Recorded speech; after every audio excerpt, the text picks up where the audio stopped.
Looks like you're starting to get blue view readings about 70 meters out. 65 now. Yeah, copy that.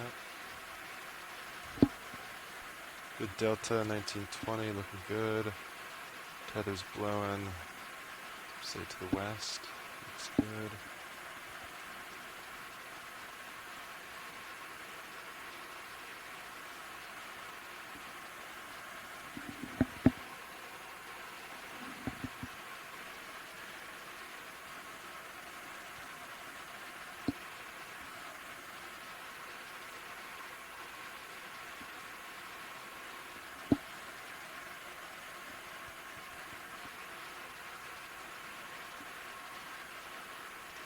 View, let's see, 50 meters out, first return. D2 altitude lock 70 meters.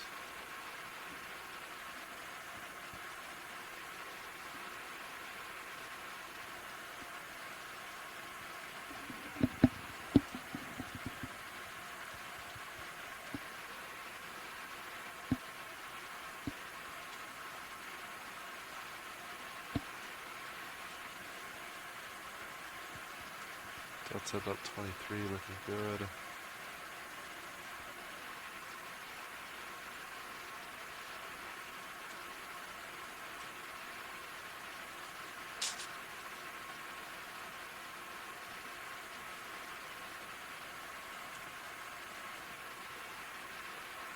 You're tugging me. Copy that, I'll slow.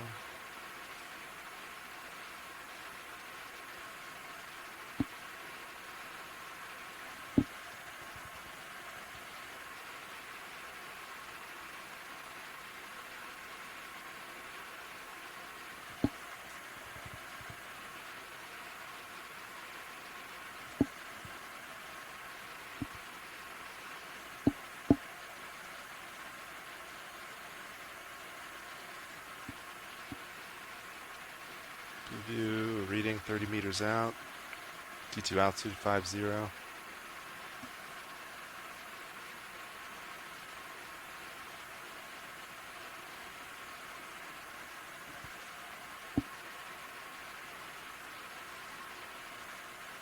Delta about 20. Okay.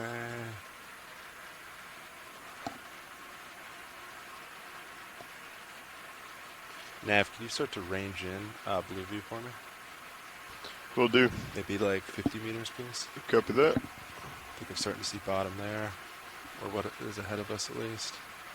Blue view is set to 50 meters range. Copy that. Thank you, Nav. 20 meters from D2 right now. Copy that.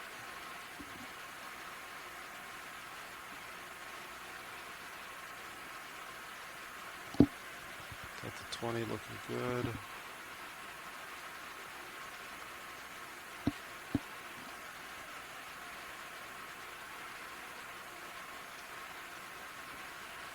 Looks like a nice solid return on blue view, huh?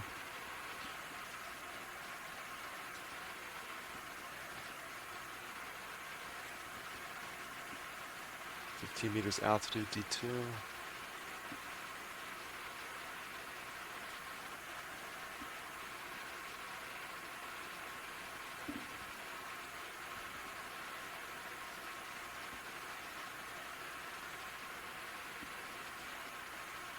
And this is our 20-degree slope.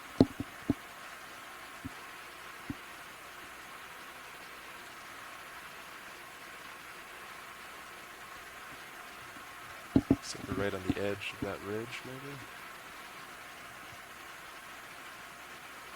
8 meters out.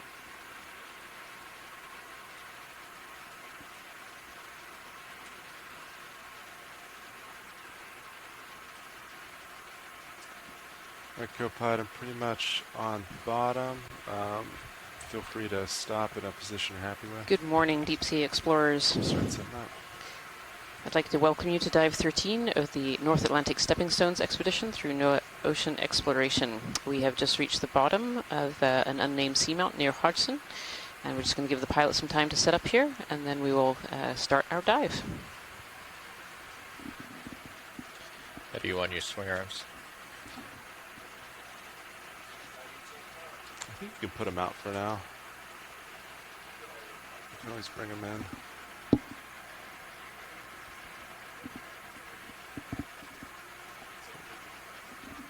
Little bump there.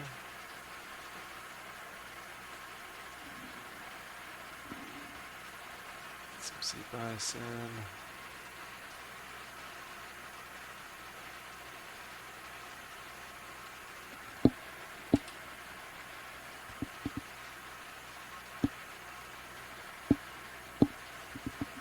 Hey, watch it. I think you copied, but yeah, we're just on bottom, setting up now, so we'll be able to start in just a moment. Perfect. Thank you so much, pilot.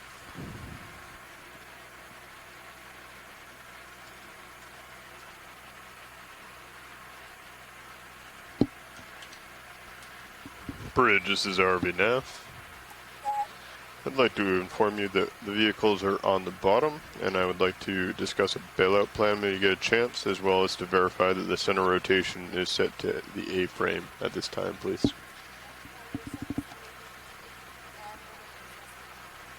Understood. I'd like to set the bailout to southwest, please. Bearing of a 240 would be fine. Yes, that's correct. Thank you.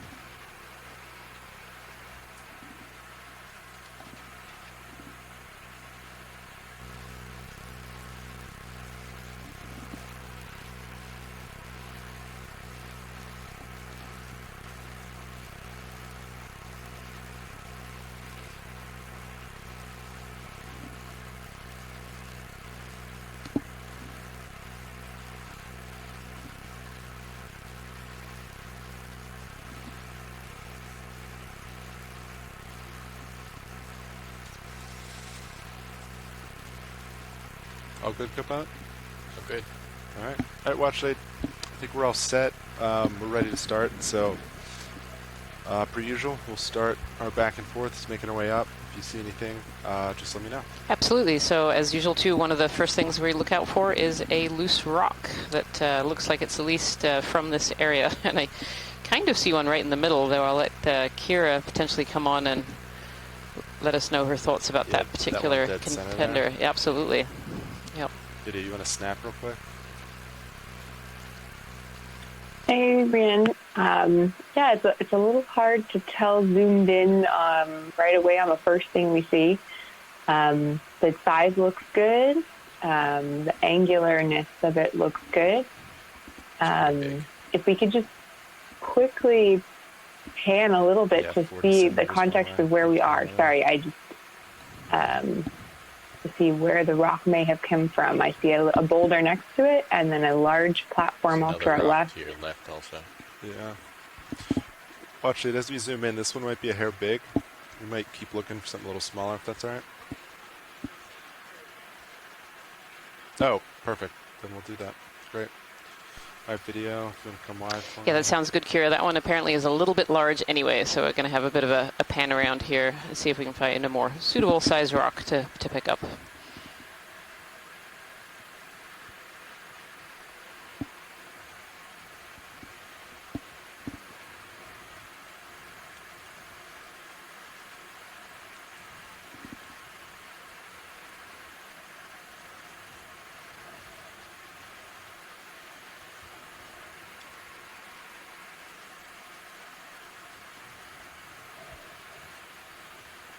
There you go.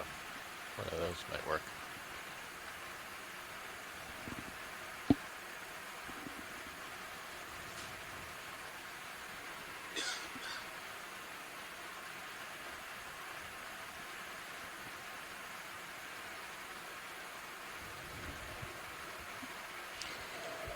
For those of you joining us today, I'd like to say welcome to Dive 13 of the NOAA Ocean Exploration Expedition North Atlantic Stepping Stones. We have just landed on a small unnamed seamount close to Hodgsen Seamount.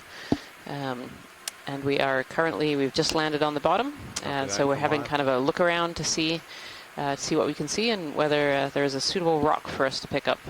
My name is Rian Waller. I am an associate professor of marine science from the University of Maine, and I am the lead biologist today. And Kira Mizal is on the telephone line as the lead geologist from USGS.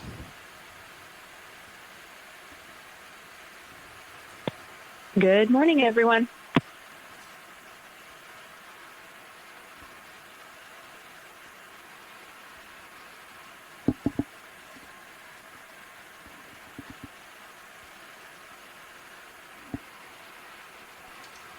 So Kira, this is a really interesting feature that we've kind of landed on this morning.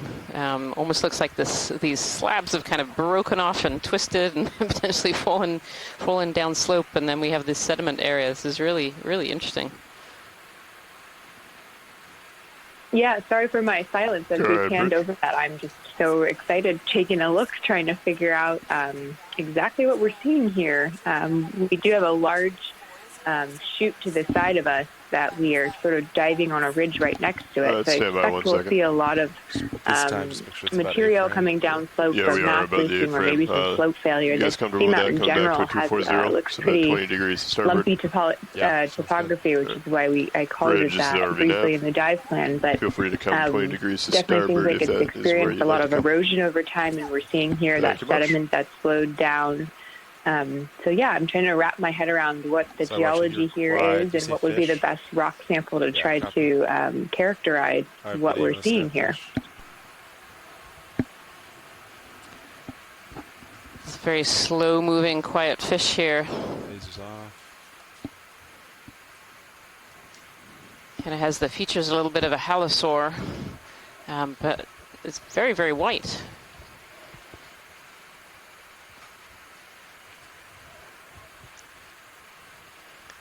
So a lot of the fish in the deep ocean have this very, very slow movement, trying not to use up very much energy.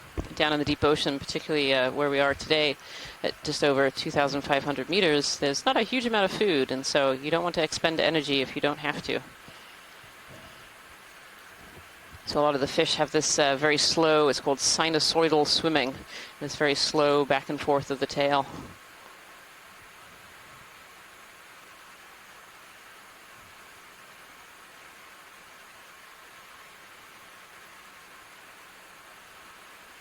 Very nice.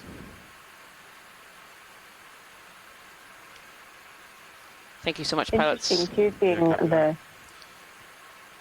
lots of debris. Definitely a lot of small chunks of rock indicative of debris falling down slope. Looks like a lot of that was chunks of barramanganese crust, which are pretty friable or breakable.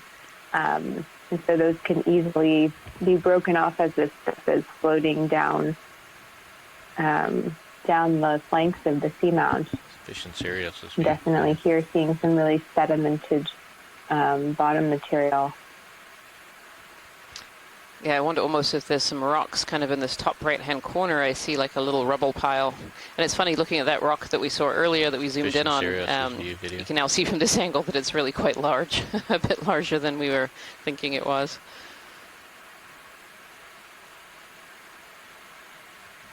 Yeah, there's like a little rubble pile here at the base of this large boulder, Kira, if you can see that. Yeah, Vidya, you want to snap the rubble pile? Yeah, we can check it out. Looking for a rock that definitely seems like it's hopefully igneous debris that's fallen down from above, and maybe even some of it here may have fallen from these really large boulders. Yeah, there's two here, Kira, that just getting into center here. One on the right looks pretty angular. Come out on Sirius. Yeah, I think the igneous geologist would be, and the volcanologist would be interested in one like that with a thinner crust that looks like, usually angular tells us that maybe it was broken more recently and has some fresh basaltic material that can be dated. Do you want me to poke these, Watchlead? Are those of interest? Yeah, I think the one on the right, actually either of those, I think would be definitely potentials to give a poke, see if they're loose, and take a look at. Sounds good. Thank you so much. Video, come wide, please. Main HD.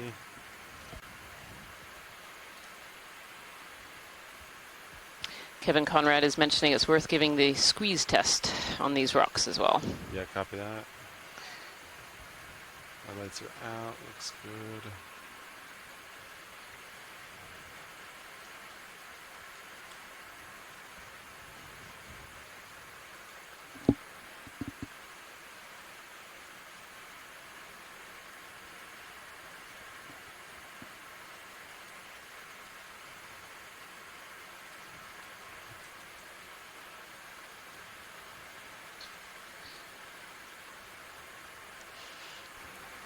Sure, you're gonna be able to get there with the arm. I think it'll reach. We'll see. Alright. You wanna get hydraulics up? If They're up. not, sounds good. Alright, if you feel comfortable, can I put Meneses up? Sure.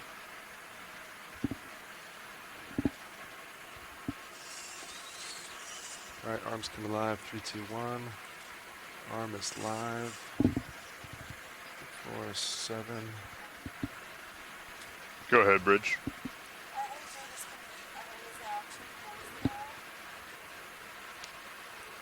just another heads up, we have another squall coming in about 1 to 2 miles.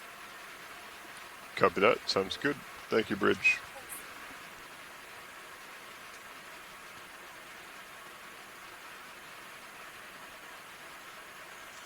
These ones might be too small now.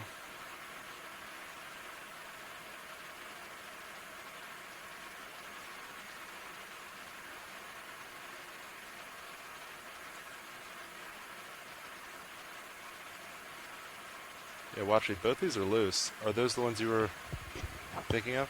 The ones I just poked? Yeah, the one Looks like one. next to the left of that last one you poked as well, the slightly the large. left. Yeah, copy slightly that. larger, right Yeah. in the middle of the square in the lasers. That one may be more cemented though. Oh no, that one's it's loose loose. too.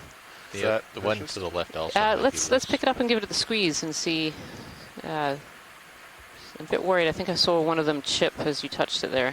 Yeah, copy that.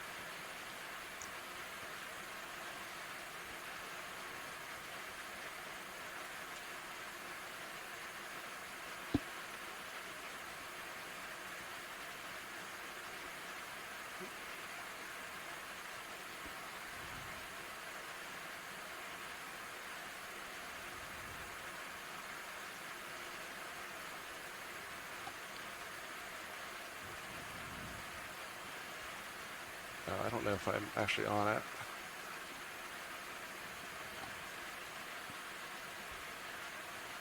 I think it's just kind of cradled. I think I... What's your grip force? Yeah. 7. Is it possible to give it a squeeze?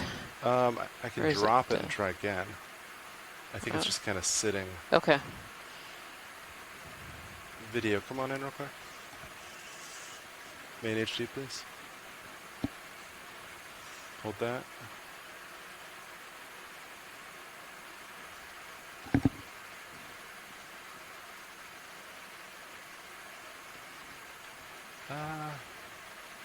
Yeah, watch it. That's all. It is preventing the jaws from closing. Okay. So that's a pretty strong grip there. That's a good sign. So it seems solid. Kira, do you want to make any comments about this particular rock? Is this worth continuing to pick up? Thanks so much. I couldn't hear on my end how the squeeze test went. Did they try to squeeze it or not? They did, yes. So it's preventing the jaws from closing. I'm sorry, I should have repeated that. Yeah, it's preventing the jaws from closing, so it's definitely resisting quite a bit of pressure. They couldn't give... Okay. Yeah, I mean, I think it's coated in ferromanganese crust, and that's the little that we're seeing fall off. But if it's strong enough to keep it from closing, then it seems like there was probably some igneous material underneath that crust. So, yeah, I think we can go forward with the collection. Thank you. Pilot, this is Watch Lead. Yeah, watch it go. Yeah, so they're interested in this particular rock. I have a request as whether it's possible to pick up that second one as well and put it in the same rock box as a second sample. Yes. Was it one of the ones I already poked? Yes, yeah, one of the ones you already poked. Copy. And because these are so small, do you want these in a rock box or potentially a bio box? They should be fine in the rock box, Okay, yeah. I don't think sounds they're good. going anywhere. Copy that. Thank you. All right. Let's see. I might have to back up a little bit. And then I also need to get the No, lid you open. can just wing in. Is that... Can the jaws fit to get the flap open? To the lid open? If I wing in, yeah. Okay. Get it out of the way a little bit. All right. Again.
is disappointing.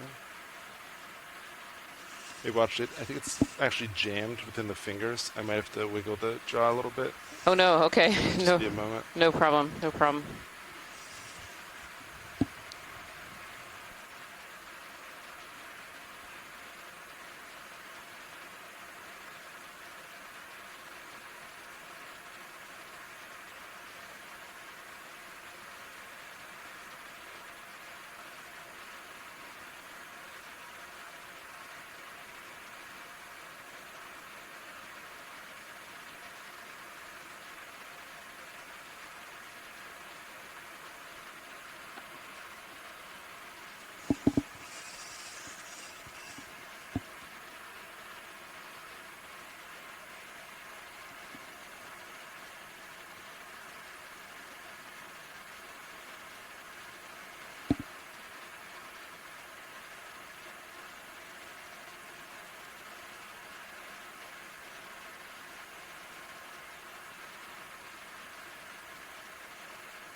Alright, so Copilot, looks like it's stuck in the fingers. Just use the edge of the box, Just kind of scrape it. and then just stick the edge of the box between the fingers.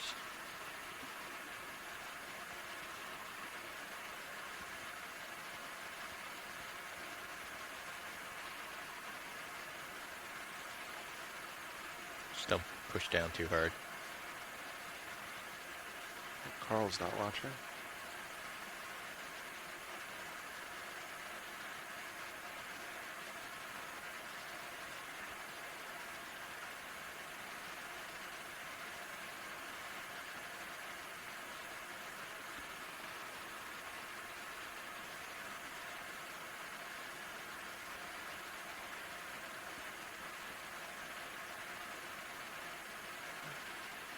It's definitely a solid rock, watch it. Yeah, we can see that from back here. It's definitely resisting some abuse there.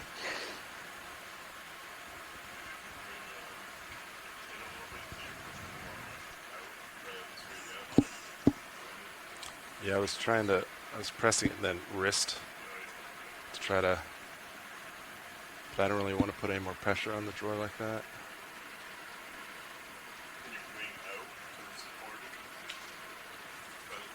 Maybe, yeah. Do you want to wing out? The Copilot? the lid's gonna close. Yeah, you're right. It might not actually. Do you want to give it a shot?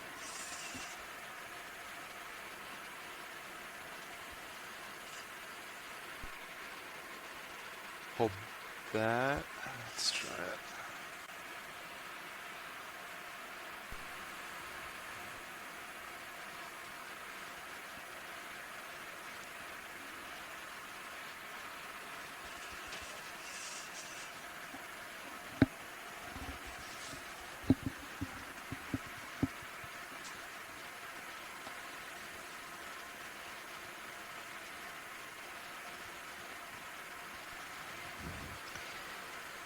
Yeah, that is really wedged in there.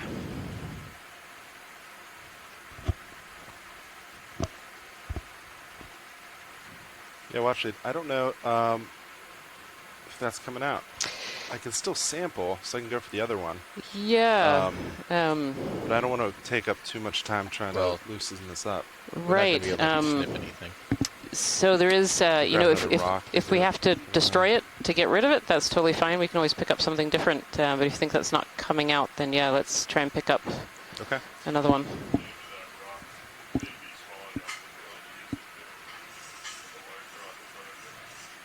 The edge.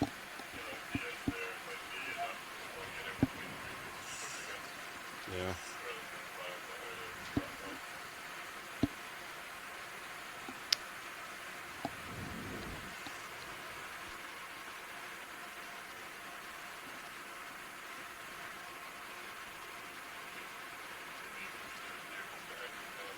Yeah, watch it. I'm just going to try pressing it against this larger rock Okay. real quick. Might give a little more feedback than Perfect. plastic rock boxes real quick. And then if that doesn't work, I'll go for the next rock. Okay. Thank you so much. Just try not to bend the shaft. Yeah. Just need a little tap. I don't think it's going anywhere. Pick up another run. Yeah. All right, watch lead. So pretty much center. I can try grabbing another rock. Is this the one, as the lasers approach, that you were? So on the right of that, there's a very angular one. So if you come right side, it's almost directly under the jaws. You can kind of see a very angular face. Yeah, copy that. Yeah. If you need to go for something bigger, we can try something behind it. But yeah, your best discretion there. Copy that.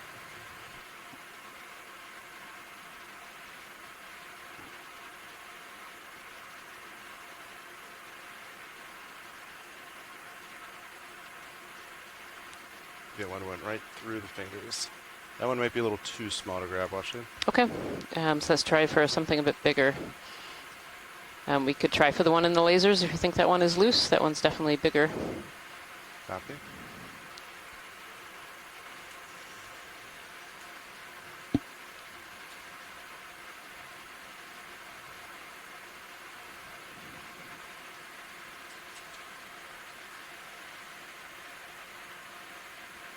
It is loose. Is that a value? Okay. Yeah, I think that one would be great. Thank you.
Right, that one's in.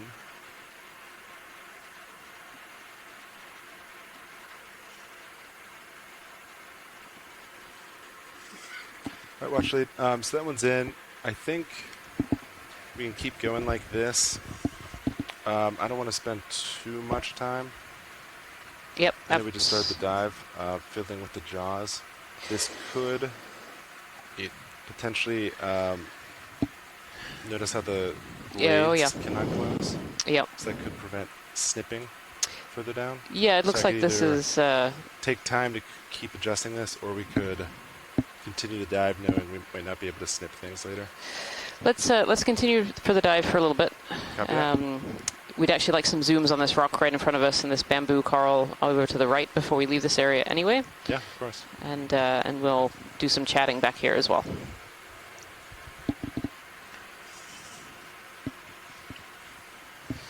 Thank you so much. I don't think he has the angle.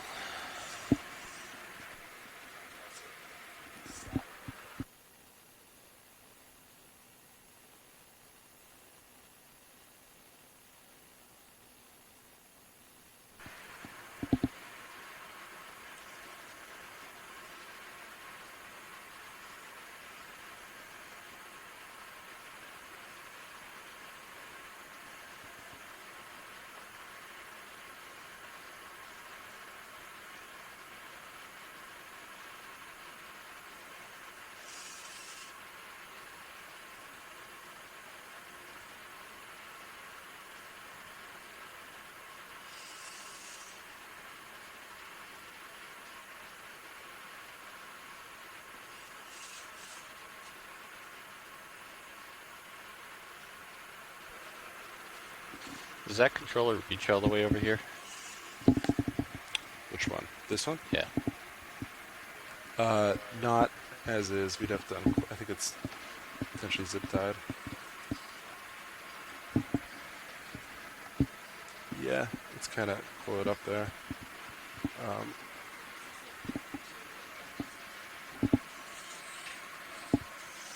you want me to hand it over? Well, while you do the zooms, I was going to try to get the rock out. Let me see. Here, a sec.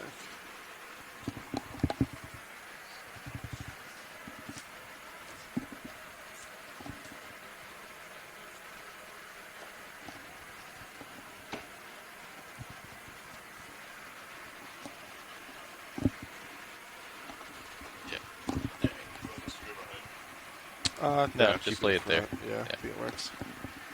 Alright. I don't need this camera. Okay. Let's move back.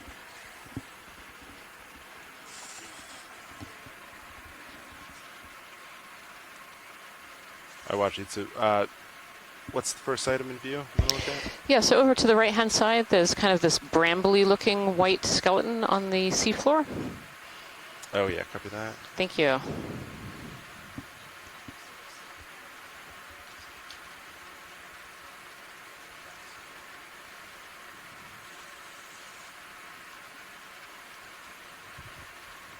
Oh, nice.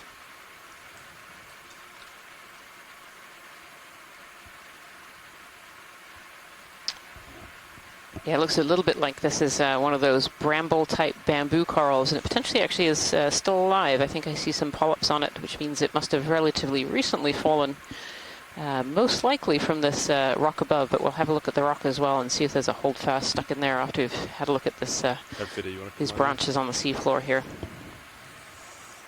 And watch it for reference. Our co-pilot was able to knock that rock out while we were moving there. So Oh, great. jaws are back to full function. Perfect. Thank you so much, pilot. Really appreciate it. So the jaws are back in function. The rock was able to be knocked out as they were stowing the arm. So that's really great news.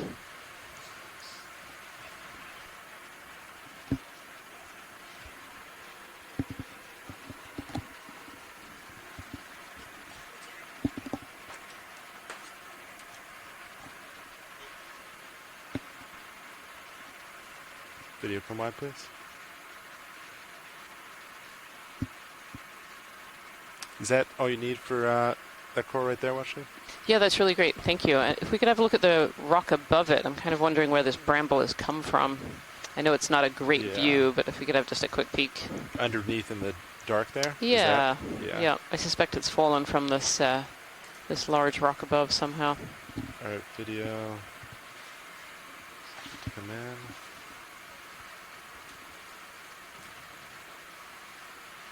Yeah, not seeing much under there.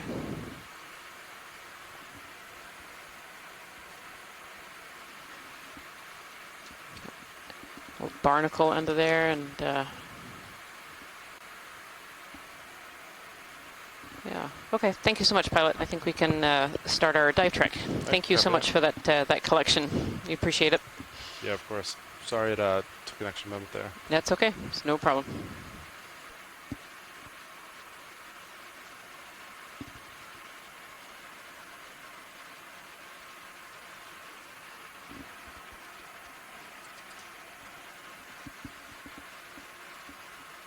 Actually, it looks like it's here on top is where the bramble form of the bamboo came from. That definitely looks pretty similar there, those barnacles on it. And Bathypathes black coral here as well.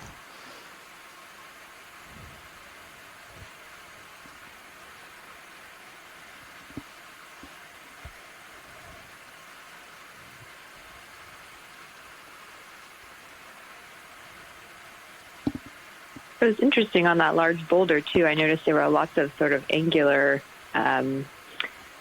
spots on the top of the boulders, maybe indicating that it's broken more recently to fall down to the base of this feature. And not a lot of ferromanganese crust has built up on it yet.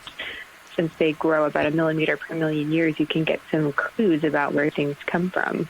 And now coming to one of these more slab-like features with a lot of sediment clearly cascading down it and building up over time. Right, pilots, just as a reminder. Yeah, Kieran, it should be said, you know, we're working our way up this ridge. And actually on the right-hand side of us, so where we were just now, is kind of this large chute, kind of this bite that's been taken out of the side of the seamount and potentially fallen down. So that would certainly make sense if one of those boulders had come down, you know, relatively recently. and it is a bearing of I really about enjoy 4 these shots degrees where you kind of to peek over the waypoint. edge. And here we are Two. peeking over the edge of this ridge going up. 3.2 We just see some more of up the these slope. Is it a up slope. generic slope? more bamboo Generic waypoint? corals I believe on the so, edge yeah. here. It's pretty much just trying to get us centered on the ridge. Copy that. So it looks like the general slope is around a 4. And for those of you who have just Yeah, we joined can us, do 4. I think that this is Dive makes 13 sense. of the NOAA Ocean Exploration Expedition, North Atlantic Stepping Stones. And the stepping stone that we're doing today is an unnamed and Since previously you usually unmapped start with just 10 seamount, meters, which is very near a seamount Yeah. called Hodgsen. I think so. And this Yeah, 10 small kind of meters square-shaped for, seamount, we're diving today on the works southern for us, end. Nav. Happy And to we're confirm. starting at this Yep. depth of Copy that. I'll call it in 10 2,523. We meters, just landed 4 just a few moments degrees, ago and decimal collected 2 our knots. first rock sample. Sounds good. Had a little incident with the rock getting stuck in the Bridge is claws, already which now. the very talented pilots thankfully got out. We'd And like we're to call in a move. starting if you're our ready. first moves up the Range seamount. is 10 The meters. goals of the dive today are bearing to work our way up a ridge 4 system, kind of on the degrees. edge of this little Speed bite decimal that's been 2 taken knots, out of the please. side of the seamount. So we're going to be working our way up a ridge and see how far we can get up today. Good copy. Thank you. Also need an update on the squalls. We've made it through the squall and it looks And already it looks like there's a fair amount of sedimentation in this Understood. area Still sitting as happy well. at 240.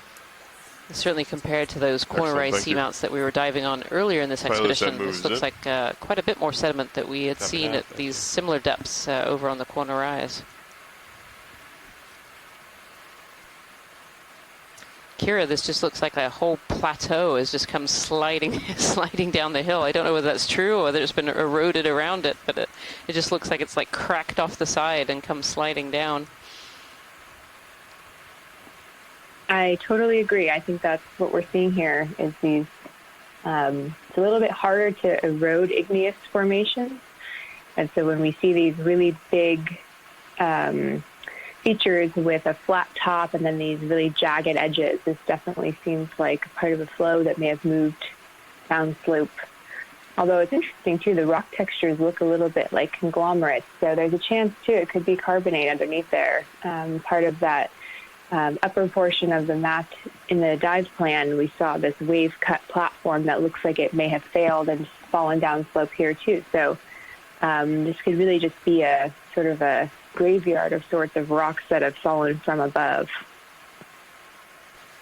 Yeah, I like that term, the graveyard of rocks sliding down. And for everybody at home, you'll see kind of far in the distance, there's 2 little red dots. And those 2 little red dots are laser scales. And they are 10 centimeters apart. We use those to scale organisms and geological features on the seafloor. And these platforms are just huge. These are not small little rocks that have worked their way down. These really are very large platforms that we're seeing.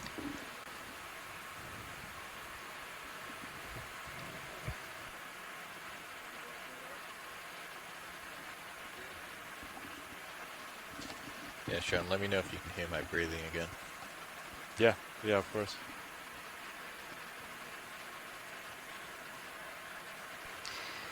Pilot, this is Watch Lead. Hey, watch it go. Yeah, it'd be great to have some zooms kind of on the edge of this. I think I saw some potential sponges and corals kind of living around this large piece that's come down. Yeah, of course. Good to have a little... Kind of at the base of this? On the Yeah, side? kind of at the base and the sides. Yeah. Just kind of a little once around would be great. Absolutely. Thank you.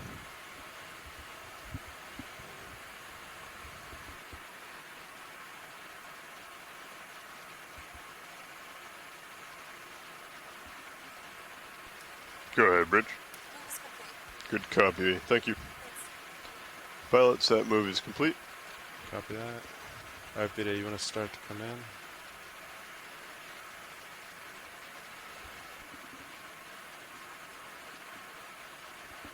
Let's see. Here's some of your ferromanganese coating. I can see those kind of bubbles, that very distinct texture there, Kira. Alright, Beta, Yeah, you wanna come absolutely, out indicating partial? it's been Just there kinda nice pan and around. long, and we've got these really big botroids or bubbly textures, as well as this little Yeah, hold that, organism. please. Yeah, we see a sponge, that white organism they had just zoomed in on. Those are sponges. I can actually see them kind of dotted all over this face. These are very low-lying, potentially encrusting sponges. You can see all the holes in there. I can see a fossilized cup coral as well. We've seen these quite a bit during the last few dives. It's got kind of that black blacky brown ferromanganese patina on it.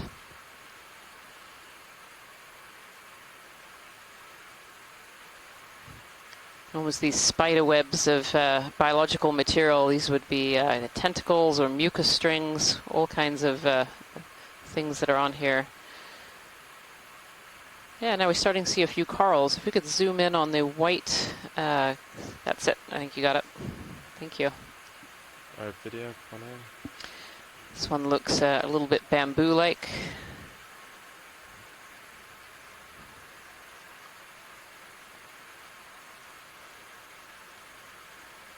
Very, very white skeleton. Not seeing any distinct nodes on this one. But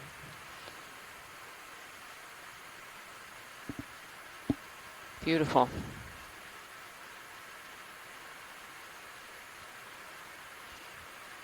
So these are a type of octocoral, so they have 8 tentacles, and on each of these tentacles they have these little things called pinnules, which are kind of the feather-looking pieces that coming out of those tentacles. We have some agreement this is probably a little bamboo. Just a few polyps, so fairly juvenile compared to some of these big ones. Oh, look at that. There's a little, I think that's a chrysogorgia over in the bottom right-hand corner. Very spaced out polyps with a squat lobster sitting in the middle there. Come on in. Lasers off. It's a very scraggly looking chrysogorgia. When we've seen these on some of the other dives, they're a lot more dense, densely packed. Beautiful. It came down quite a bit to give you some more tellers. Copy that. When I spun, was I? Yeah. Yeah. You're fine though. Copy. There's squat lobster living in the middle of this coral colony here. So these corals often form habitat for other species to live, and a lot of the species that like to live inside these corals are species that are picking particulates out of the water or catching prey that might settle on the coral branches. Like this little squat lobster here. Thank you so much, pilots. Yeah, of course.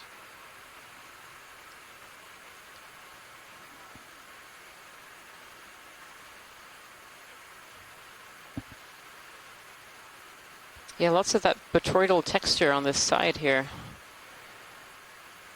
Could we have a quick snap on the pinky coral colony, just up and left from center? Yeah, copy that. I think this is a corallium.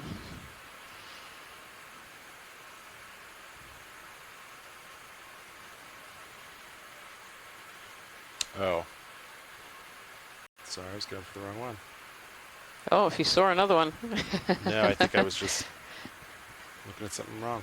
Yeah, thank you. All right, video, come on in.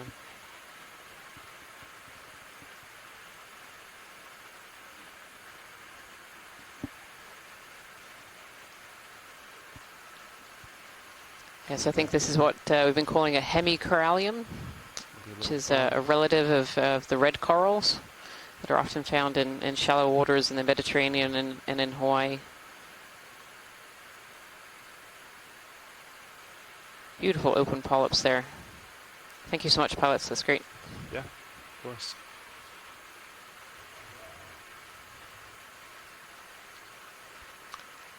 Beautiful vase sponges and stalk sponges up on top as well, on the top of this face here.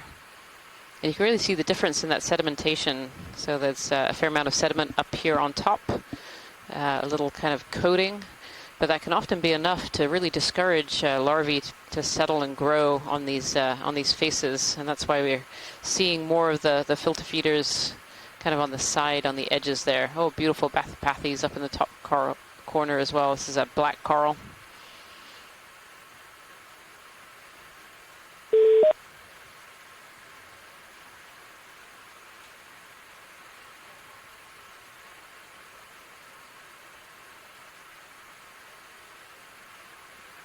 So on the top of this large slab that I think has come down from the upper reaches of the seamount, you know, we're seeing a few encrusting sponges, but then we get to the edges here and we're seeing a lot more in the way of life.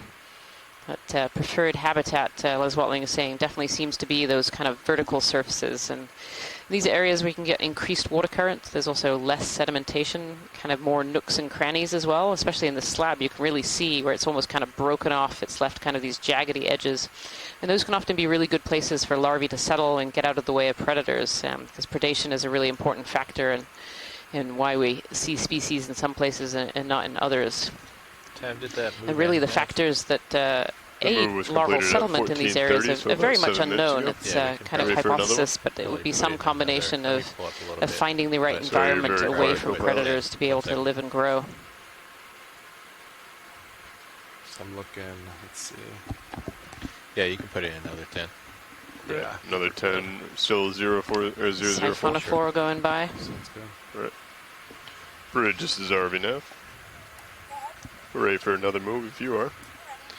Range will be 10 meters, bearing 004 degrees, speed decimal 2 knots, please.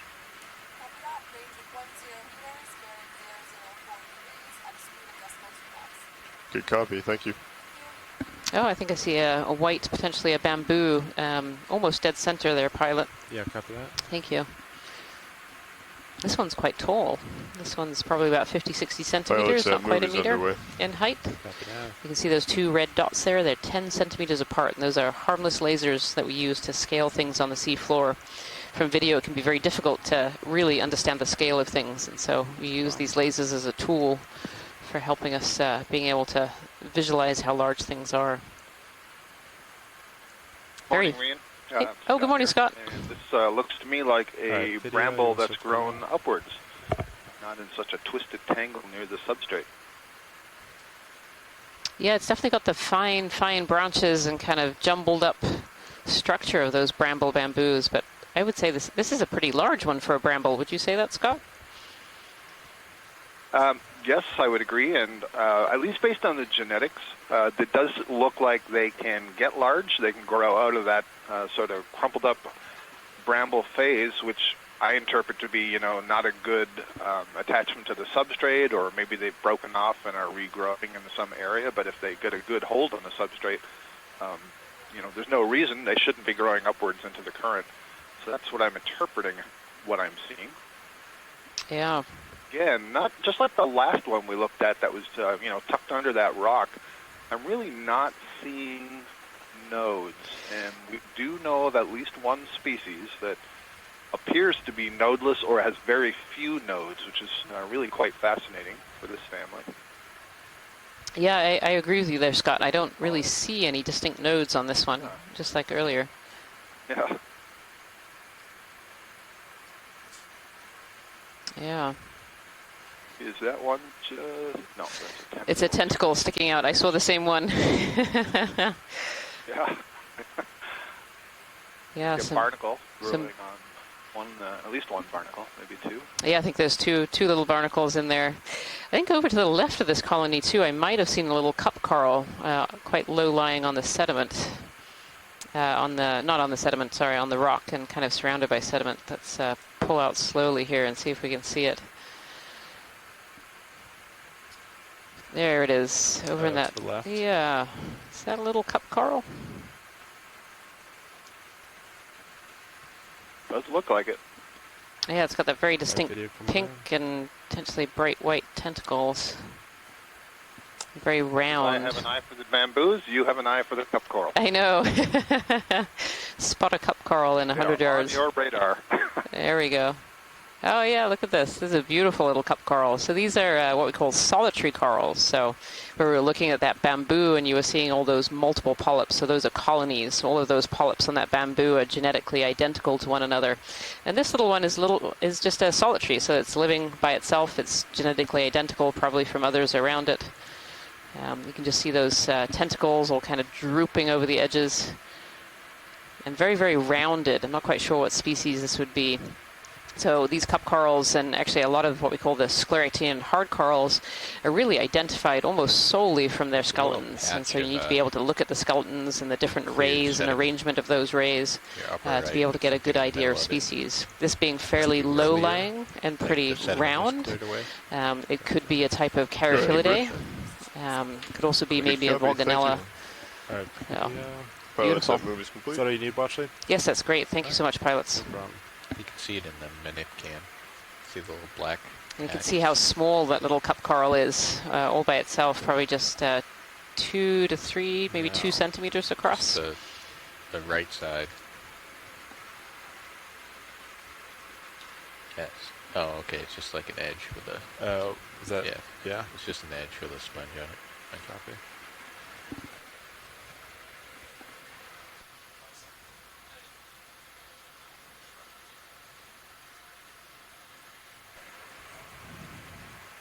See a large sponge here in the middle. This is potentially a Geodia sponge. This is one we actually see relatively commonly in the deep sea of a variety of different species, but they have this kind of low-lying form, look almost like a kind of a grapefruit on the seafloor with a big hole in the top. So those are potentially a Geodia sponge. Hey, Watchley, as we go up, I come back to the edge. Is this something we want to keep in view as we go up?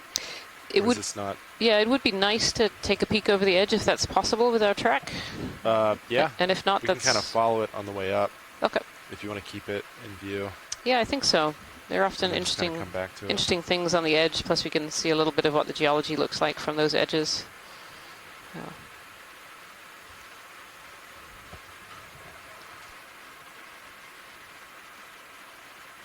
There's been so many cool ferromanganese crust textures on this really kind of eroded upper surface. You see these channels being eroded in it and being completely covered in sediment, and then some really fresh, bigger botryoids in places where the sediment hasn't been able to accumulate. It's one of these where if I had gotten a sample from dredge where we just have to try to get more material by picking it up with a dredge, I would have gotten it on shore and thought, what in the world is going on here? But being able to see it in person, just like here, you see the really big botryoids off to the left where it's still forming, and then a bunch of abrasion of it on the where the sediments have been cascading down it.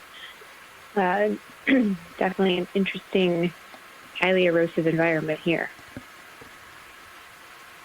Yeah, this is really interesting. So we're kind of following this ridge. Oh, I think there's a little sea cucumber there tucked in behind that rock. But yeah, following these edges, it's really, really quite fascinating. Snap cucumber real quick. We're following a ridge upwards. So there we have an Okeanos down on the bottom and this little sea cucumber here. So sea cucumbers are these echinoderms. They're actually in the same phylum as sea stars and urchins. So they have pentaradial symmetry. They just have it kind of going down along their elongated body rather than round like an urchin. You can kind of see these little pseudopodia. This one has tiny little pseudopodia. These little hairs that are sticking up. So I think it's we're facing its backside here. I think the head end is up the top where you start seeing more of those little pseudopodia. And you can see this little fringe around the bottom. So these sea cucumbers have little tube feet that helps them move around on the sea floor, all controlled by a water vascular system. And these sea cucumbers primarily eat the sediments, so they're ingesting a lot of sediment to try and get the small particles of food that have rained down as marine snow. Is that all you need there, Watchley? Yes, that's great. Thank you. That. Raise these all one more time. That's good.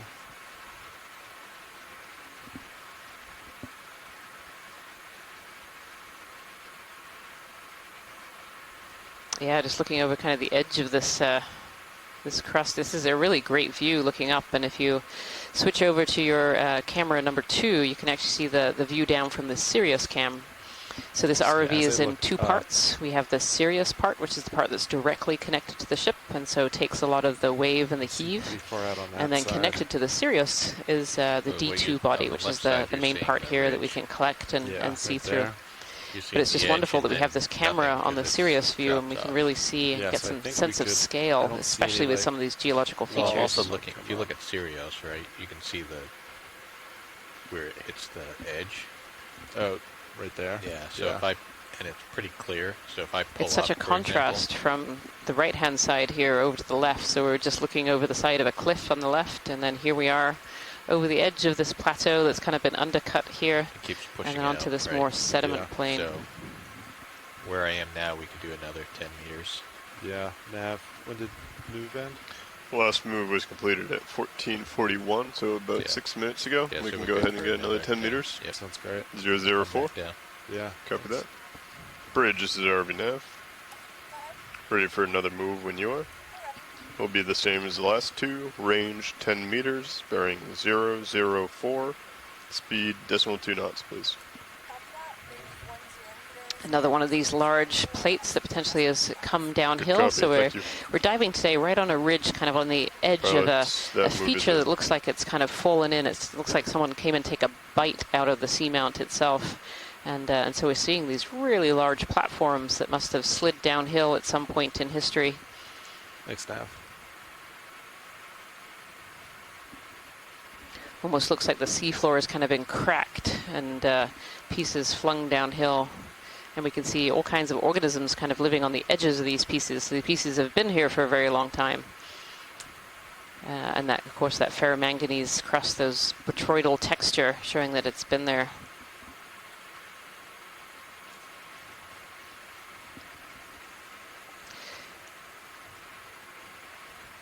Pilot, this is watch lead.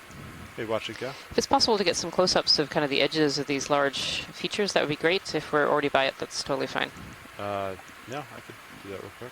I think there's all kinds of organisms kind of living on the edges here, where it's all cracked.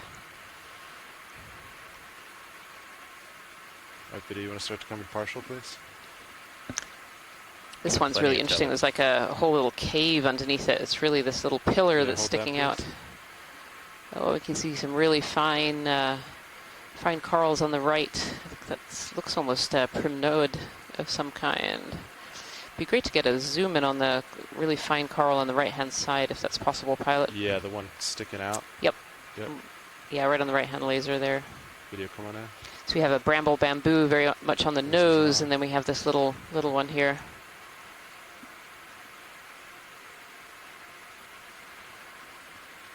I don't know if Scott France is still on the line there. I am here, Ian. I agree that this is a primnode. You can see that the polyps are arranged in whorls, all coming from a common point on the branch. Looks like maybe 4 or 5 polyps to a whorl. And you can see that the polyps themselves are kind of rugged. They have these scale-like sclerites that kind of surround the soft tissue like a suit of armor. Oh, I just saw a caprellid amphipod, a noddy or skeleton shrimp, at the very lower left. On the very lower Oh, left. that, Yeah. coral. Yep, there we go. Oh, yeah, Just sticking- below the sticking base out. of the node. Yeah. That's a kind of amphipod that's specialized. Go ahead, Looks like a Bridge. little stick, and it Thank you. hangs Appreciate on it. to Turn my head Pilots, to that look move at is you. complete. substrates and colonies, hydroids, So you etc., can with come its I back turned my head legs, to and look at then you. Oh, copy. sort of You're sticks good, the though. front end of the body out into the water column to grab things. Anyway, back to that primnode, yeah. Actually, do you You'd have to want more count of this? They're the just kind of floating number kind of far from rows it. of If you want scales and the shapes of the detailed scales close to up get of a it now. good Otherwise, I can keep moving on. idea of what genus it is. I'm going to take a guess, a stab right now that's the genus Mirella, Top possibly, right. Copy. which is a very common You have genus plenty of in tele. that family in the deep sea. More than 60 species, I believe, in that genus. Oh, yeah. Oh yeah, this looks like potentially a little anthomastus here, a really small one kind of tucked in, along with a pink corallium up on top. We're on one I side agree with you. now. And one of the things that's nice about seeing these small colonies is that Lasers right these are there. evidence that there's relatively recent recruitment going on. Right, It video means start that to go inside. larvae have settled in the not too distant past. You know, we don't know the ages of these. It could be anywhere from 5 to 15 years. I'm talking about the anthomastus and that little hemicorallium above it. But it does suggest Sorry, at video least, come that out. there's Accidentally some disabled active ZUIs recruitment, for and a that's a second. good sign for a population. Turn You me don't off. want just the big old things that Get aren't back there. continuing to have the population go forward. Yeah, absolutely. It is interesting that we're seeing some of these smaller colonies. Obviously, we have no way really to tell when this huge plateau made its way downhill. But it's nice to see some active recruitment going on. I think we see another one of these primnoids too, a little bit further around as well. All right, video, start to come back in, please.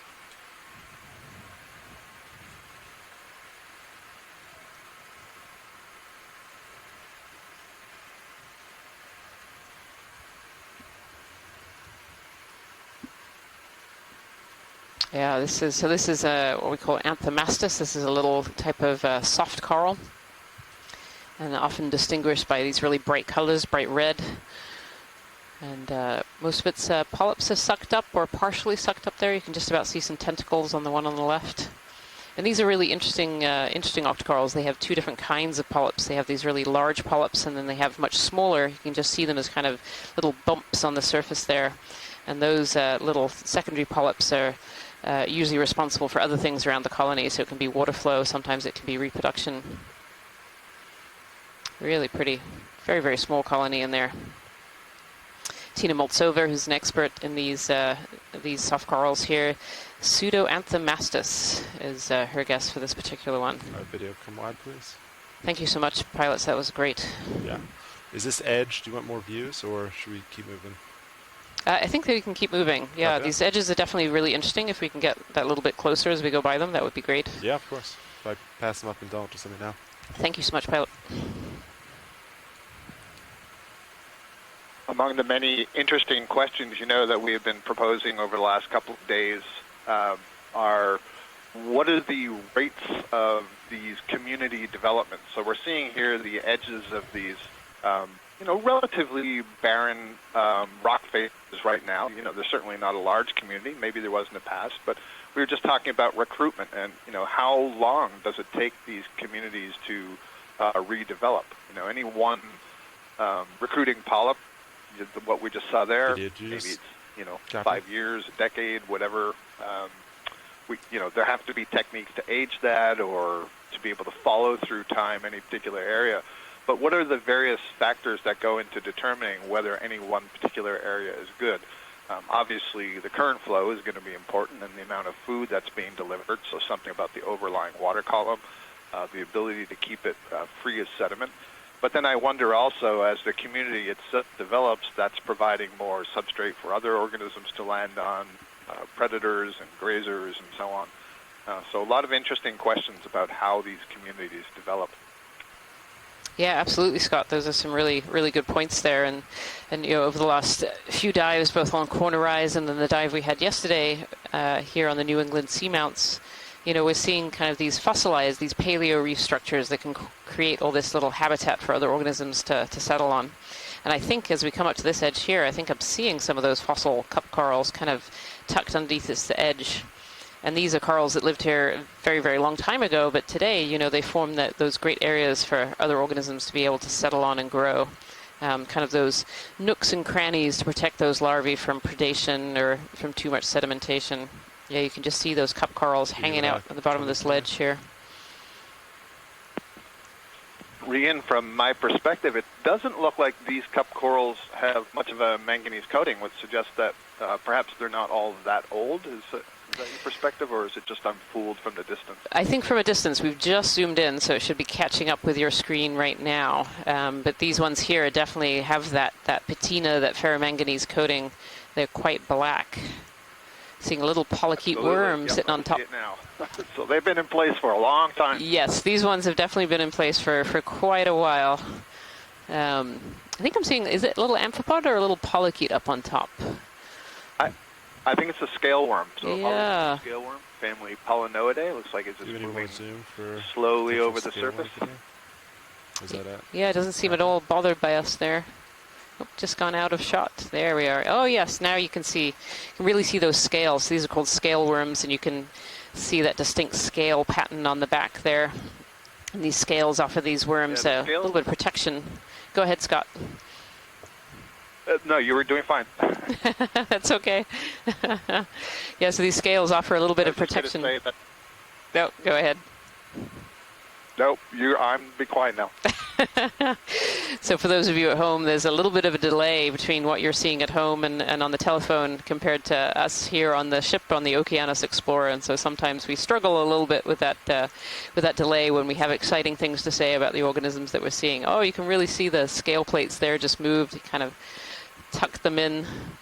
These scales form this protection, this barrier for the scale worms, and these worms can actually lose scales and then regrow them if predators are attacking them. Beautiful shots. Thank you so much, pilots. That's great. Copy that. Yeah, that was great. I was just going to say that the scales are elaborations of the top of the parapodia, which are the paddle-like limbs that they use to move around the substrate and swim and so on. And so it's a flattening and modification of that upper part of that paddle that extends back over the dorsal side of the worm. And as you were saying, they offer protection. They can actually create a little bit of a space between the actual upper body wall, the dorsal body wall, and those scales. And many scale worms live in association with other organisms. So, for example, inside of a sponge or inside of a bivalve. And the scales will help create a space where they can generate a current flow and so get oxygen to the gills that are also coming off of those paddle-like limbs. And here we're looking over this edge on our left and on our port side here. And see another, this is a bamboo coral in there, quite large. Kind of looking over the cliff on the edge of this ridge. So we're following a ridge system up on the southern side, kind of on the edge of a bight, kind of taken out where there's been a failure at the top, and a lot of the side of the seamount here has fallen down in this kind of bite shape. And so we're following this ridge up, and it's really interesting features so far geologically. Copy that. 004. Copy. Yeah, I think we could do another 10 meters. Understood. I'll Something call it in now. Maybe 35 meters out, but I think we're good. Bridge, this is RV Nav.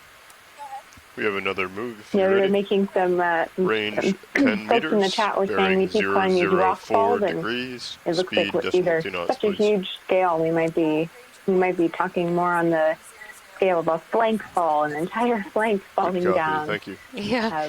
The scale Pilots, is that really moves really in. huge. Yeah, it's really hard to visualize that scale, but really some of these, I mean, it looks like an entire top of the seamount is just kind of cracked and fallen down slope. It's really fascinating to see.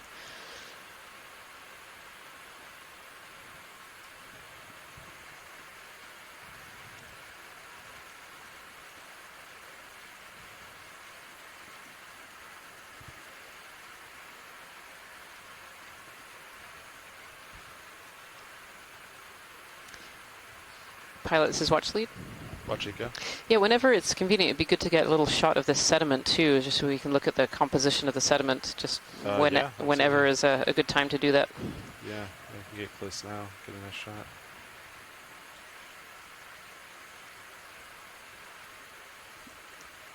So let me sync a little bit video. Video standby. Let me sync a little bit.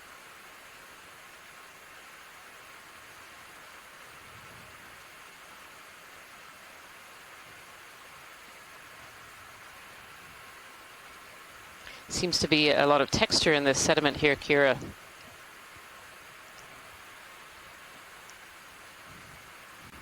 Yeah, this is really interesting. Reminds me of yesterday on Y Seamount, where we're seeing, but even more here, actually, a bit coarser material. We're seeing some of the finer stuff, but then where you see the little bits of shell material, getting kind of a mix of size ranges here. Yeah, I feel like we're definitely seeing more of the pteropods than we saw in some of yesterday's zooms on the sediment. These pteropods are sea butterflies. They're a planktonic organism, but they secrete this calcium carbonate shell, and these are these little triangles and tubes and whorls that we can see in the sediment here. And I feel like there's a little bit more of them here than what we saw yesterday, Kira.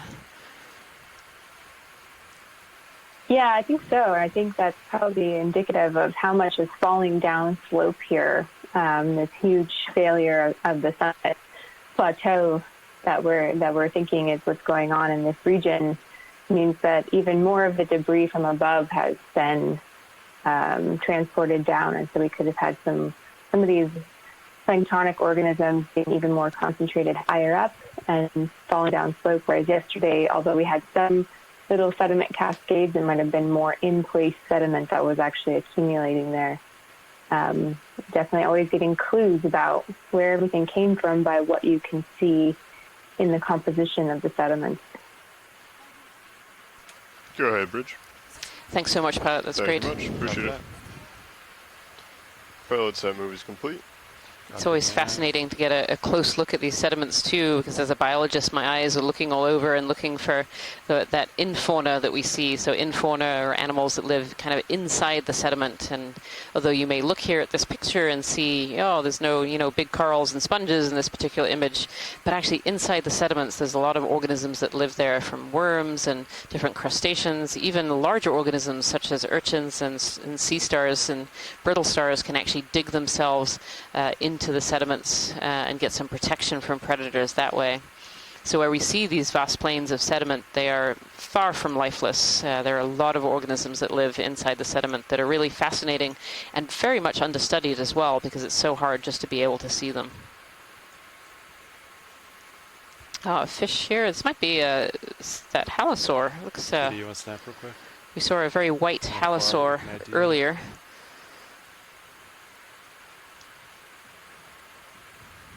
Yeah, this looks very similar to the one that we saw earlier.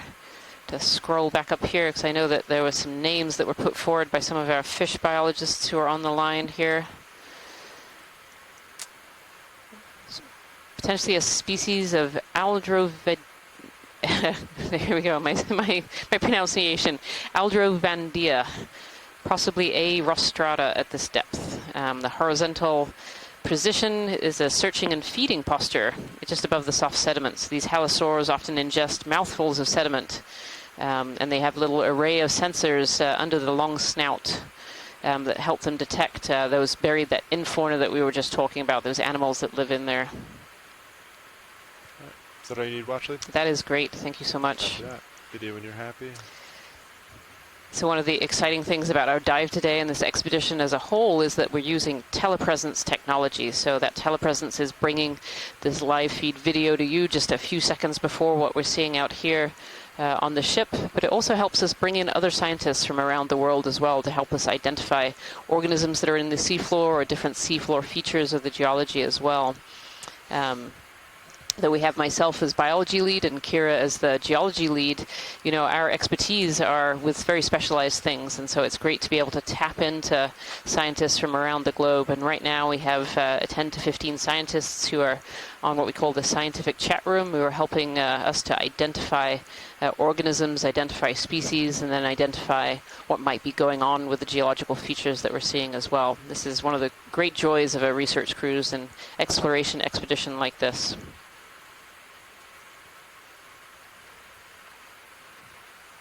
A little Okeanos urchin that we just went by. Oh, there's another sea cucumber. Oh, that might actually be a little sea pig. Do you want to snap real quick? Yeah, that would be great. Thank you so much, pilot.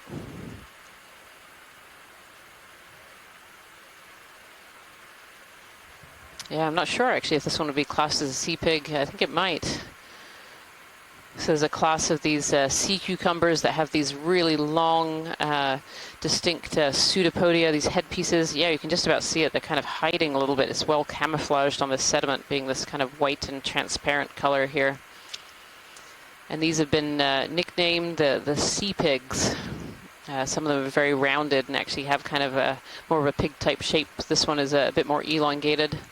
And you can really actually see really well those little tube feet underneath it that are help moving it along the seafloor. I'm just setting real quick. All right, Nav, we can put in another 10. Keep us moving. Copy that. We'll do another 10 so at talk in 004. the chat room, this might not be of that that class of sea Call it a pigs. no. They tend to be a bit more kind of rounded and short. This Yeah, one certainly move has a if lot you're of ready. those Same as kind of last false few. tentacles Range on 10 top, those meters, pseudopodia. bearing 004 degrees, speed 0.2 knots, please.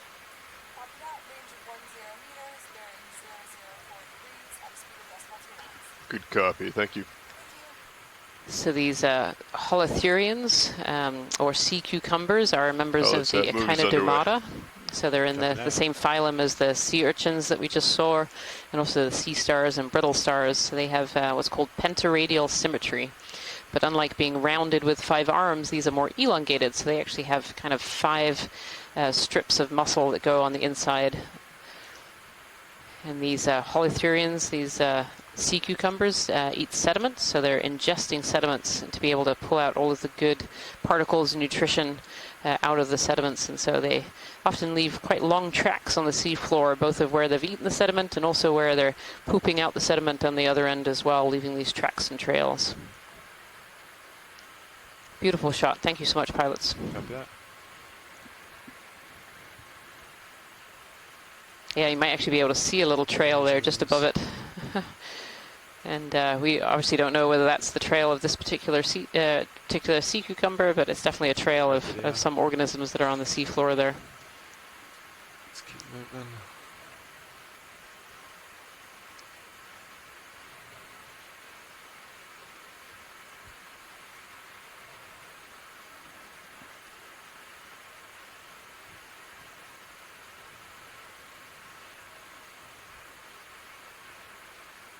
Have a snap zoom on this urchin, please.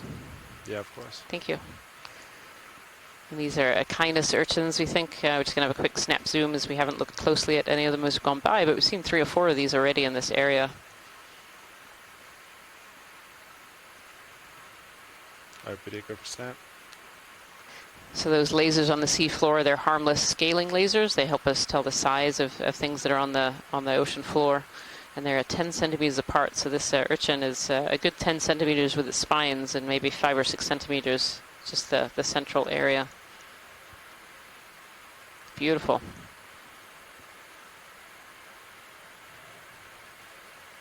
Is that all you need for ID, Washley? That's perfect. Thank you so much. Copy that. Yep.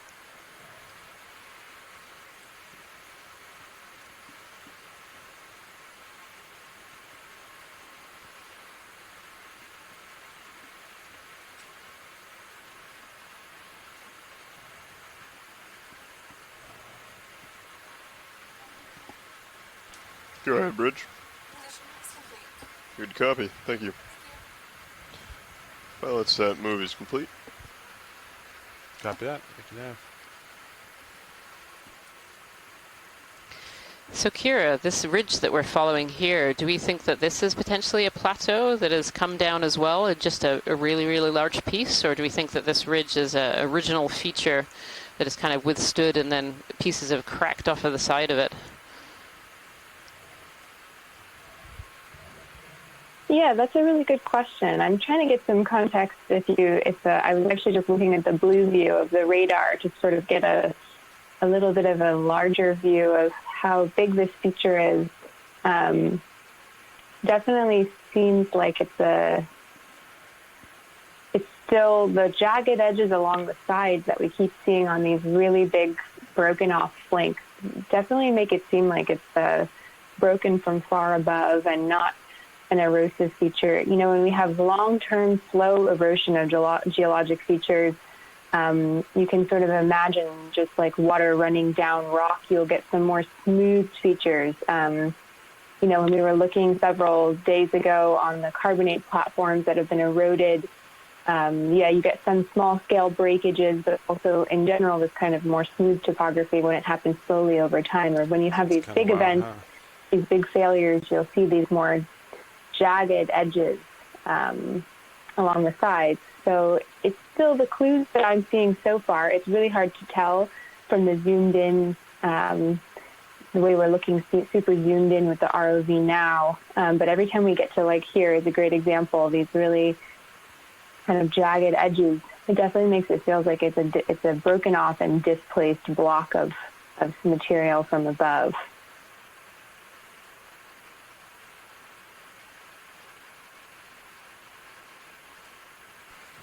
Yeah, now we're looking out into that area that's kind of within this this chute, this kind of bite that's taken out of the southern end. See, it's very sedimented with lots of these slabs that seem to have come downhill a little bit.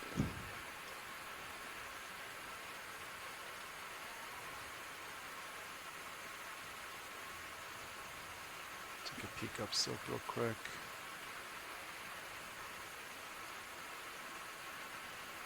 Pilots are just looking kind of up the slope here as we're making up our transect. Our transect today, we were landed on the bottom about 2,550 meters, and so far we've made our way up about 50 meters or so. We're at 2,500 meters right now. Our transect today will hopefully what take did us that up move at? close to 2,200 meters. Last move finished at 15:08. Kind of following this so ridge about line 4 along the edge minutes of to this bite, Copy this that. chute. How do you guys feel about another 10 meters? I'm gonna pull up and see what I see, but I'm Yeah, of course. pretty definite we can do another 10. Copy. There's some neat kind of stair-stepping little terrace Definitely these feature look a lot there. more of those edges. Yeah, but if you scan up, Those edges are really interesting, they're just like little. almost Yeah. like little steps. Yeah. Oh, that's you moving it? Yeah. That was cool to see the... Yeah. Yeah. So that gives you a good sense on what it actually looks like to do the little scan. Yeah. Yeah, you can put in 10. Right, I'll do another 10-004. Calling it in now. Copy that. Thanks. Bridge, this is RV now. Go ahead. Ready for another move when you are. Ready. Same move, 10 meters, bearing 004 degrees, speed decimal 2 knots, please. Copy that. Range of 10 meters, bearing 004, and speed adjustment to knots. Good copy, thank you. It's interesting how this top edge here, Kira, is kind of undercut like this. It's kind Well, of it's cracked that move away, is but left underway. that crust on top. Take a nav. Yeah, absolutely. It's hard to tell if the ferromanganese crust has grown out on the ledge. That can happen often. Ferromanganese crusts love to have a ledge where the sediment, especially in sedimented regions, because it's hard for ferromanganese crust to precipitate from seawater when it's completely covered in sediments or particles of marine snow are falling on it so often because they precipitate at a rate of about 1 millimeter per million years. So they love edges of features, kind of similar to the biology sometimes. They really like the edges where there's less sediment buildup, and so they can create these really impressive sort of ledge features.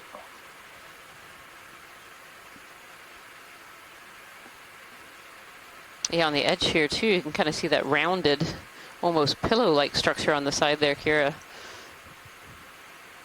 Yeah, I was just thinking that. Every time I think it makes sense that this is carbonate from the upper that's fallen, then I'll see a texture like that and think, but that looks a bit more igneous. I mean, it's totally possible that we're seeing, a mix of giant fallen flanks and boulders. Just like with biology, it's sometimes hard to know exactly what you're seeing until you can sample it. And it's part of the exciting reason when we're able to get a few samples on these dives and we can understand the chemical makeup, see the mineralogy of the rocks, then we can put it into that geologic context and come back to the video and see the in situ, what it looked like, and start to piece together that story. It's one of my favorite things about geology is sort of the scales on which you need to think. You need to think all the way down to the molecular level.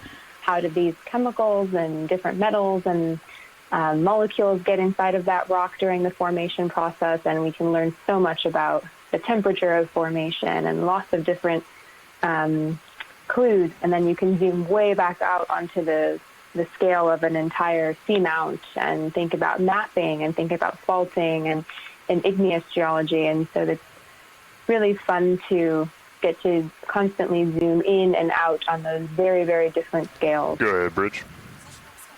Good copy, thank you. Pilots, that move is complete. Watch it go.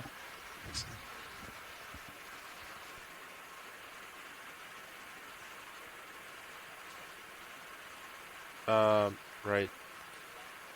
Oh. Copy, went the wrong way. Copy that.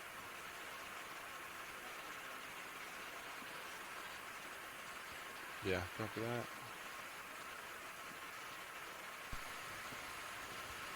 Just gonna have a quick zoom in on this this kind of edge here. This piece that's sticking out that Kira just mentioned might be that ferromanganese that's kind of grown out from the rock. Video, you want to start to come in?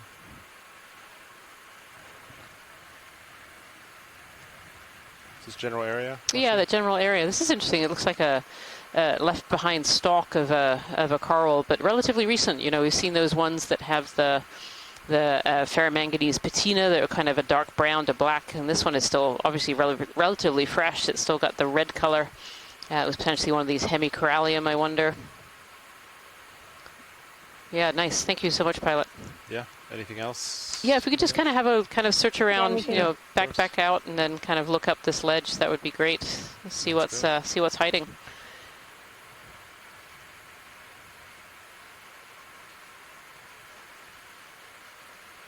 Yeah, and on that zoom, we could definitely see the whole outer ledge. This whole little ledge is just totally covered in ferromanganese crust all the way around. So definitely this ledge has been outcropping long enough to precipitate these minerals on the top, on the sides, and on the bottom as well. Because they're growing sort of from the outside, it can be really interesting when you break off a piece like this. You'll see the same chemical makeup on all sides, whereas typically they grow in sort of a stratigraphic section going from the base of the substrate rock all the way to the surface. But when you can coat it with manganese on all sides, you'll have the same chemistry everywhere that surface has been touching seawater. Yeah, really interesting. And I'm looking on the edges here, and I'm seeing these fossilized cup corals. So you see these little triangles that are sticking out. Those are scleractinian corals, but they've been covered over by that ferromanganese patina, so giving them that black color.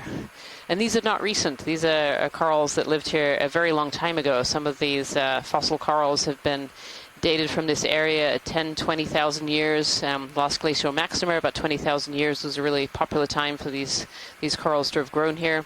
And some have even been dated in the hundreds of thousands of years. 250,000, I think, are some of the oldest that have been dated from this region. So these are not recent die-offs. These are corals that lived here a very, very long time ago and are now providing extra habitat. I can see kind of worm tubes and maybe some hydroids and some forams growing off of these corals. They kind of provide those little nooks and crannies for other organisms to live there as well. We can put in. That's a really good look on that ferromanganese coating. Another on there. 10. You really see the 004. difference between it and the top Copy that. surface. I will call it in now if you're comfortable, pilot. Will do. Watch lead. Is that good for that edge? That's really great. Thank you so much, pilot. Yeah, of course. Bridge, this is RV nav. Go ahead. We have another move, if you're ready. Do you Same know as the what all those little last. 10 hair-like meters, things bearing were? Is that just 004 organic matter built degrees, up, or are speed those actually 0.2 organisms? knots, please. So a little bit of both, yeah. Some of them are these single-celled foraminifera. They kind of form these little branching structures. They can be, you Good know, single copy, thank you. tubes or kind of branched out. Others, there might be hydroids in there. And then some of it might be, you know, the catching of some of this marine snow is getting caught on some of these structures behind. You kind of see a little bit of everything there. Pilots, that moves in. Very Copy that. cool. Thank you, Yeah, I know there's a lot of interest in what kinds of critters all the way down from microbiology up through those smaller myofauna are living on the surfaces of ferromanganese crust. And is that advantageous just because it's a rock surface, or are they utilizing any of the minerals or elements that are in the crust to survive, or are they helping precipitate the crust? Are they utilizing that really electron-rich environment to help them make energy? There's a lot of debate about what's going on at the surface of these iron and manganese oxides that precipitate nearly everywhere. I mean, you've heard us say ferromanganese about 1 million times on this cruise, because iron and manganese are really abundant in the ocean, and everywhere where there's oxygen and seawater, these minerals will precipitate. And so they're a very ubiquitous deposit, and there's lots of interest in who's living there on a small scale as well, and why. You're right. We have heard the words ferromanganese an awful lot on this cruise so far. We're definitely in a zone. Is it the same with seamounts everywhere, or are those really specific zones in the ocean that really get these coatings? That's a great question. It's pretty much everywhere. Anywhere that there's a rock surface that they can precipitate onto, and again, sedimentation rates are important. So sometimes along continental margins, the sedimentation rate is too high, but you can even get crust with just a different composition growing there, and with a lot more of that detrital material entrained inside of the mineral deposit. But pretty much everywhere you have a seamount in the deep ocean, in the deep open ocean, you'll find at least some thickness of ferromanganese crust or patina growing on the surface. So they're very widespread. there's a lot of places I can go to study them, which makes it a little bit overwhelming sometimes, but also really fun. Yeah. So we've just come across a couple more of these cup corals. We saw one earlier in great detail, and here are two more that have very similar features to the ones that we had seen before. You can kind of see the skeleton poking through there. The kind of ridges that you see are called septa, and to identify Go ahead, Rich. a lot of these cup corals, you have to look at the Good arrangement copy. of the Thank you. septa, so how big they are, how many rows Pilot there set are. move is complete. There are minor and major levels. Thank you, Nav. And so these cup corals are really identified off their skeleton. So it's actually interesting when I love seeing them here on the seafloor with all their tentacles out, but it actually makes them really hard to identify. Like it's a lot easier when they're all sucked in and you can really see their septa. It's really interesting. I think there was one right below it as well, Pilot. Yeah. Down. These are potentially Charaphilidae of some kind. They have a very rounded shape. They're quite low to the ground as well. But I daren't posit a species on these because there are just so many species that have a very similar formation, and it really takes looking at those septa to be able to identify them. And this is just a beautiful picture here. So you can see the very bright white spines sticking up. So those are major septa, and then you can see 1, 2, 3 kind of in between there as well, kind of these lower set septa in there as well, just through these beautifully translucent tentacles sticking out there. Beautiful shot. And these are, these are really small, so it's always great to find some of these. I have my eye in, as Scott had mentioned earlier, so my PhD many years ago was on these scleractinian corals, looking at the cup corals and the reef-building corals, and so I always love seeing these in situ. Thank you so much, pilots. Yeah. Our video whenever you're good. Feel free to come out. And so those ferromanganese encrusted cup corals that we were looking at earlier are in the same group as these ones that we're seeing right now alive. They're potentially different species, likely to be different species, I'd even say. But it's nice to see that in the past this was obviously an area where these cup corals could grow. And here now today as well, there are these cup corals that we're seeing on different areas of the seafloor as well.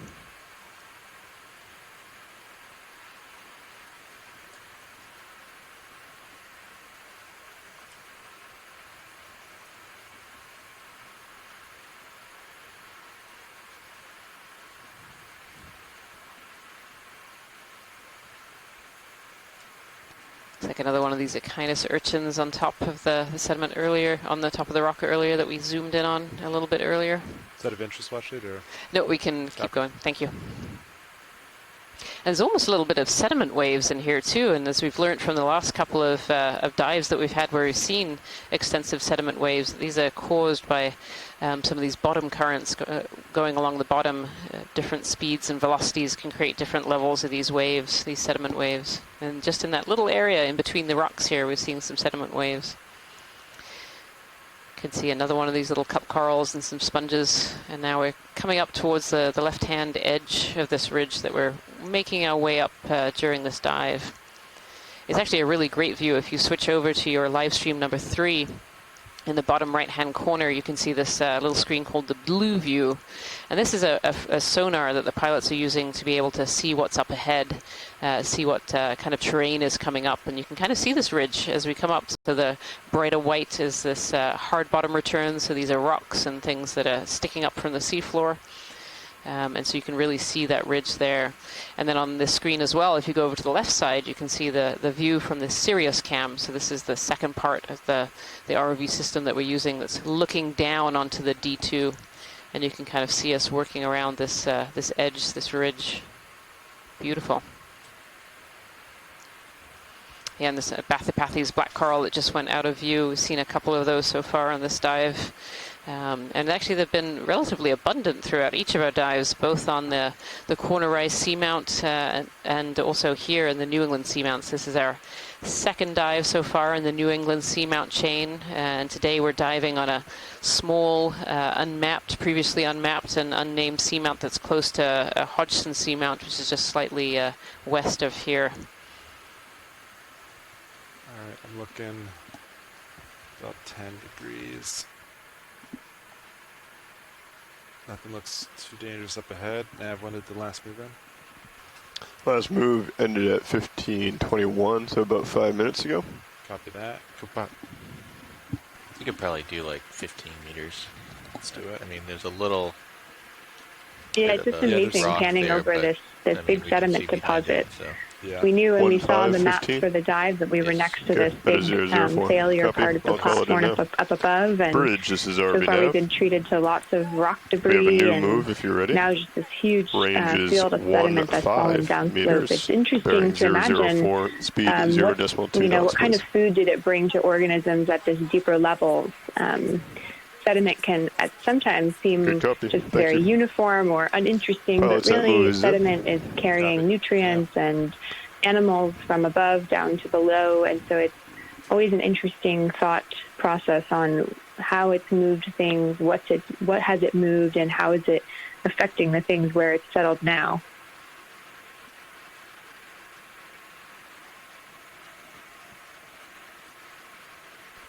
Seems like we've really kind of stepped into an area here that's very, very much sedimented compared to some of the rocks that we were just on.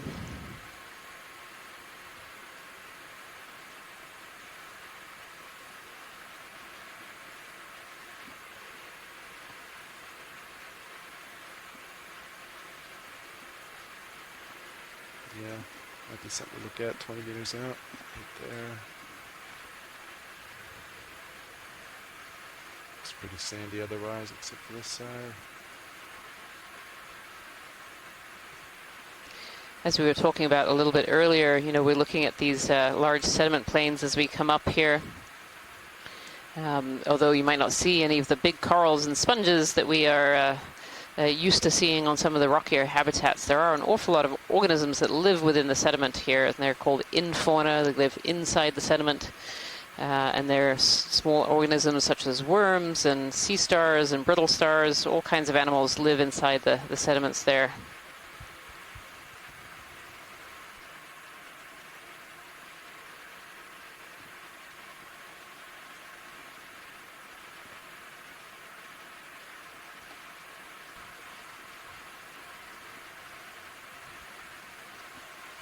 And making our way again to the... Yeah, it's interesting when we... sorry. Go ahead, Kira. Oh, I was just going to say, as we approach these little debris piles, too, it's interesting. Some of them definitely look displaced. You can see that they're on the sediment, and some look still totally intact. This is looking a little bit more like igneous rock textures, like we were saying before, with the sort of broken pillows or the more platey texture than a carbonate conglomerate from up above. So I think we've passed multiple different kinds of rock. Maybe we're seeing some of the more original material that built this seamount here on this edge.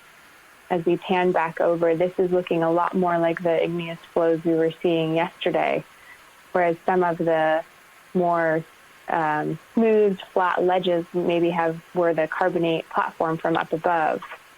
We're definitely seeing a mix of things here.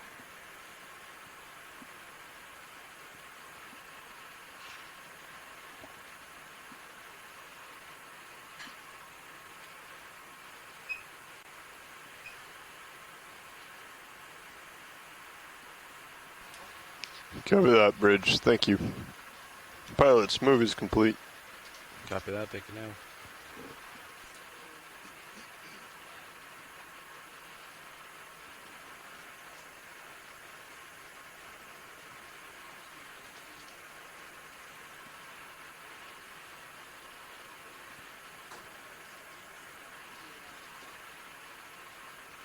Lots of we see some marine snow falling here. It's always good to remember the geologic time frame we're considering. It's easy when you're looking at sediments to think they fell here maybe yesterday or a week ago, but we could be looking at sediments that fell from the slope above millions of years ago. And so that's another really nice thing. If for scientists who might be down here seeing this, they might want to plan an expedition to come back and core these sediments or pick up some of the sediments and do geologic work on them to see what's their makeup, how old are they, what minerals are they made out of, to try to put together the geologic context. Or you could also have biologists who are interested in studying the infauna that are living here, and did they travel down slope with this giant fall, or are they new infauna that has settled here once the sediments fell in this region many, hundreds of thousands of years or millions of years ago.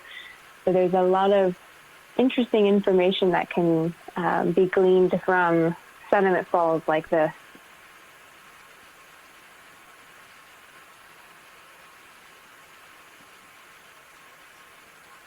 Hey, Washley 2, go. Washley 2, go. Go ahead, Watchley, too. Definitely some very cool erosive features here on this ferromanganese crust that's coating what looks to be a little outcrop of igneous I've rock. just been doing back and forth. Maybe even If you wanna basalt stay flows just on or this, pillows though, that have we that can absolutely do signature kind of bursting bubble look to them, Are you listening to cascading sediment Pilot Watchley, too? over these, causing those vertical striking, some of the botroids being outlined. Yeah, so the heading that Definitely Sirius sparse is in on terms of the is sort of larger where we're heading, biology, and although I feel like Sean I is just see sort a of few going back small and things forth, dotted here and there. left and right, to sort of see what's on each side. If you want us to cheat more to And this the is west, we can definitely do that more also. reminiscent of what we saw yesterday just in let us those know. large igneous flows. And just like we saw yesterday, I love this really bumpy looking texture when the botroids or the grape-like features at the surface Copy of the that. crust Copy that. get outlined by little bits of sediment, making the contrast really Make our high next and move making at it look like a 350 or something like that. bubble wrap almost.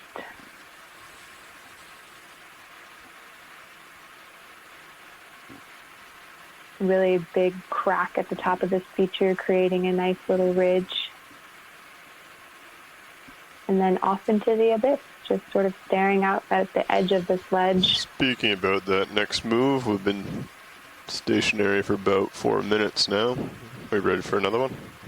If you look at the I would blue like view, the radar that's Sean shown to on come feed up 3, you can and do definitely a see scan. the There ROV, might what be it's, a as it's standing out, wall trying feature to ahead, or it might be understand a what little it's coming ridge, I up can't really on, tell.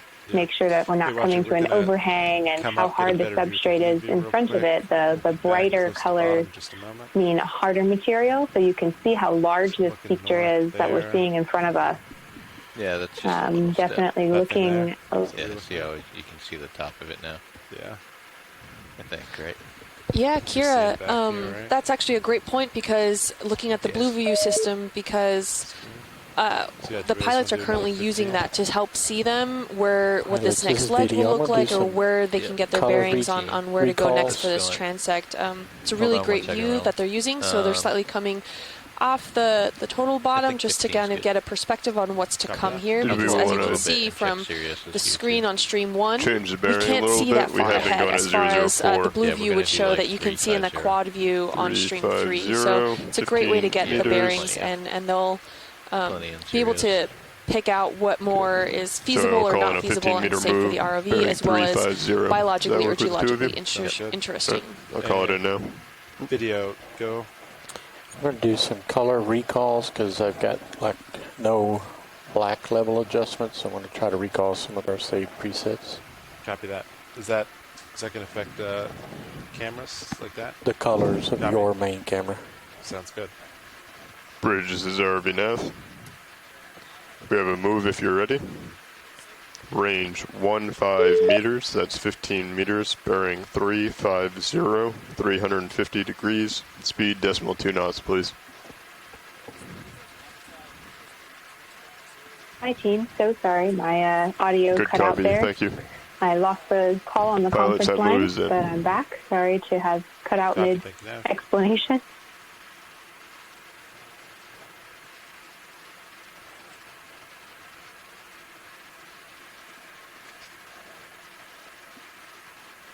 No problem, Kira. I was just saying that you made a great point mentioning the blue view earlier, which the pilots were just able to come off bottom just by a few meters to be able to see the overall landscape using that, because the overall lights that we're having on D2 don't go as far as the acoustic sounds of the blue view system. So they were actually able to get more bearings and see the overall landscape for safer transects as well, what might be geologically and biologically interesting. Completely not viewable right now, but it's like the minimum.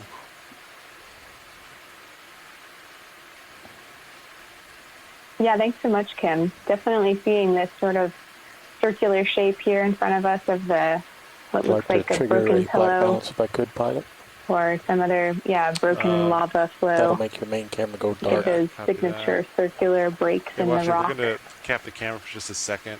Video's adjusting lighting and coloring. All right, video, if you want to do that. All right, they're blacking out the screens now just to work on color and balancing really quick, so we're still on. Don't worry, for everyone at home.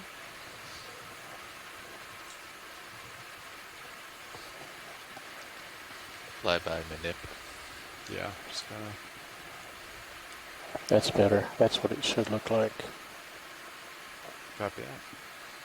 And that was just a great segment to show exactly how dark the deep sea is. There is zero light penetrating down at this depth, and just by having those cameras quickly, or the lights come off, you were able to see just how dark this area is. It's pitch black, and it makes you wonder how all of these organisms can actually thrive in certain environments like this. And it was, as we've seen throughout these dives, we've seen great adaptations to how this works. Either, the more reddish colors, or the ctenophores that kind of have that glowing feature on the teens. It's been really interesting to try to see how these organisms adapt to this environment. And, one of the comments before was, why do sponges grow in the certain ways that they do? And most of them are filter feeders, but we saw some that were more elongated or more vase-shaped or even more cauliflower-esque. And these were all questions that scientists still don't know the answers to. So we're out here exploring, hopefully to help define the baseline information so that scientists can begin to even ask the right questions, so hopefully we can find answers for. Are you feeling any current down here? No. Here and there, something real light, but nothing I would call significant. It's pretty calm.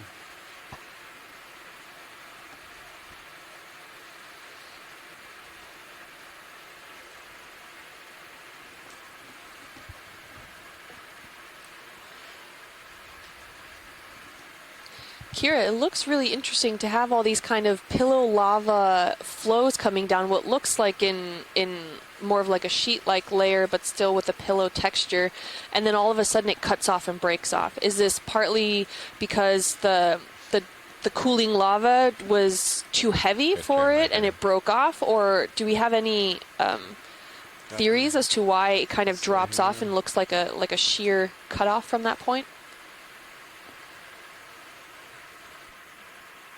That's a really interesting question. I am no expert on volcanology in terms of the morphology, but I think that's a really good idea. And the questions we're always asking ourselves as we're looking at these features is, were they transported here and they were broken up along the way, or is this how it's been sitting for many millions of years and that's a remnant of when it formed? Those are the kinds of questions that we're definitely trying to answer by getting some visual context and grabbing a few samples to try to understand exactly what's going on here. Great question, Kim. Just move his head there. Lasers off.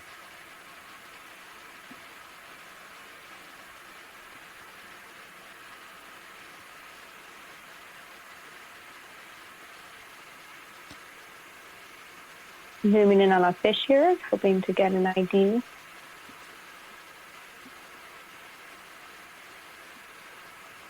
Lead the head.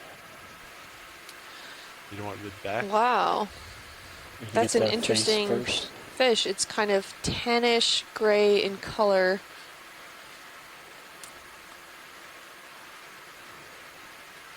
what looks like the front snout portion looks angular, not very round. Ooh, Tina Molostova from the chat is saying that this looks like the grampy fish that was also seen yesterday.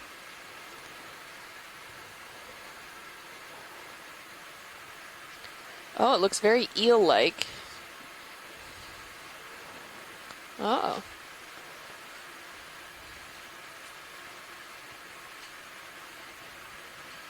Opening and closing its mouth there. Not sure what the goal is. Let's try to get close video. Back up a little bit. They're full wide. Alright, we'll let them swim off. Ken Sulak is saying it's a Snaphobranchus. Alright, let them go. Iliophis is the genius. I'm sorry if I say that wrong, by the way. Doesn't look too happy to see D2 making quite a fast exit there. Can we zoom in on that spherical structure right in center screen? Sure.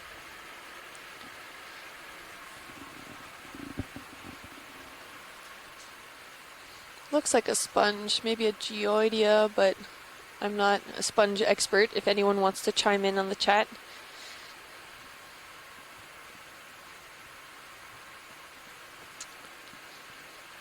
Laser is coming off. Looks like a geoidea.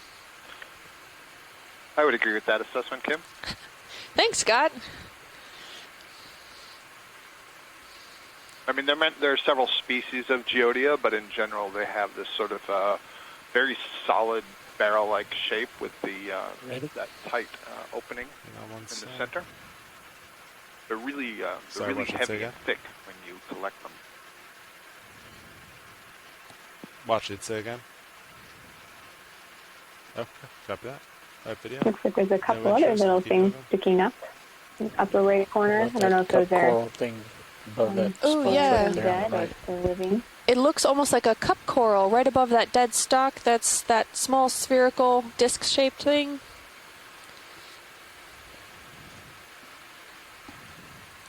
Alright, video, you want to snap that?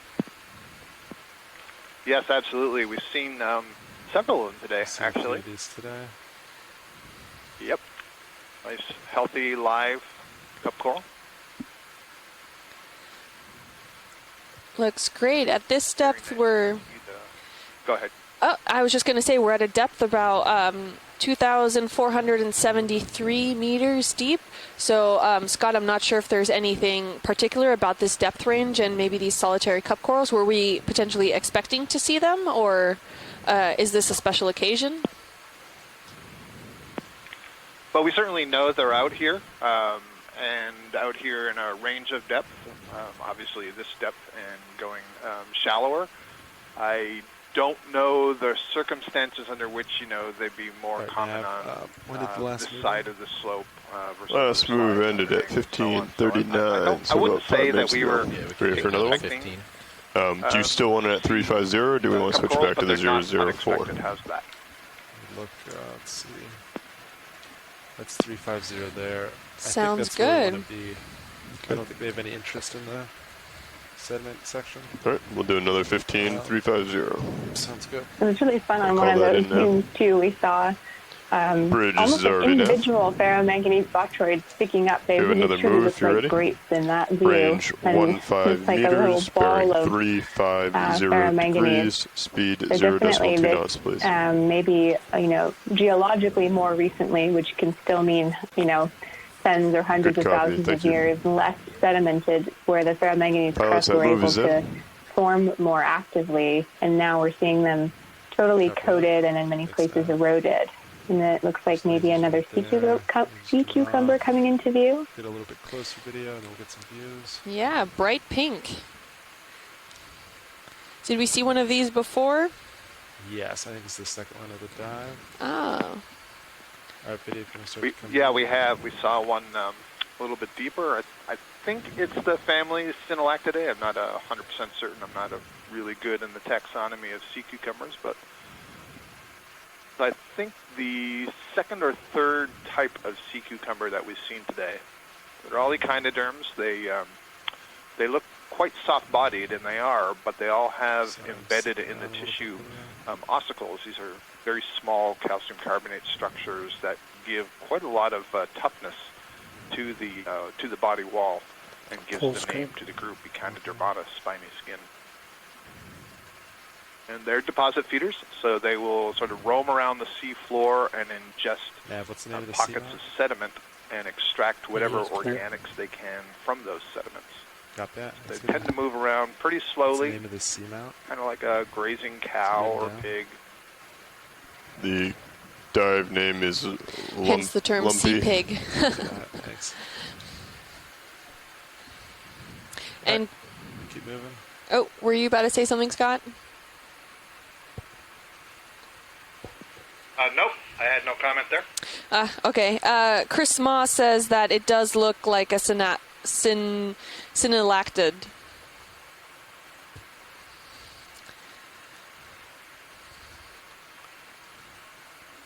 It's amazing how something can be such a vibrant color so deep down in the ocean, considering that there's no light down here.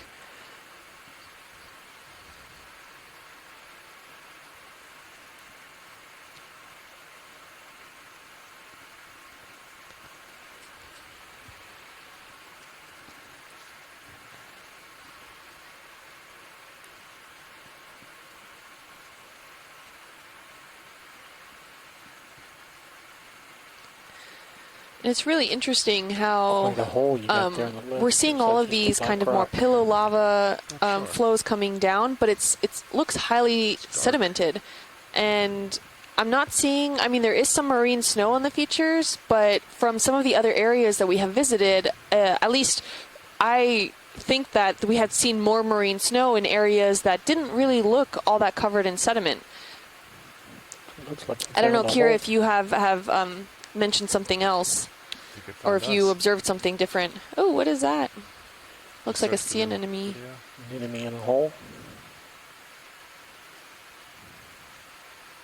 Yeah, interesting little kind of slump hole feature here, where it's either eroded away or failed down. It looks like there's crust lining it, so it's just a hole that's been here quite a long time. Just going to push into the darkness so I can light it up Interesting inside. spot for a sea anemone to settle and grow. Presumably there's enough coming by there that it can feed on it. Good copy, Bridge. Thank you. Various worms Pilots, and that move is complete. would be a food source. And I believe this is in the genus Actinurus, and one of the ways that we can distinguish that is the difference in the color of the column. You see that bright white, and then its contrast as you move to the tentacles and the oral surface, which is that brown color. So among sea anemone genera, which are very difficult to tell in situ, you usually have to look at microscopic elements of the soft anatomy inside. This is a relatively easy genus to identify. It's really interesting that there's two different color variations within the same organism. Is there any understanding potentially why that could be? No, I don't have any explanation for that. I mean, I don't think that's unusual among organisms. Lots have different kinds of striping thing patterns next to and the so on. crinoid. The odd question is, why is that going on in the deep sea? I'll just note that there's a very small stalked crinoid on the left just side. left of the tentacle. And I'm not sure if that is an early growing stage of a stalked crinoid or a juvenile feather star that is yet to break free of its stalk. It looks more like a stalked crinoid to me.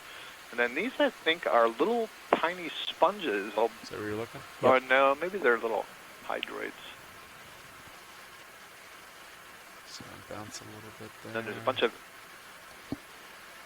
amphipods, yeah. So the things that are waving just to the right, that are out of frame right now, out of focus, these are amphipods on little mud sticks. These small crustaceans build these sticks out of mud, and they kind of hang out on the ends of them, and presumably are also capturing things from the water column.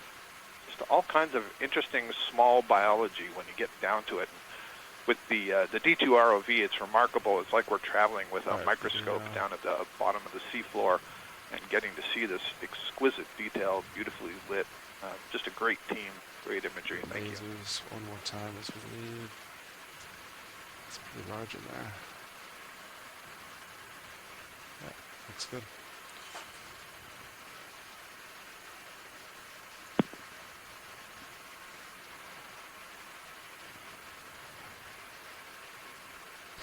And I'm going to ask this at the risk of just curiosity. Could the sea anemones potentially consume the amphipods that are potentially within that vicinity that are there if they kind of unlatch and are in the water column? I suppose that's possible. Yeah, the steps come out so those. I would venture to say that the amphipods have more choice over where they're building those sticks than the anemone does once it is settled, and so those amphipods could move on if they felt threatened by that anemone. So I'm guessing that they're not feeling very threatened. All pure speculation, of course, that you're forcing me to speculate. So yeah, I mean, you know, among the many questions is, well, what are those fairly large, you know, relative to the other things we're seeing, what are those fairly large anemones even eating? In shallow water, they'll basically eat anything they can get a hold of, clams, mussels, fish, worms, shrimp, so on. So I suppose it just depends what sort of stumbles by that anemone. If the tentacles can close on it, they have the nematocysts that can paralyze their prey and then ingest it. So it's a matter of what gets down in that hole that the anemone can contact.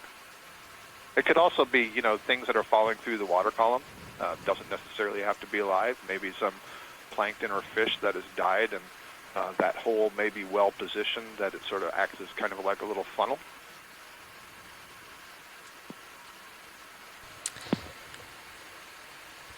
Potentially. That's a good thought there, where maybe that little hole is exactly what that sea anemone is looking for. This is a really interesting geologic feature here, Kira. It looks like as it was flowing down the cooling section, just some of it might have just been either too heavy or something happened where it kind of just broke off and the rest kind of sheared off the top there.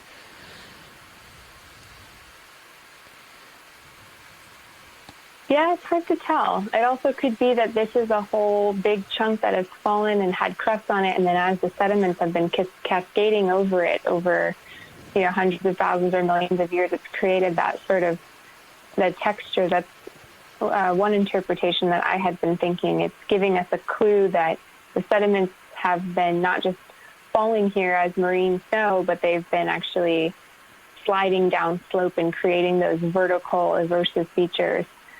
But I suppose it's possible that it got planed off another layer. It might be a little bit bigger markings if there had been a large-scale movement of material, like another slab on top of it.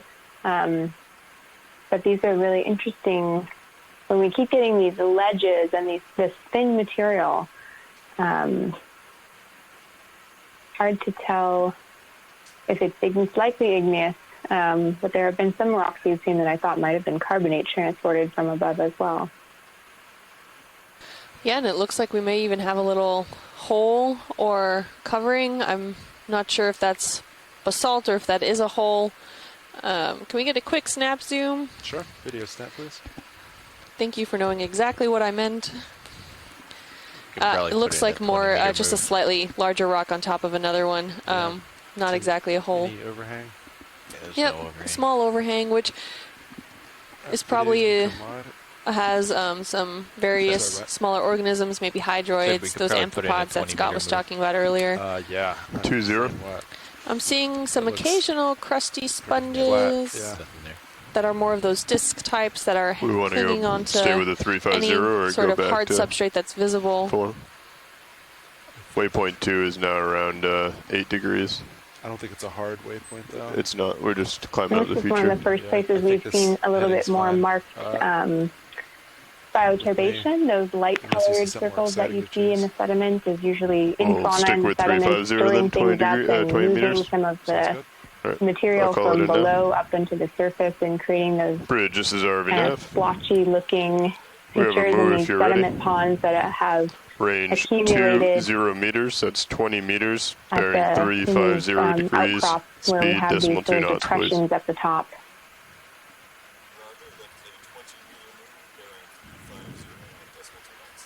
Good copy, thank you.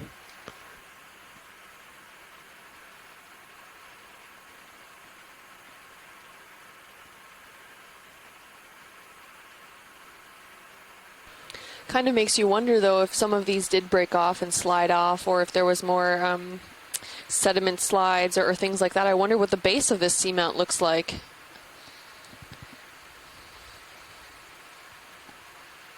Yeah, that's a good point.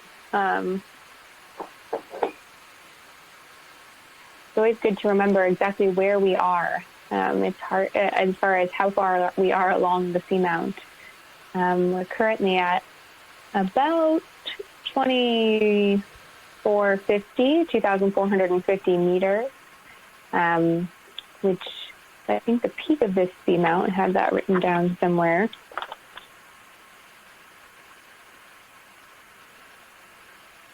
The peak of the seamount, I think, is about 2,100. So we're just about 350 meters below the summit, kind of climbing a ridge feature. So we're definitely seeing some really interesting erosive features close to the summit.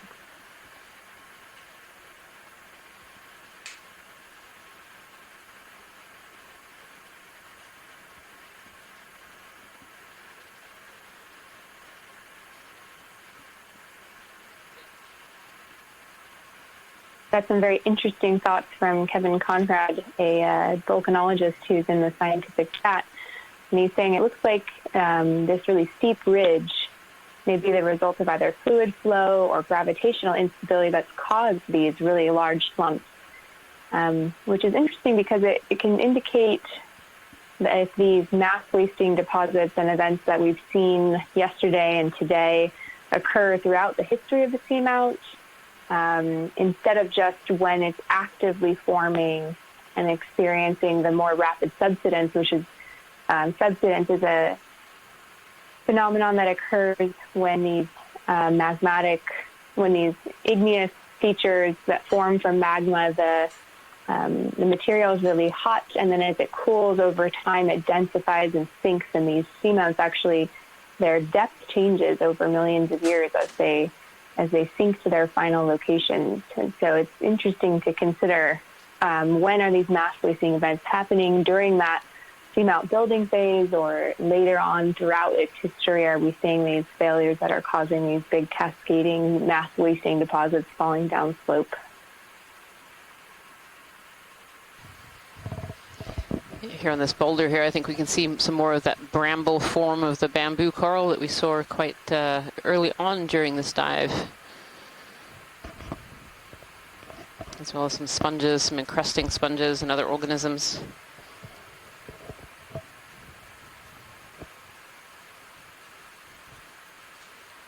It seems like there's a lot of material in the water, and so we call this material marine snow. And so this marine snow is particles from the upper ocean that are falling down into the deep sea, and these particles are usually things like dead plankton or other organisms that have died in the water column.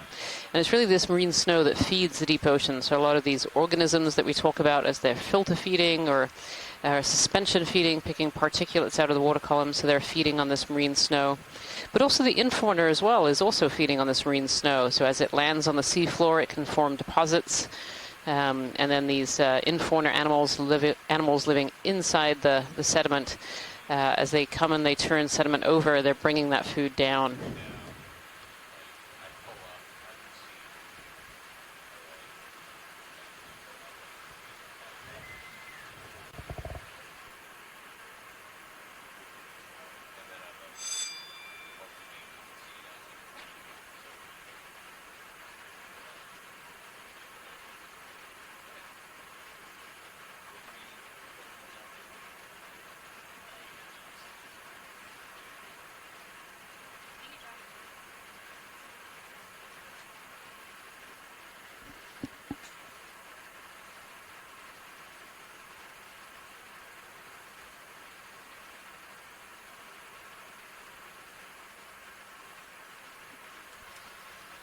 Good copy, Bridge. Thank you.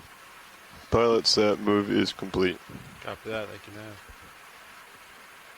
Let's take a quick peek to the east.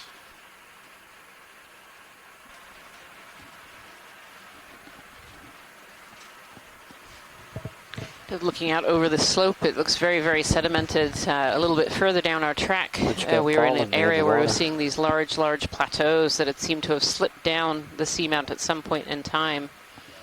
And now we're here a little bit closer to the top. It definitely seems to be kind of more of a pavement with this sediment over the top of it. If you're just joining us here today, we are currently on Dive 13 of the NOAA Ocean Exploration Expedition, North Atlantic Stepping Stones. And the stepping stone today is a small, unmapped and unnamed seamount, very close to a seamount called Hodgsen, which is just to the west of us here. We are on the New England Seamount chain, so we started this expedition over in the Corner Rise, and we're starting to make our way through the New England Seamounts, working our way back into shore. We started the dive today at about 2,550 meters, and it looks like we've come up about 100 meters so far upon our dive track, so we are currently at 2,455 meters.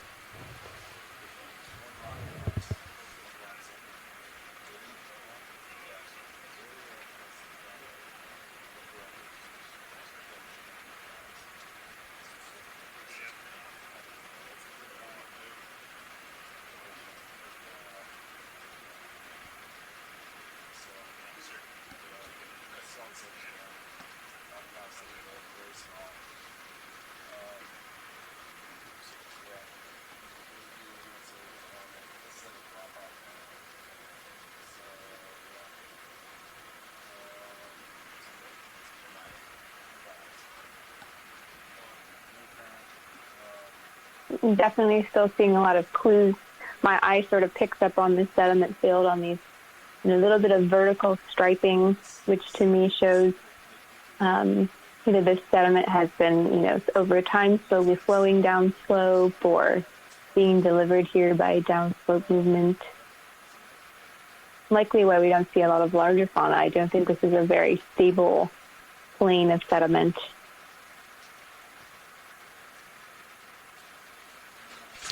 Yeah, it's interesting taking a look in the blue view. So if you go onto your live stream number 3, in the bottom right-hand corner, you can see a little screen that says blue view. And this is a forward-looking sonar, which our pilots are using to help them navigate and see what's up ahead, what the terrain looks like. And where you see these bright returns, these kind of shadows behind, these are rocks that are sticking up and hard features here. So it gives a good overview of kind of what's to come, what we might be able to see as we move forward on our track line. We were doing 15 to 20 meter moves at 350. Do you want to do a 15 headed 350? Yeah. Okay. How's that sound, co-pilot? That sounds good. On the way. Coming over slightly to get that 350. Sounds good. Here's what the stock is.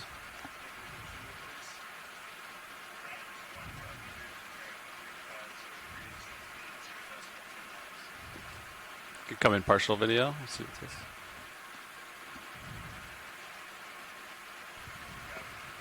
This looks like it might be either an old coral stalk. Yeah, I think this is an old stalk of probably a coral of some kind that lived here at one point in time and has broken off and been pitted with other organisms living on it.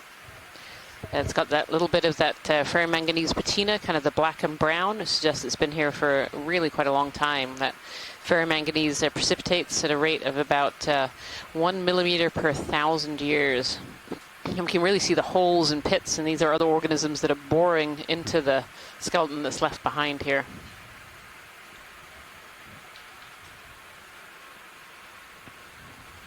There's a snail on there, and some sponges, encrusting sponges.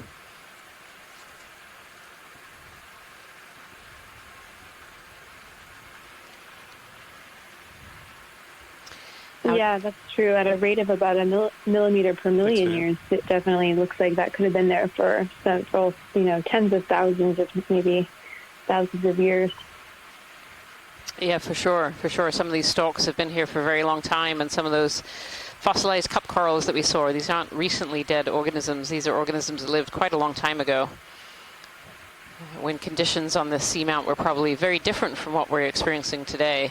The temperature and salinity and current regimes all have changed over the last 10 to 20,000 years. going to go for the small branched Yes, please, pilot. object up here next. Thank you. It's a dead sponge. Okay. You know when you want me to start. Okay, I'll get closer.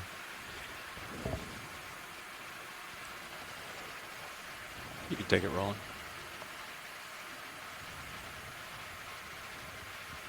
It's like a sponge sticking up from this rock here. You can kind of see the bedrock underneath swept away a little bit from the sediments. And this one looks like it's actually a dead skeleton rather than a live sponge. And sponges are alive. They usually have quite a bright color. It can be a very bright white, sometimes a yellow, sometimes a red. They can come in many different colors. In the background. But they leave behind that skeleton, that brown skeleton. Is that one of those, Yeah, this in the background, this is a Desmophyllum dianthus. So this is a fossil coral, a cup coral. It's probably fallen off of somewhere and Thanks, video. and Keep landed going. in this sediment. I think I saw a rock, kind of a rocky outcrop in front of us. Yeah, so I suspect this Desmophyllum has fallen off from somewhere upslope there a little bit. You come up with me, co-pilot. Coming up.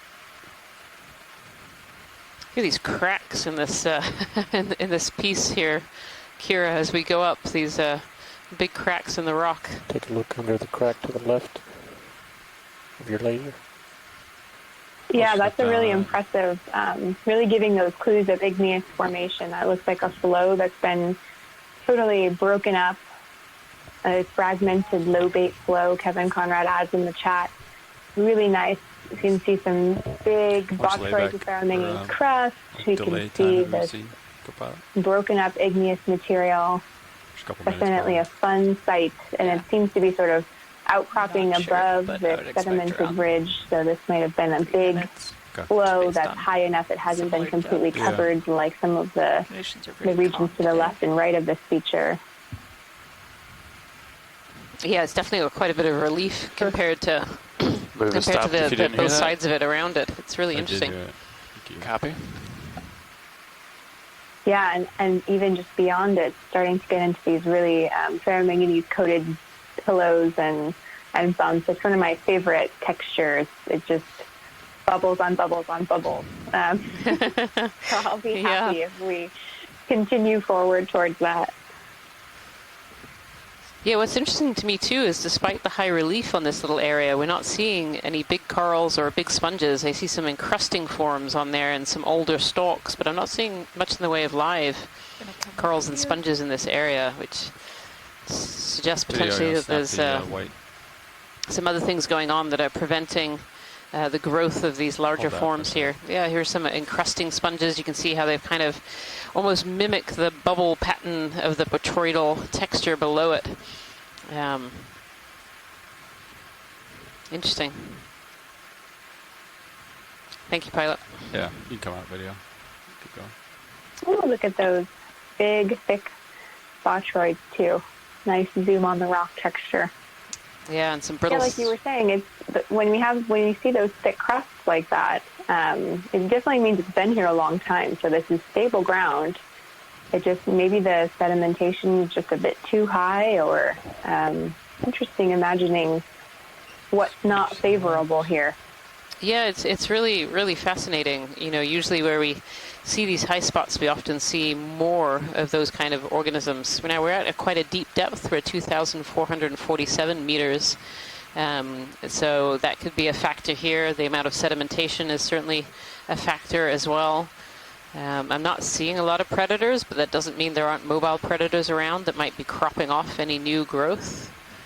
And then just maybe the flow is not quite enough. You know, with the sediment settling here, it suggests there isn't a really high current in this area. And so maybe it's some combination of all these different factors of stopping the growth of these larvae. They could be larval transport as well. You know, maybe this is just a particular area of the seamount where transport is not bringing those larvae in. Go for it, Ron. Get you close. Yeah, if we could snap zoom on this Bathypathes, we have actually a request to collect a piece of Bathypathes if it's a more unusual species. So it'd be great to have a snap on this one. Okay. I'll get you closer video. Thank you. These Bathypathes is a black coral. You can kind of see the black stalk sticking out. It's named for its skeleton rather than its overall color, which is of course orange. These black corals have these really black horny skeleton made of proteinaceous material, and they're kind of black and shiny. Okay, you come in. And I'm hoping Tina is watching, Tina Maltsova from Russia, who is an expert on these black corals, and I'll try to hold this angle. she's been very interested in these bathypathes, and might potentially be several different species.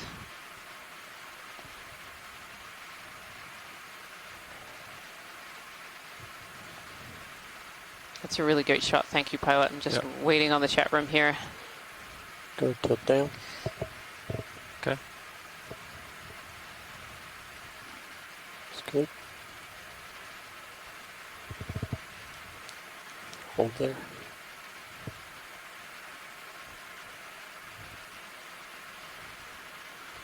Not a lot of heave today. It's pretty steady. Yeah. Sometimes Is that these. a little baby one? No, that's probably a hydroid or maybe a bryozoan right next to it. On the rock there. I think that's a sponge, actually. A little carnivorous sponge to the left side. Oh, on the left. Little spine sticking out. Ah, okay. Yeah. If that's what you're referring to. Yes, I believe so. Yeah, I believe that's what I so. meant. Little cladorized sponge, carnivorous. Yep.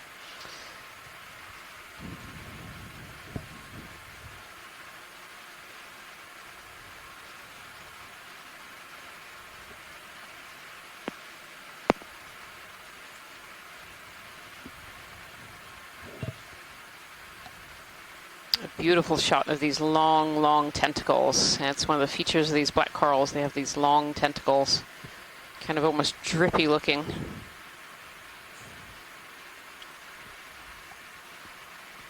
Okay, thanks, video. Do you need any other closer looks, watch late, or is that sufficient? I think that's great for a close look. I'm still Let's go waiting one to hear if full this is one potential unknown species to take a sample of, or whether this is a more common species.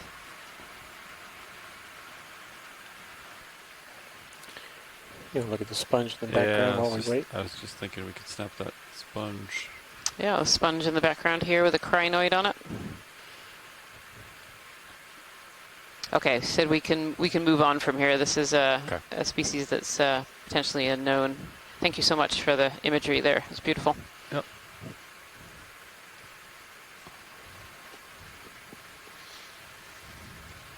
Quite a few skeletons. Yeah. Okay.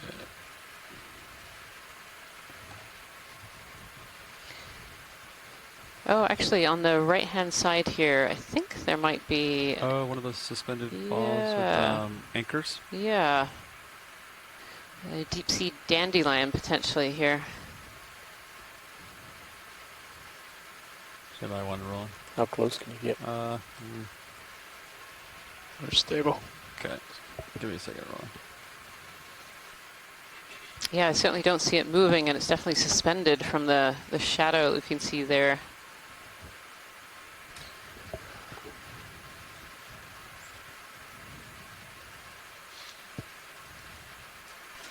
Do you want me to change my heading slightly to keep you in view? Yeah, sounds good. All right. Coming over. It's amazing, this little series of organisms in this little crack in the rock here.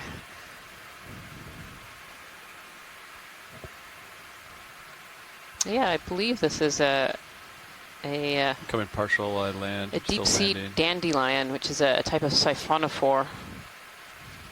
These siphonophores are made up of different zooids, each of them having different jobs within a colony. So it's kind of a colony all working together for different purposes. We saw one yesterday of a slightly different form, but this is a different one. You can see there's little zooids working away on the top. So there's often a gas-filled float somewhere up there that helps to keep these dandelions suspended, and then they have all of these threads, these strings that are sticking them onto the rock beside them.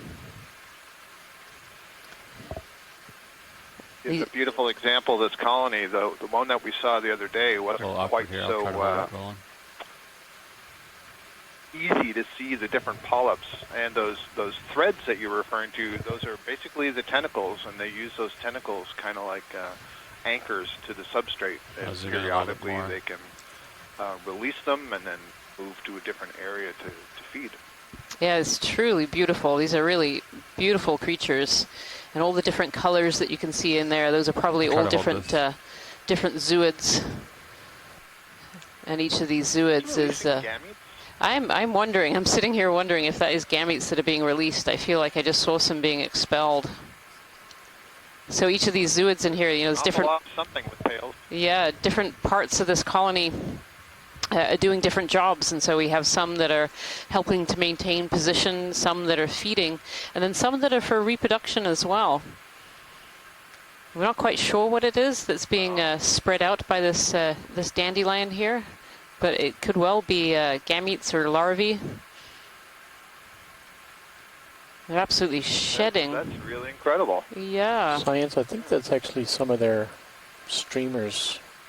You just can't see the line coming from those. They're so small. Yeah, I don't know. They're very small, and a lot of them don't have streamers they're rolling. Some of them, they have like little tails.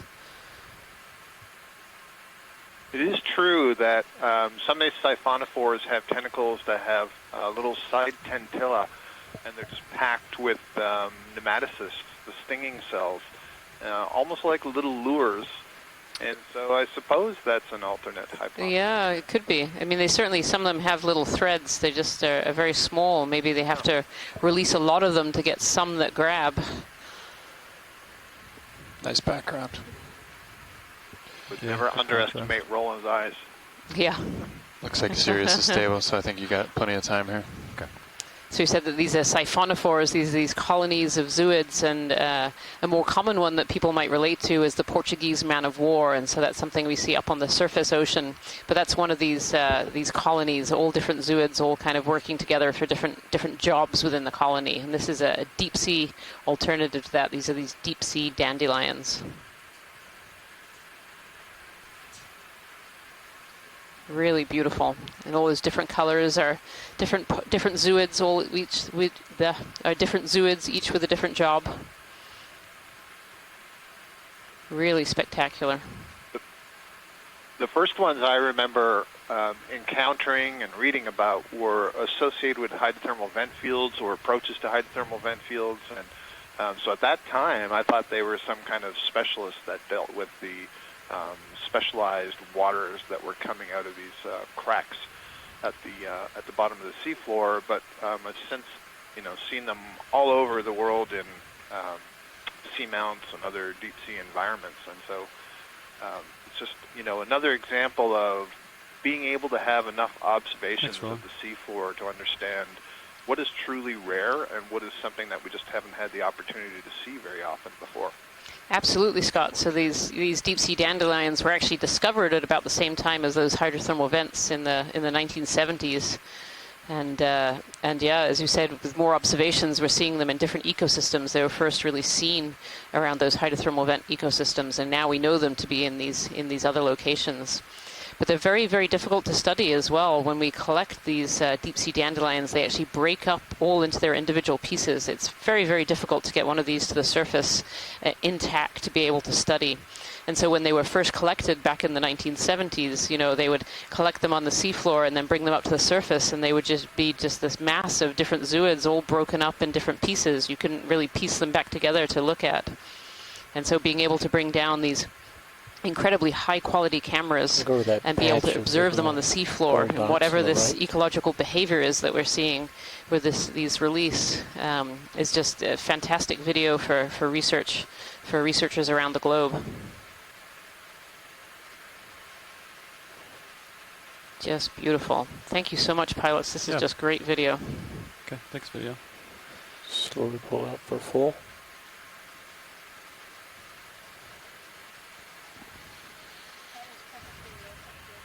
Absolutely spectacular. What a great observation.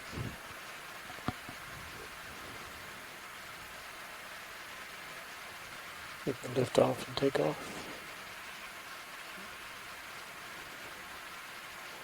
Beautiful water. Well, if you just joined us today, we were just looking at a deep sea dandelion, quite a little discovery here on the seafloor. These rarely seen organisms are being discovered more and more by programs such as the Okeanos Explorer, finding them in places that we didn't expect and expanding our range of knowledge on these unusual organisms. Today we're on dive 13 of the NOAA Ocean Exploration Expedition North Atlantic Stepping Stones, and today the stepping stone that we're looking at is a small unnamed and previously unmapped seamount until our fabulous mapping team had mapped it over the last 2 days. And we started this dive today at about 2,550 meters, and we've come up about 100 meters so far. We're at 2,445 meters. We're currently working our way up a ridge system here on the southern side of the seamount, and kind of working our way up to explore these different depths and examine the geology along the way. It's not really something you look at when you're when you're doing it, you know. Yeah. But it was nice and stable. It was awesome. Yeah, and I think you had a lad in for a little bit too. Yeah, I had to like hook my left toe. So yeah. You see that? Yep. Yeah. Kind of a weird landing. Nice black background though. It was awesome. Yeah, it's a good shot. Looks like you're turned back northbound, so you can lift up and rotate up with me. Might check out this rock Yeah, it's feature. so interesting as we pan away from that really big igneous feature with this kind of falls off over here. A big outcrop of a low-bait lava flow, and then we zoom right back over this kind of sedimented chute and onto the edge of this other feature here. Definitely corals in the distance. Going back and forth between these more extreme environments. See, fish always comes by when you talk about the geology, Kira. Go by. You That's can use okay. your rotator, rotate up a little bit, get a better view. Look at this little where I'm pinnacle. going. Yeah. Sticking up here. This is really interesting. I see some of that bramble-type bamboo coral and potentially another species of coral that we haven't seen yet this dive up on top as well. But interesting little pinnacle. Yeah, definitely get into these igneous flow features where we get much more smoothed and kind of low bait, blobby textures. Really neat looking little pocket of habitat over here as well.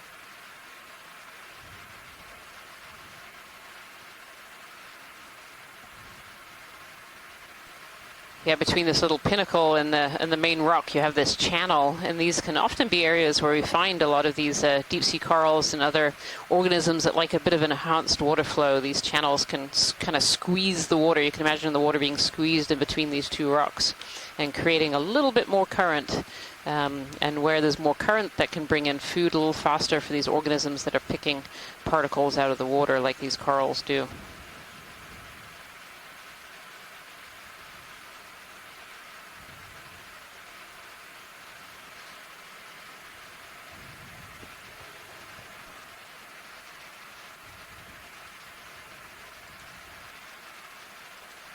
It's so interesting, too. I've been currently working on a paper talking about crust coverage on seamounts, and we've talked a lot about ferromanganese crusts and the fact that they're everywhere. But looking at a region like this, you can see that the morphology changes based on if it's on the top or on the side, and trying to think about the thickness of how deep it's going onto the substrate rock of the igneous below. It's really hard to contextualize how thick of a coverage of this ferromanganese incrustation you might have all over a seamount as scientists try to estimate how much crust tonnage might be out in the world. And it's definitely, when you see these in situ versions versus, individual rocks on shore, you get an idea of how difficult it is to get the scale of geologic deposits, how much material is out there.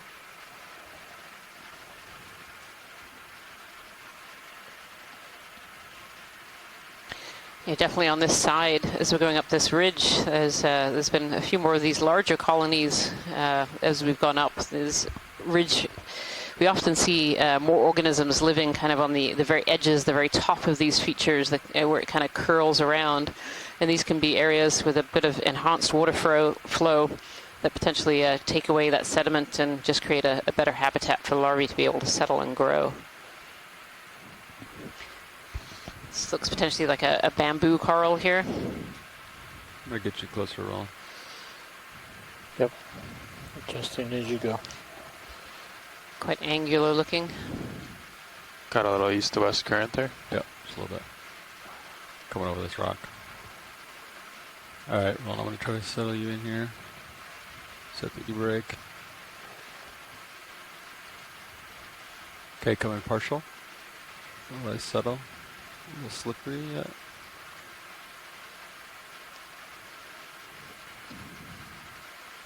You can see some crinoids and some barnacles in this colony here.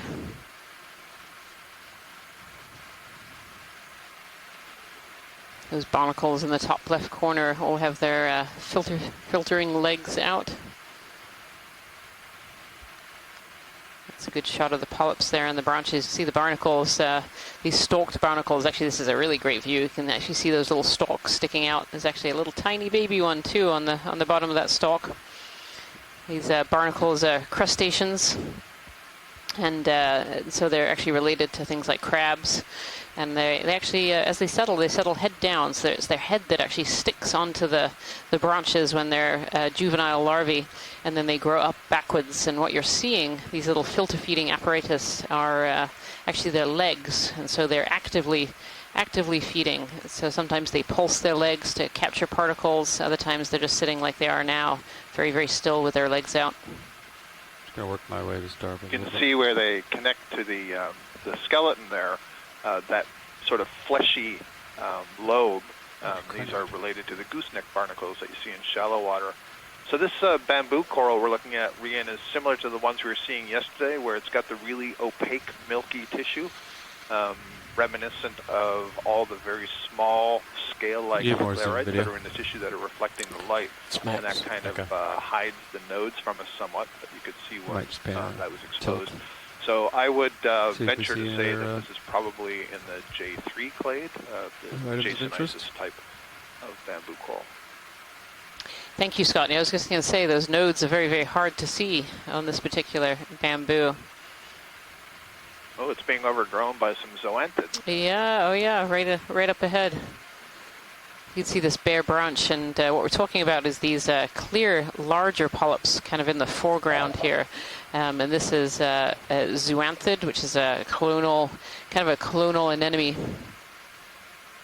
And they often overtake branches that are clear. Refer to it as a parasite in this case. A parasite, yeah.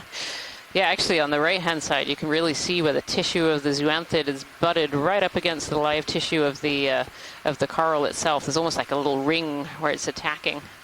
Interesting. Yeah, that's a really nice observation. And, you know, there's these endless questions about does the zoanthid affect the coral?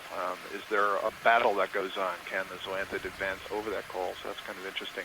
I think I see just in the background to the right, it looks like there may have been a barnacle that settled that got completely overgrown by coral tissue. It's interesting. It's almost been calcified. Yeah, the bottom has been calcified, but the barnacle does still have its feeding apparatus out, its feeding legs. I can see it's still, the barnacle is still alive despite being calcified over at the base there.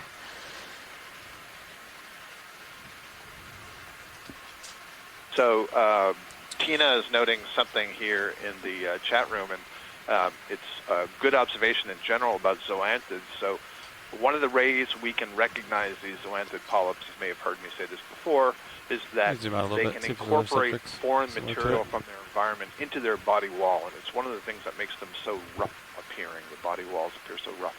And Tina noted that on some of these zoanthids, they appear to have co-opted the sclerites that the bamboo coral produces into their own body wall. So neat little trick there.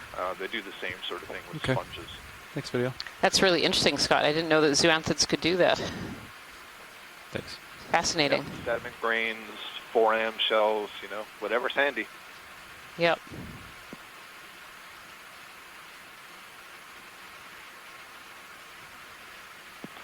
Rian, as we move up here, just to the right, that's off screen right now, I would like to get a look at this colony that's on end. I would like to see if this is a trident-type colony.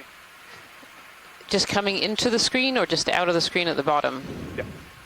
Coming into... Right now, it's center. Okay. Top center. Yeah, pilot watch lead? Go ahead.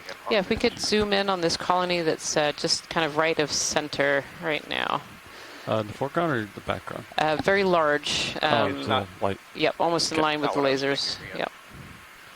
Yeah, this is not a trident type, Scott, for sure, but we can have a quick zoom in. Okay. Yeah, just do your typical zoom so we don't have to dwell on it. Thank you. Okay. Thank you, Scott.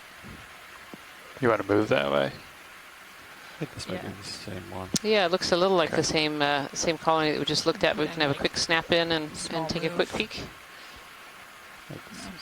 Do this one and see what happens. It can be very hard to identify corals from a distance with these cameras, and so it's really helpful to be able to zoom in and see some of the internal structure and how the polyps are arranged to help us identify what species might be here. We're going to go for this closer one here. The other one's kind of... Yeah, I agree with you, Ian. There's nothing that's striking me here that this is any different from what we just looked at closely. Yep.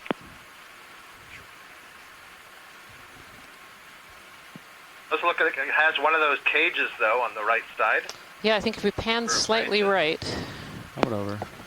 you can see kind of this mess of polyps here, though I don't see the anemone in the center, interestingly, Scott. You know, every time we've seen kind of one of these cages, there's been an anemone in the center. And I'm not sure I see that here. Yep, no, I don't see the anemone either. I think yesterday when you were on lunch, Kim and I were looking at one of these, and it was the same sort of thing. We saw the cage, and we didn't see any anemone. Interesting. So some really interesting questions about what it is that leads to this sort of branching pattern. Yeah, this strange. I still think there probably was something in the past. Almost like the growth of the tissue is, you know, avoiding whatever it is that's growing on the coral. And so much like we were just talking about the zoanthus before, you know, there's definitely this chemical interaction between different species. And there's the battleground, which is the substrate on which they're growing. You know, everybody wants that substrate. It's really valuable to get up off the water column. Absolutely, yeah. It seems almost like a genetic reaction to something landing on the tissue and it not liking it and starting to grow at strange angles. It's really, really fascinating. Can do some blue view explorations here. Suss out the starboard side here. Copy, you got a range 50 meters on that. Okay. Bring it down, paint it.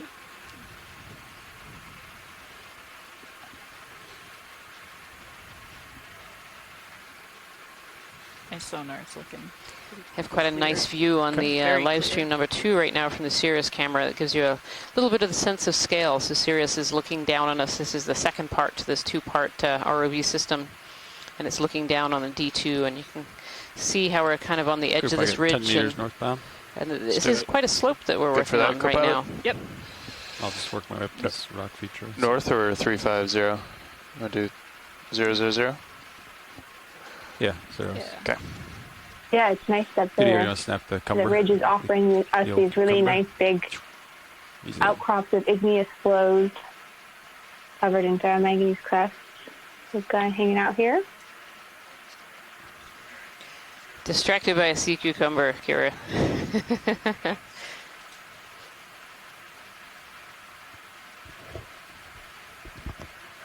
going to go back to the rock feature. Is there something you wanted to look at, watch lead? I think definitely the more interesting seems to be on the port side here. Yep, I agree. So I think maybe follow this feature up as we move up our transect would be great. Awesome. Thank you.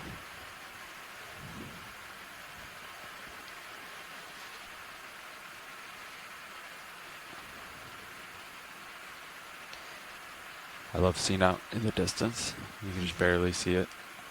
Big old rock features. Yeah, there's definitely, between this dip, there seems like another series of boulders over to the left of us as well. Almost another one of these chutes where things have come down from above.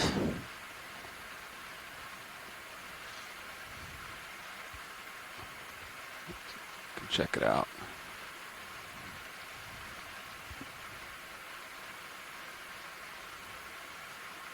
Oh, this is a really great view of the feature that we're kind of working our way up here.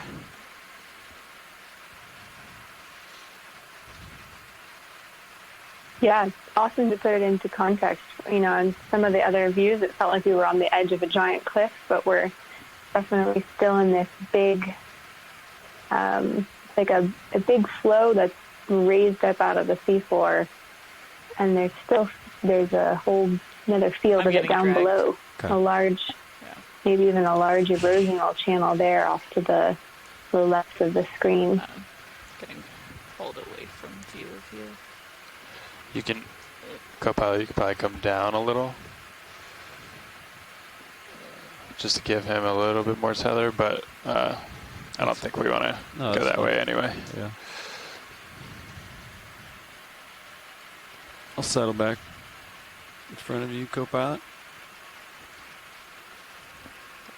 Looks like this area is mainly made of these pillows rather than the really flat features that we're seeing at the very beginning of this dive, where the rock was very, very much flattened. These are much more bumpy in texture, and then of course have those little bumps, those botryoidal ferromanganese features on them.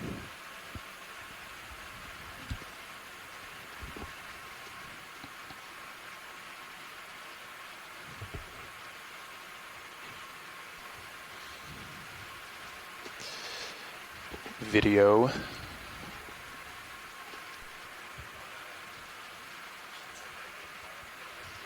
Yeah, definitely showing us that we've seen some really different rock morphologies here so far on this dive.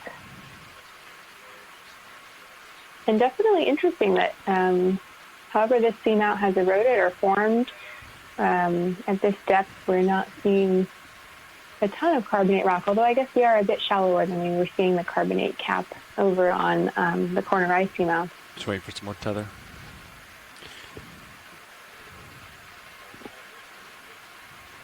Receive, thank you, Bridge.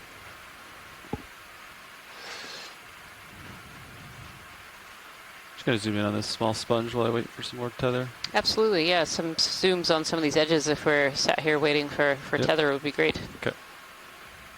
Yeah, you can take a video. Just a little guy. It's like a cylindrical beige sponge that's just coming into view here on the seafloor. They really blend in very well with this background. So these sponges are all made of spicules, so pieces of either silica or calcium carbonate that are knitted together. And they form these structures. You can actually just see the spiky spicules, some of the longer ones sticking out there. And these sponges can be habitat on the seafloor as well. Very often we see lots of other organisms that use the sponges as habitat. This is very similar to how the corals work as well. And actually it looks like there's something as kind of a dark shadow in the middle there. So it looks like maybe there's a larger organism growing in the center there. Very often there are amphipods or little crustaceans that live inside some of these sponges. And these sponges can be part of what we call ecosystem engineers, so engineering ecosystem that other organisms can use. And so these ecosystem engineers are animals that alter their habitat enough that they actually change the flow characteristics of the water, and they change the way that the sediments deposit around them. And so are creating this habitat on the seafloor, and this habitat is then utilized by lots of other organisms that live in the area. And these can be worms and sea stars and crabs and all kinds of other organisms that use them. And these structures persist too. It isn't just while the organisms are alive. When they die off too and leave that structure behind, there are still organisms that can use those structures. And certainly there have been some papers that have estimated that the numbers of organisms utilizing dead structures can rival and sometimes even be higher than the number of organisms that use some of the live structures created by these corals and sponges.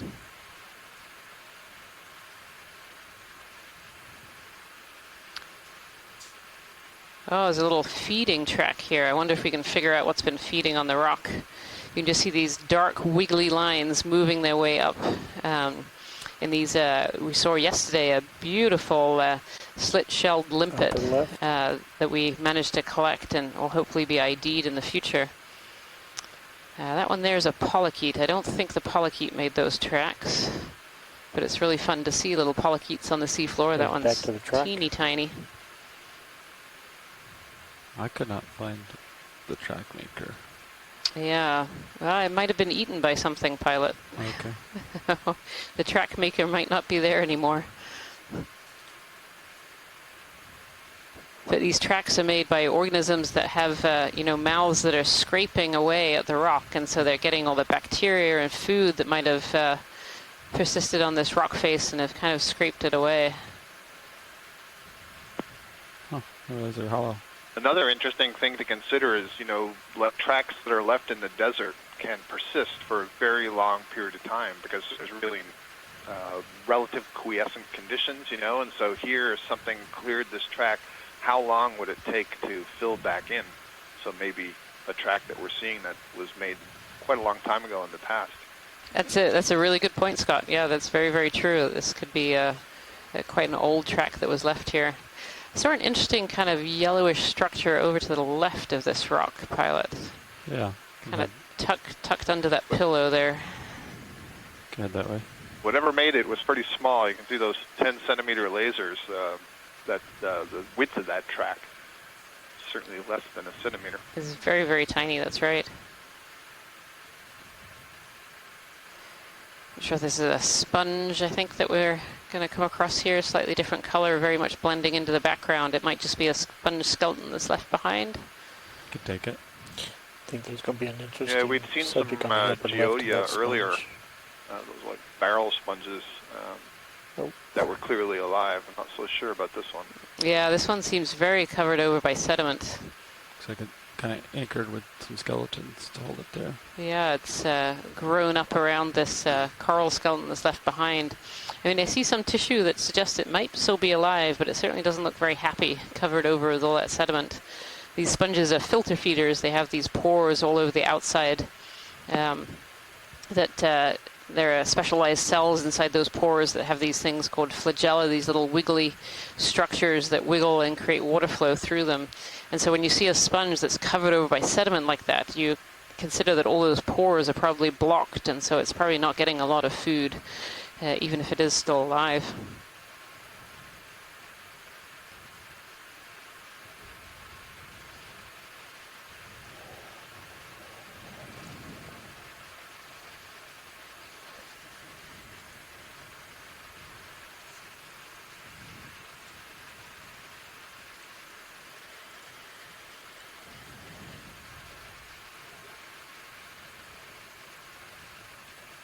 Keep working my way up. You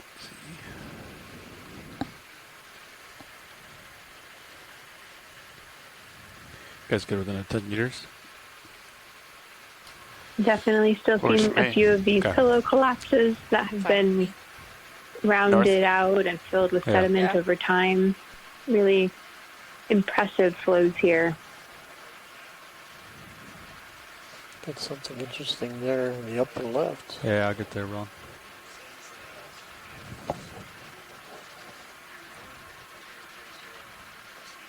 Looks like an urchin.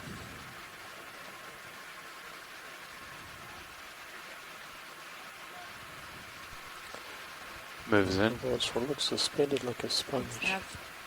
Even through the sediment cover here, you can really see that botryoidal texture, that bubbling of the ferromanganese.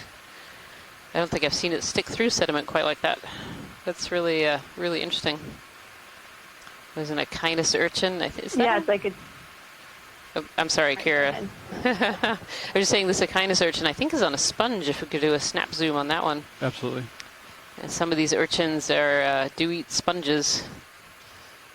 I wonder if this is one okay, come in now. Having a snack. I'll get more tether in a second, Roland. Suspended. You crawl up there? Yeah. Yes, this urchin has made its way up the sponge. The sponge actually looks like it's a dead sponge. It doesn't look like the sponge is alive. But yeah, these urchins have something called tube feet, and these are sticky little feet. They have a water vascular system that can create a little bit of a vacuum underneath each of those feet on the pads, and so they can climb up vertical or even underhangs in search of food. You see all the longer sweeping. As we're approaching, Sorry, go ahead, Scott. Yeah, sorry, Ryan. I was just going to say, as we were approaching, it looked like a really spiky ice cream cone. Yeah, and, yeah. I'm glad you were just saying that thing about the tube feet because, from the approach, one might think, oh, that's really unusual. How does that thing with all those really long spines get balanced up on that sponge? And as you note, the tube feet, they have little suction cups at the end, essentially, that can use to grasp substrate and haul themselves up. Yeah, and it's a That good. shell is mostly empty, and so, again, filled with water. So we've been talking in various points about the buoyancy of some of these organisms, and so they may not be as heavy as they appear to be when we see them on the video. Yeah, urchins in particular, because most of their body, mostly inside that shell, as you mentioned, is water.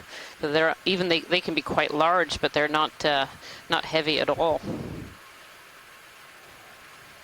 They have a very, very long intestine kind of coiled up inside there, and the idea is that it provides a lot of space and time for the sediments and organics that are passing through to be digested. They're not necessarily feeding on the highest quality food, so they need a lot of time to extract whatever organics they can. Receive. Thank you, Bridge. Yeah, this is an interesting little pile of rubble here that we're coming across.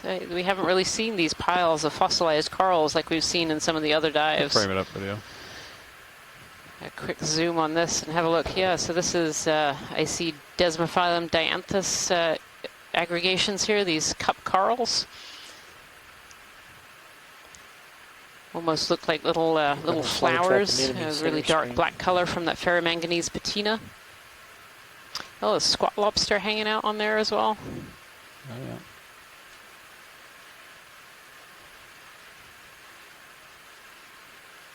A little treasure trove in here. It is. Getting closer video. So I was mentioning earlier that even when these coral structures die, other organisms still use the structure. It still provides great habitat, little hidey holes to be able to hide and protect yourself and protect your young. Other areas you can feed. Oh, is that a squat lobster actually inside the top of one of these cup corals, or a shrimp? I think it's a little squat lobster, actually tucked all the way in the top there, inside the center of this this coral skeleton that's been left behind. And these coral skeletons that we're seeing that are kind of this dark brown and black color that have been covered over by that ferromanganese patina, and that really shows that they've been here for a very, very long time. And there have been studies looking at dating some of these corals, and the dates come out somewhere around the last glacial maxima, so about 20,000 years ago. And some of the dates of these corals range back even further into the 100,000 and 200,000 year range. So these fossil corals are not recent, and they certainly don't look like they came from here. They look, they tend to grow on very steep faces and underhangs, and so these corals came from somewhere up above.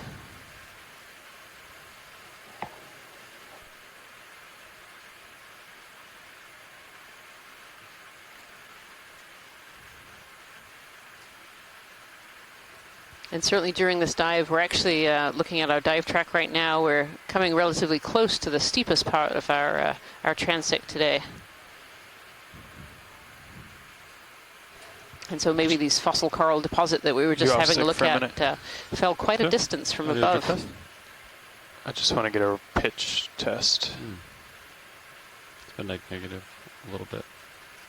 Which is what, bow down? Stern down. Stern down. Yeah, slightly to starboard. Yep, slightly bow up. Yep, thanks. This has my curiosity. Video snap round object, seafloor. Oh, a large, yeah, like a sponge maybe. Again, kind of blending in with the background. Huh. Oh, it's a second sponge before that. Got it. Yeah, kind of that peachy color. Kind of fools you into thinking it's a giant egg or something on the seafloor. This is a type of sponge. It's actually another glass sponge right beside it that kind of looks a bit like a vase. Thanks, video. Keep going up the hill.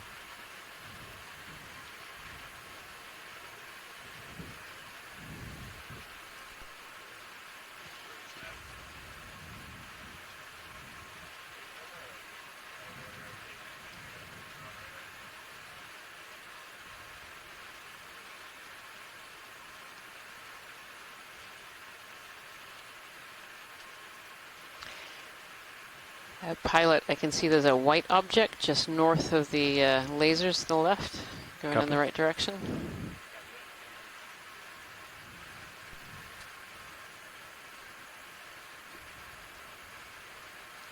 I think again this is another sponge. We've seen quite a few different kinds of sponges today.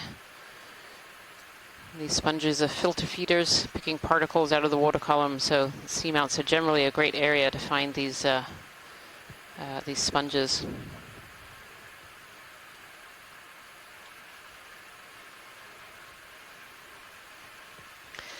Looks like the sponge is sitting right next to what we call a xenophyrophore. Come in. That's kind of the sandier looking bump to its right here. Yeah, so this is a sponge sitting on a little rock. This white is a sponge.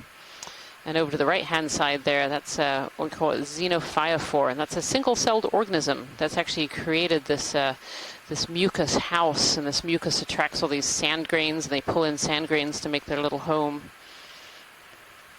And these xenophyrophores are found very, very frequently. We've seen a lot on this dive track so far, and almost most places that we find sediment, you'll find some xenophyrophores, and they can be large. This one's about 5 centimeters, but they can be kind of up to basketball size, apparently. So they can be quite large. I can see another xenophyrophore over to the right-hand side as well. It's quite a few in this frame here, in the sediments. Is the orange ball likely a sponge? That one's likely a sponge, but be worth a snap zoom as we go by. Okay. Thank you. This might be one of these geodia type sponges. The geode.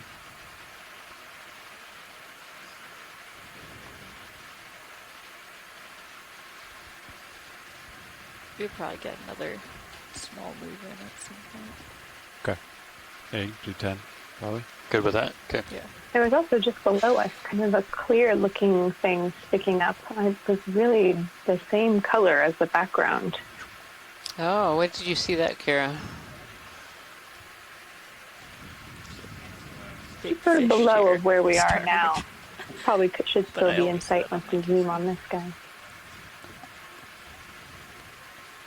Video when you're clear, we can zoom out.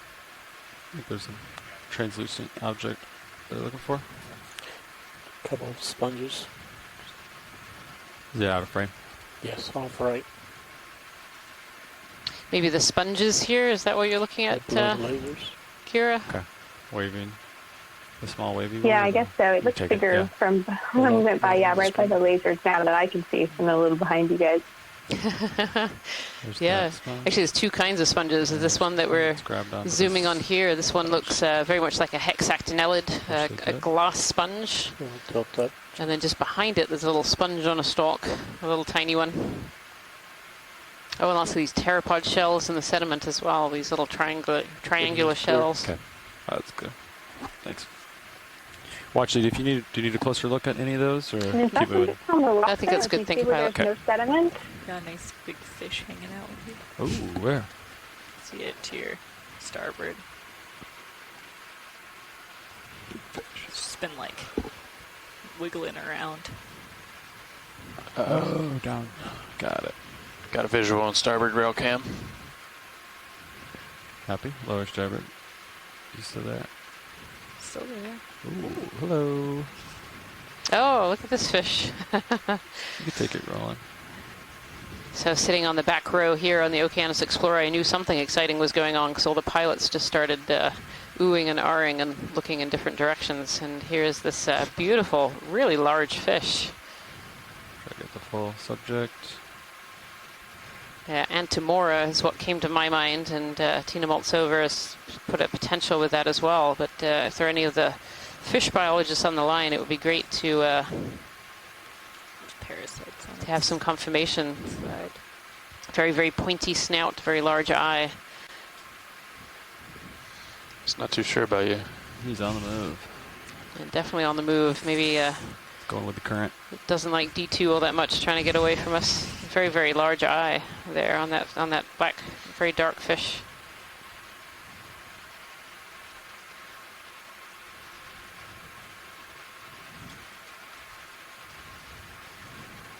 Cool. Swimming off the ridge there to the western side. Nice spot on you. It was hanging out there a while. Receive. Thank you, Bridge. Okay, Copilot, I'll keep exploring this steep slope. Make sure we know what's what. Go ahead, watch it. Yeah, it'd be a great time. So here in the Okeanos Explorer, we're sitting in the control room, and I have myself, the biology lead, Rian Waller, on the back row, and Kira Mizell is the geology lead over the telephone. But on the front row here, and off to the sides, we have the ROV team and the video team, and I'm going to ask them to introduce themselves a little bit and what they're looking at up front. Yeah, so operating the ROV, sitting in the front row of the control room.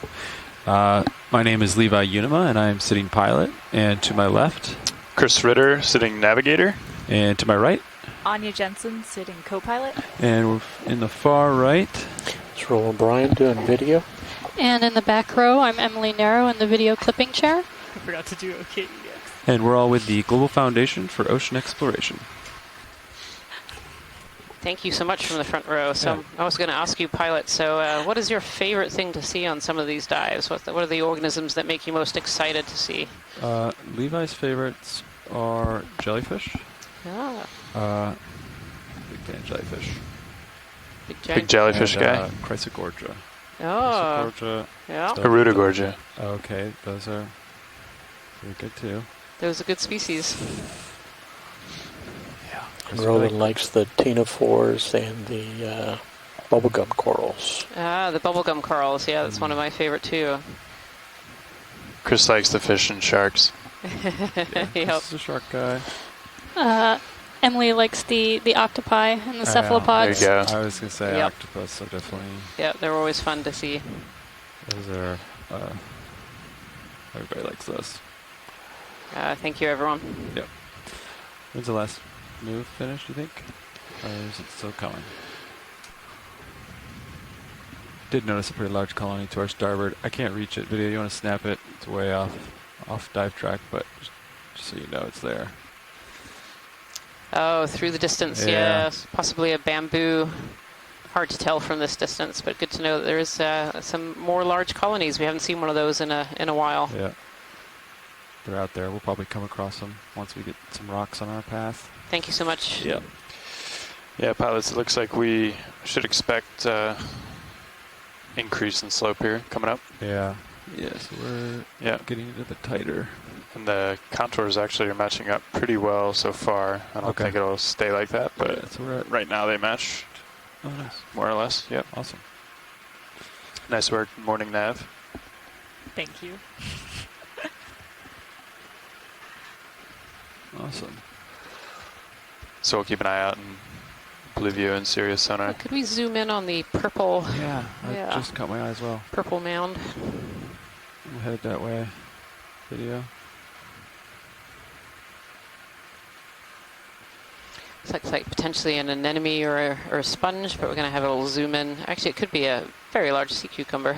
It's definitely got that that color of the sea cucumbers that we've seen today. Yeah. This one is well over 10 centimeters long. You can take a video while I drive up. Looks like a cucumber. Yeah, sea cucumber. There we go. Is that a close enough for you watch later, or did you need me to get closer? No, that's great. Okay. That's great. Understood. Yeah, and so Scott is mentioning this is probably a synalactid. And we've seen about 3 of these today, these sea cucumbers. And very often on dives where we see a lot of sediment, we will see more of these sea cucumbers. These sea cucumbers are sediment feeders, so they're bringing in the sediment, extracting all the nutrition and particles, and then the waste that comes out the other end, the rest of the sediment that's stripped clean of nutrients and good food to eat. And so we've seen a few of these sea cucumbers today. But it does look like as we're climbing up here, we're getting into kind of more rocky terrain. Yeah. And we saw that little pile of fossils further down, and I'm seeing like a little outcrop in front of us here, which have a few fossils left behind. And so you wonder, did those come from this outcrop, or maybe one slightly above as well? There's also what looks like a fairly fresh coral skeleton over to the left as well. You can still see that bright white, where we're seeing a lot of fossil coral skeletons. They're very black and covered over with that ferromanganese patina, where we see white one that suggests it's a bit more recent. This ferromanganese takes a long time to precipitate out. It's about 1 millimeter per million years. And so these white ones, you know, when I say that they're recent, they still also could be decades before they actually start to gain over that patina. We don't really understand the processes just yet. Pilot, this is watch lead. Go ahead. So we've had a request to look at the outcrop, I think just over to the right-hand side. Understood. On the bottom. Actually, I think it's just right below us. I don't know if we're too far over. Well, I can back up a little bit here. Yeah. We're looking out for a rock that has a fairly good ferromanganese coating as our second rock of the day. Ooh, copy. Looking down, it all looks pretty cemented there. Yep, I agree. Oh, I don't know if that one on the right... Yeah, also just... Yeah, sorry, by the right skid there, is that one loose? I think that might be too big. Or it might be. Yeah, I always pick ones that are too big.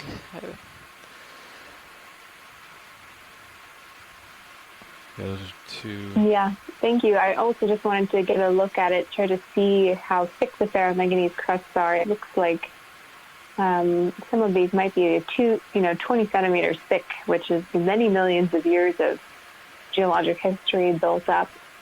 We've seen some really thick crusts from the New England seamounts in the past, and they hold a lot of history of seawater chemistry, so it's nice in these outcrops where there's a little bit less sedimentation just to get a quick look at those two are too big. how thick are the deposits that are forming here. But it doesn't. I don't see much that looks like we could really pick it up. It's so tempting when I see these ones to kind of ledging out, just to want to grab them, reach right through the camera and grab it. Yeah. But it's very difficult to make those selections. It looked... No, it was like bottom right. But yeah, I'm not actually seeing much here, I think. But maybe at the base of this cliff that we're coming up on. Yeah, I'll keep moving up. Yep, you can move on, thank you. With me. I'm going to kind of make my way up here. Yeah, looks like there's a Maybe field on this up little there. slope that's ahead of us, I see a fair amount of loose rocks there. Kira, I don't know if those are too displaced. Have they come down too far, or would one of these be a potential?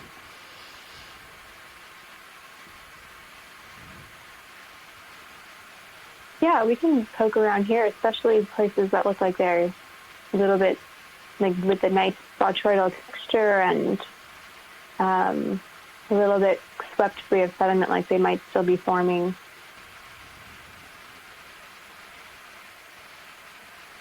And now we're getting a little closer. I wonder if these are all actually pillows rather than stuff that's come down. We'll let this one video snap it. How about that one? Oh. Yeah, or it's at least been here for a really long time. I don't know. I can give it a poke. There's one right now on the lasers zoomed in on there that has a little bit of a angular front to it. There's potential of giving that one a poke, Kira. Yeah, it certainly seems like it has a thick crust. If it's the right size, we can try and poke it. Okay. It is the right size, so we'll give it a poke, see if it's encrusted or not. Thank you so much, pilot. It's loose. I'll get my hydraulics up. Pretty good wall right there, too. Right. Heads up. I'll keep an eye on the vehicles. Hydraulics Yeah, you can really see the botryoidal texture on top of that particular rock. I took your jar cam, pilot. Okay.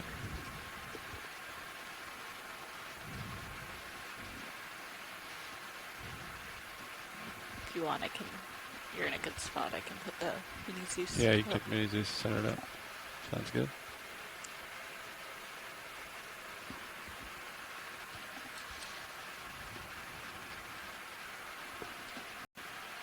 A little hot on mini Zeus.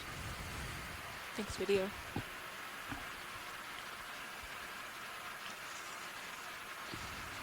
Alright, hydraulics are up. Enabling 321.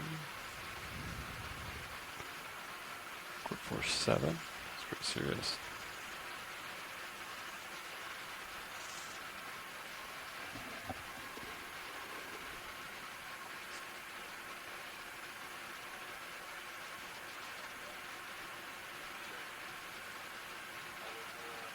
Nice.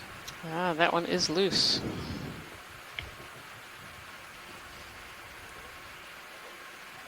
Great, let's go for it if it's not too big. I think it's perfect sized. I'm going to grip it pretty tight here. Ooh, that's a good grip. And it's holding. Wonderful. Pretty thin. Hope it's not just crust. I think some of the geologists might actually hope it's just crust. You never know. Okay. There seems to be several camps. Do you want me to bring in your wings inboard? Or? Yeah, you can starboard wing inboard. Yeah, video. You can come in. We'll give it a little rotate for you. We have a oh, I lost it. I saw that. That's fine. The little bonus rock. Yeah. Looks like the bottom of it's a little sediment covered, and top has some nodules. Awesome.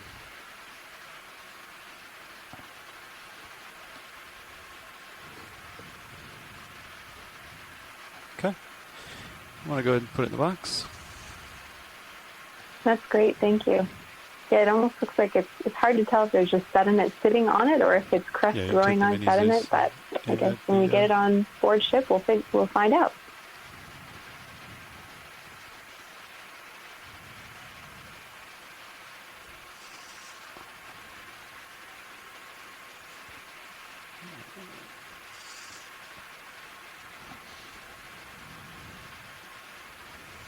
Your starboard minute also has a good view. Yep.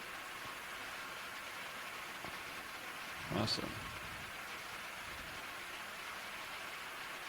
And in it goes.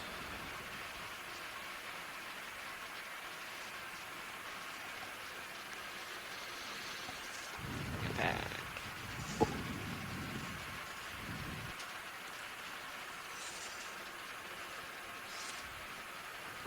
All right, shutting off hydraulics. Okay. Looks like we got a target. Gonna point the Mizu's back up. Okay. Yeah, so basically right in front of me there. It's like a little wall, see that? So I'm going to carefully take off and suss that out. Do you mind if I take this monitor back? Absolutely. Take it back. Doesn't look like Sirius has moved. Awesome. Yeah, so basically right in front of me. It's pretty serious. I think you could just see over it actually. That's good.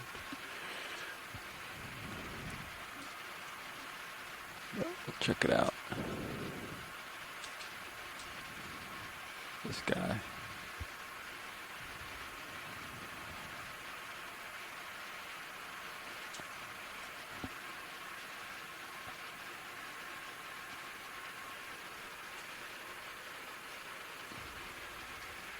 Gonna come up.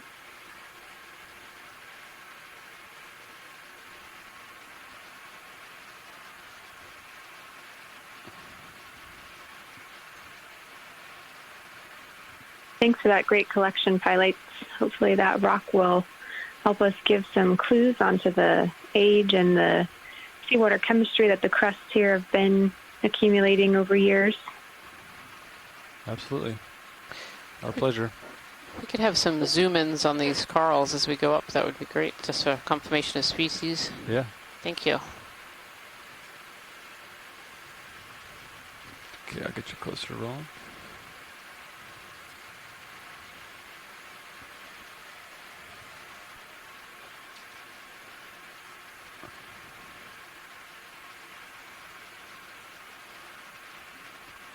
Are you zoomed out all the way, Roland, on my main HD? Wow. Yes, you are. Okay. You can really see the current kind of blowing by this rock. You want to zoom in on this one over here, Roland, first? Quite the dense aggregation of these bamboo corals here on this this side of this edge. Hold that. These ones. Yeah, I was just jumping on to say what a nice view this is, and these are different. Keep an eye on my note where starboard the branches arising from the node. It's just distal to the node, and there's something about the angle of the branch and the length of the polyp and the density of the polyp relative to the skeleton. So this is not the same bamboo coral that we were seeing earlier. This is not that bramble. Come up. It's also not the Jasonisis. Note how transparent the tissue is. Very interesting. think we saw something like this Uppers looks fine. Helicon, Okay. in the Pacific as well. Very long points between branching, so that once it branches, it grows for some period of time before it branches again. And I believe when we saw it there, we also saw it in this dense Sea span. star. Fascinating. Well, yeah, it'd be great to have a zoom in on that sea star there. Okay, I'll go for the sea This, star. I think, is one of these sea stars that's predatory on these corals, who's actually potentially eating some of these polyps. It'd be great to zoom in and have a look and see whether that's what this one is up to. Can you get around to him on the port side? You want to swing around? Yeah. To see its mouth parts? Okay. See what I can do. It's a big rock. You can see how big this rock is on the Sirius view.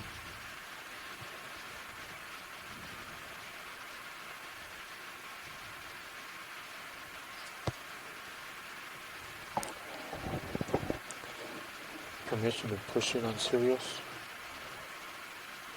Yeah, go ahead.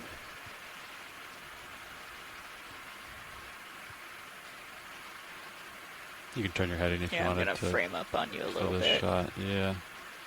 We're stationary, I think, right? We've been here for a minute. Okay. I'm gonna push just a little forward, a little closer. This sea star is kind of wrapped around, so it's gonna be difficult, but we can try video if you want to zoom in partial on my main here, just so I can see what's going on. Yeah, he's wrapped. I won't be able to see the backside, but that's about as good as I'm gonna get. Yeah, so this sea star is definitely wrapped around this bamboo coral here, and you can actually see that a lot of the polyps are missing from this the branches below. And these sea stars are predatory; they actually eat these corals, and this one is definitely wrapped around. And I think we can say with almost certainty that this is the culprit of these missing polyps down below it. From Chris Ma, he says this is an Evoplasoma. And definitely a coral predator. But of course, we have to remember that everything on the seafloor needs to eat, and so this little sea star is getting its meal in the same way this coral is getting its meal from the overlying water column as well. It's a really great view of this this sea star, this predatory sea star here. Thank you, pilots. Yeah. Andy O'Brien. Data T. See some Bathypathes black corals here and some sponges. This is really quite a dense aggregation of corals. Of these on the black coral. Well, this one. We're bringing it center. Yeah, there's like 3 in view here. Yeah, quite a dense aggregation of these bamboo corals, and there's a few of these black corals as well. I like that wide view from Sirius, Roland. That's like, I think it's more dramatic when it's wide like that. It looks awesome. Sponge skeleton right in front of this Bathypathes here. Beautiful. Thank you, pilot. Back out. We'll see what other. And in the background, we can kind of see these fossil corals covered over by these really thick ferromanganese coating. Thanks. This is quite the patch of bamboo. Beautiful.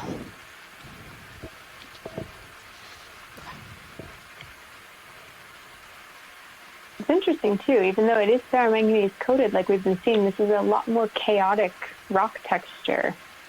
Makes me curious about if it was broken and that's what's creating it, or maybe this is a different rock type.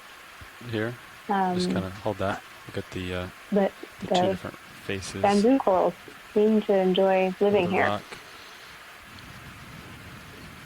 I don't know if that side gets current, so it just has more sediment on it. This is kind of in the leeward. Yeah, kind of this edge here, where there's more sediment on one side than the other. We can see these corals growing up and through this old branch of something here.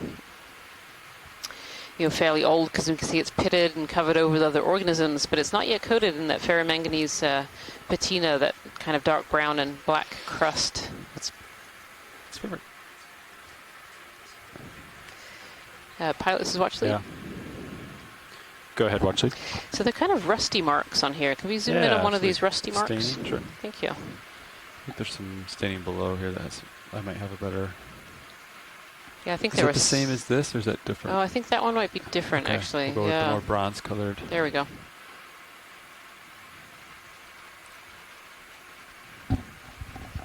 So this is really interesting on the face here, Kira, if you're looking at the screen, this kind of rusty mark.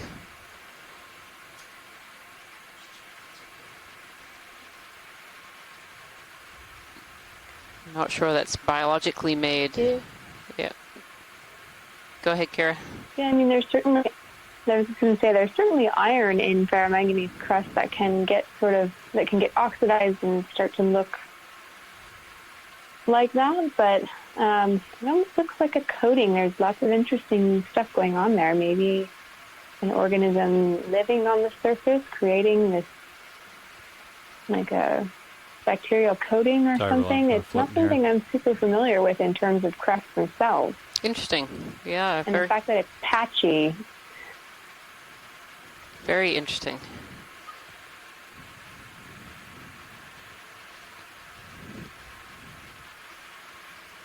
Kevin Conrad is mentioning in the chat here in the scientific chat room that it looks like it may have been an exposed flow based on the crust that's kind of on the top here, and so maybe like a giant pillow that had split open.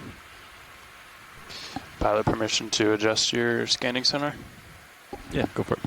Yeah, helping to explain why one side looks very smooth with that igneous crust, and then this side looking much more chaotic. Okay. If you look on the Sirius view, it sort of looks like it's fallen apart on this side. Oh yeah, the rock below.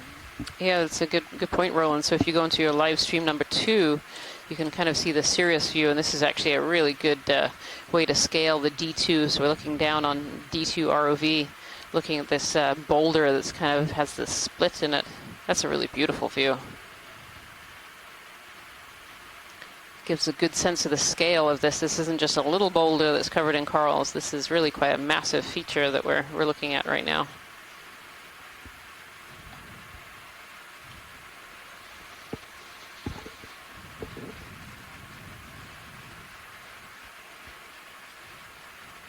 Cool. Okay, so we want to kind of go up and over it. I'm pointed at 336 right now to so we center, can go back. so I can start swimming back to north facing. Okay, watch this. We're going to kind of go back to our original track. We kind of came to port to acquire this rock. Perfect. Thank you so much, We're Pilot. going to go back to starboard and keep going up the hill. Okay, excellent. Thank you. Yep.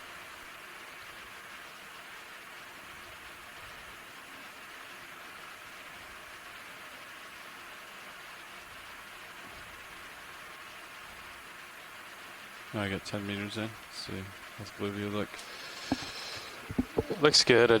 I just want to make sure you're lined up. Yeah, it looks like you're back and front. You want to get 10? Yeah. Okay. You want to do north again or 350?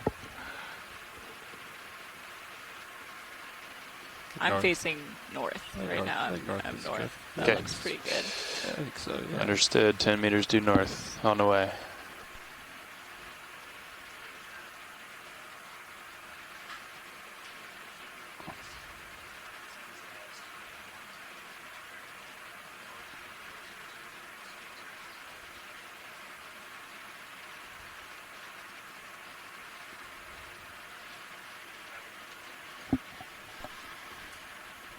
We'll head on up this way, follow these other line of rocks.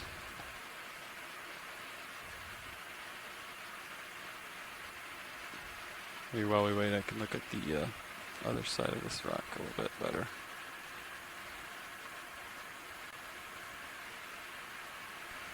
Looking over the other side of this boulder, you can see there's more of these bamboo corals and some sponges on this side as well.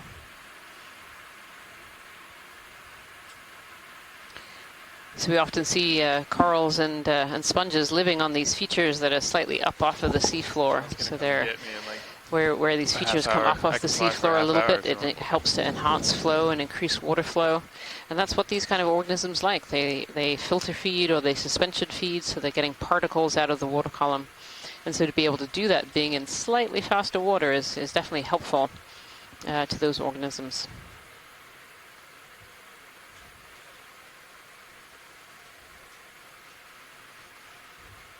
or these geodia sponges, these big round sponges that we've seen in a few locations so far.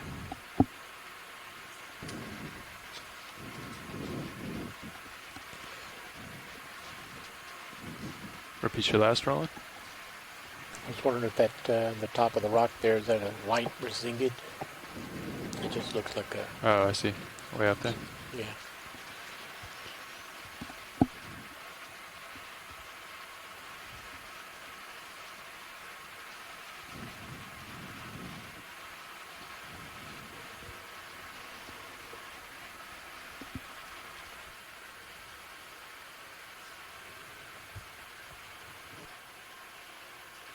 Is this the same boulder that we just saw, or a really similar one? It's the same. Are we going around yeah, the other side? Around the other side of the same boulder. As we're kind of working our way up the slope here.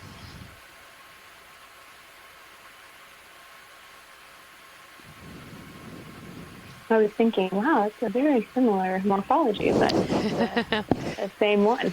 Yep. Yeah, we're just on the other side here. This Bersingid sea star here, hanging out on the rocks. And these Bersingids are also picking particles out of the water column to feed. These are a type of sea star. You can see all the arms. It's a move kind of central pilots. Disk area. And these Bersingids are identifiable by these really long pinnules, these sharp, pointy pinnules on the ends of on the sides of their arms. And we frequently see these Bersingids up on corals and sponges and up on kind of these rock faces, just as really good areas to be able to get up into the current and be able to pick those particles, pick those food items out of the water column. Okay, let's come partial. Thank you, pilot. Sure. You want to take a closer look, Roland? I think that's good. Okay. Let's come And wide. Christopher Ma mentions, Chris Ma in the chat room here mentions that this one is, maybe it's relocating. The arms are down, maybe slightly awkwardly moving. It's got a couple up in the air, but it's primarily reaching down. I'm gonna, while I'm here, I think I can hold it, Roland. I'm just gonna tilt up for the black background, see if there's something up there I want to take a look at. These beautiful sponges, these bright white sponges, one of these Bathypathes black corals kind of in between these two large sponges here.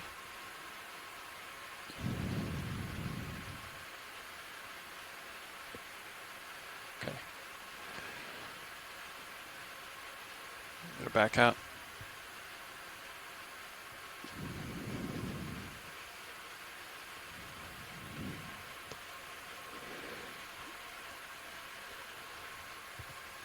Really get a scale view of that boulder with the ROV right above it. Copy. From Sirius? Yeah, from Sirius point of view. Yeah, that's really striking.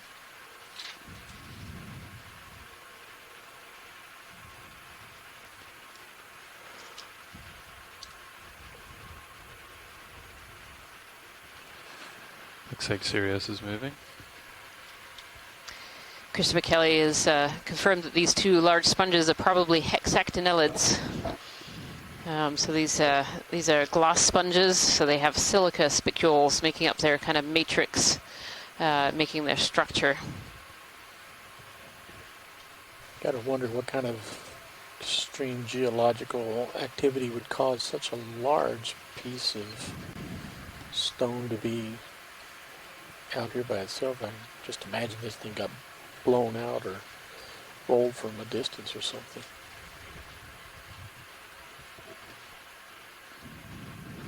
Let's go take a look uphill.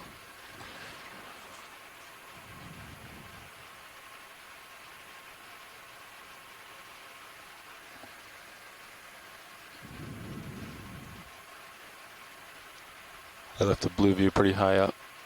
Yeah, sounds good. Okay. Thanks, Nav. Yeah, I think we should leave it there when we're coming uphill like this. Yeah.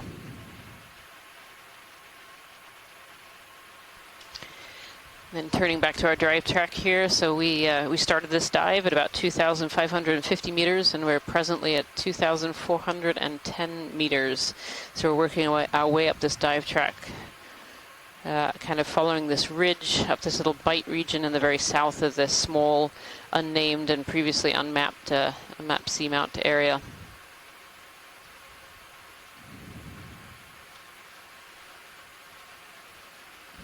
Yeah, still approaching tighter contours here, so. We're sort of traversing around an igneous boulder field, seeing some outcropping of igneous flows, encrusted in lots of ferromanganese. Looks like we're at least clear for the immediate. Big botroids being outlined by little bits of sediment.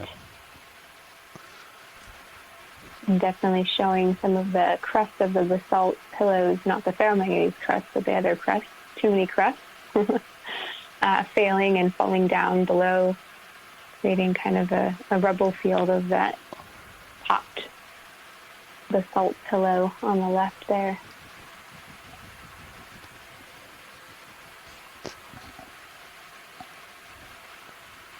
I like the breakaway. It's like, Yeah, we can see this face kind of has some of those fossil corals on it.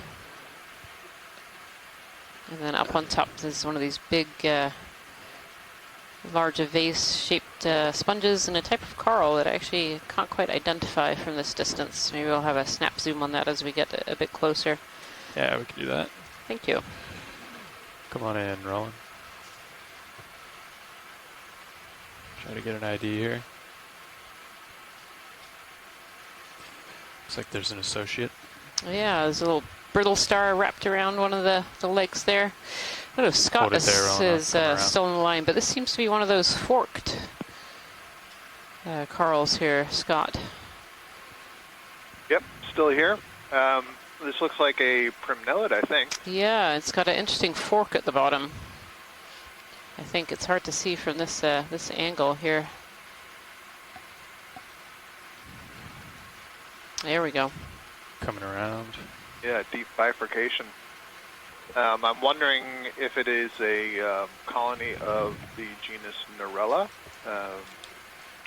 You know, to really be able to say so, we'd need a pretty close view of a polyp and try to count some of the rows of scales. But it's, I can tell you in advance, it's not a bad guess. Yeah. The overall shape of the colony, the bifurcation of those branches, the shape of the polyps. I can get a closer view video once you come wide. You can see the brittle star there in the middle fishing. So stretching their arms out into the current, picking particles out to be able to eat.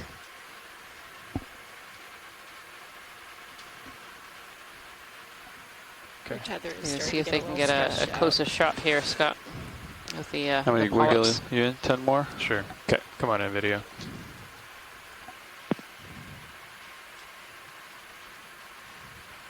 You still due north, co-pilot? Yep, still due north. Bridge, this is RV nav. Yeah, so it looks like there are I'd like to move 10 meters. 3 or 4 polyps. Due north, 000, speed decimal 2, please. 3 or 4 polyps in a cluster, you mean, in a whirl? In a whirl, yeah. That's a good copy, thank you. Yeah, and so, you know, for something like Narella, we would look for, you know, 2 or 3 bands that you would see moving from where the polyp attaches to the branch, going out towards the tentacles, which would be indicative of the layers of sclerites. That's the kind of detail that we're looking at. Then, of course, there's a lot more detail that we'd look at under a microscope to be able to get at the species. Nice view. We'll lose the background probably. Yeah, beautiful.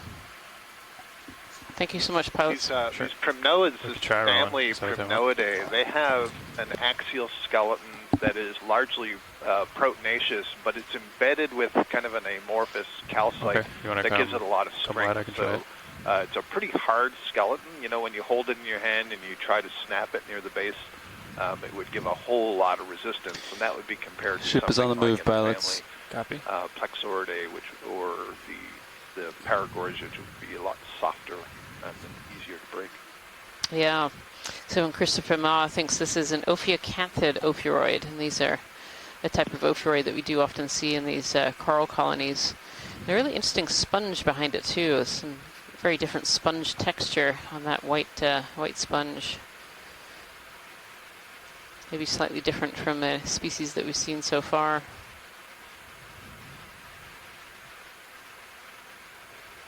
Beautiful. Okay, let's come back in, Rowan. Try to come over to the right, top right section, but I'm not sure if I'll be able to.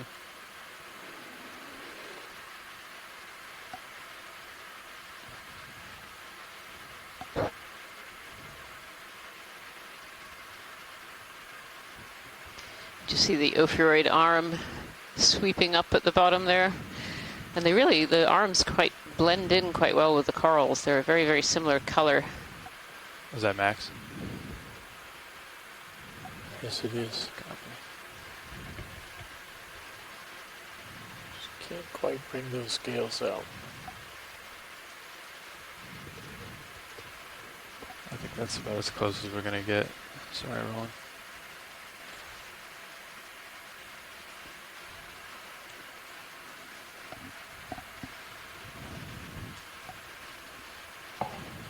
Sorry, Scott, we can't seem to bring those scales into view. That's okay. That's really great shots. Thank you so much. It's good to have a good look at that ophiuroid there as well. Set up so nicely. The Ophiocanthid. You say when? So move complete. Thank you, Bridge. So copy. I'm gonna lift off while you zoom out.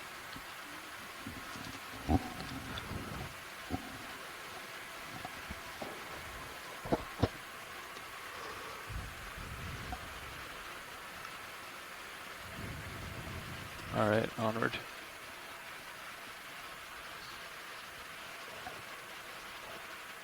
Let me know if you see anything on you. Is this in the bottom left of your screen? Is that in the water column, or is that on bottom, the white object down there? I think I think that's it's on that, bottom. it's that rock. Oh, I know I'm a nerd Top for of that crust, rock. but I just love those big defined botch Understood. lines. Such a cool texture. Let's take a look up here.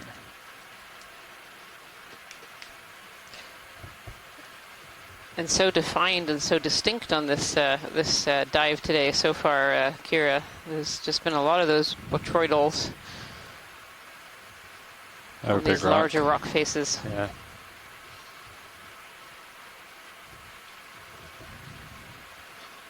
Seems like you can't see over it, but Yeah, this little bit of Sirius zoomed out can. view giving a good oh yeah, I think so. good yeah. view of this I think that's slow the top of it. field, boulder field. Like right. Yeah. It's not just one big boulder, but a really big igneous flow here. Very Do you cool. concur, Copilot? Yeah, Huge features.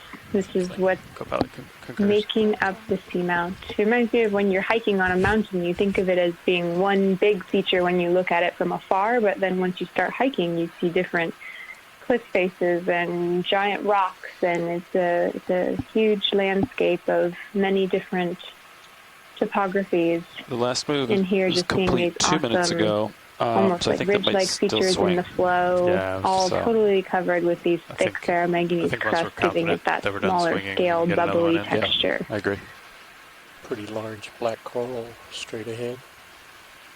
Straight ahead, eyes on. And here we have another one of these large boulders as we're kind of working our way up that has these kind of cracks and faces on it, and we can see that the organisms definitely seem to favor these cracks rather than the kind of the smooth tops.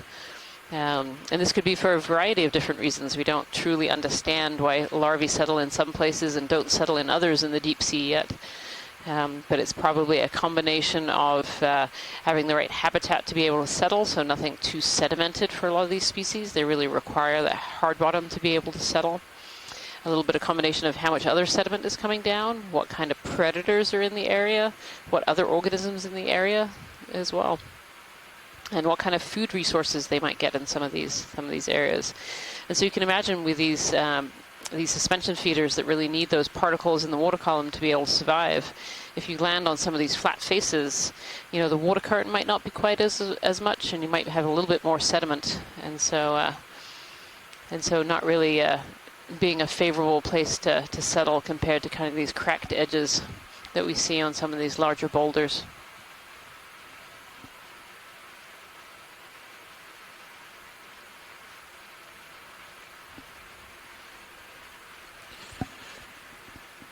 Watch lead pilot. This is watch lead. Hey, just as a reference, I think the previous pilot mentioned this as well, but there's a pretty decent east to west current, so coming across the slope here. Okay. It's nothing crazy, but it's good enough to blow the tether out, and you can see it kind of moving with the marine snow. Ah, excellent. Yeah. Thank you. This kind of on the top right, there's kind of a spiky. I think it's a coral that's been blown over on its side. Top right. Sorry, top left. Top Me left. and my right and left. Sorry. Ah, I see it. Kind of sticking out there. So the pilot was just saying that there's a pretty good current coming east to west across, and if you look in the Sirius cam, you can kind of see where the tether is between the two vehicles right now. And so there's a pretty good current coming through. You can also watch all the particles of the marine snow. Come on in, Roll. And how they're moving across the screen here.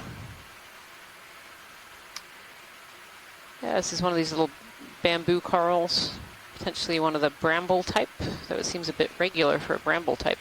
Still has polyps, even though it's blown over? Yeah, still has polyps on actually most of the faces, suggesting it's really only blown over or come down relatively recently.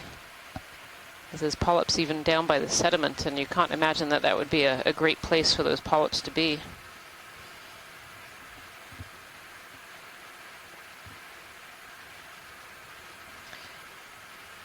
And lots of these fossil corals in the sediment in front too, and the sediment is actually really interesting. There's not many of those larger pteropod shells. It seems a much finer mix.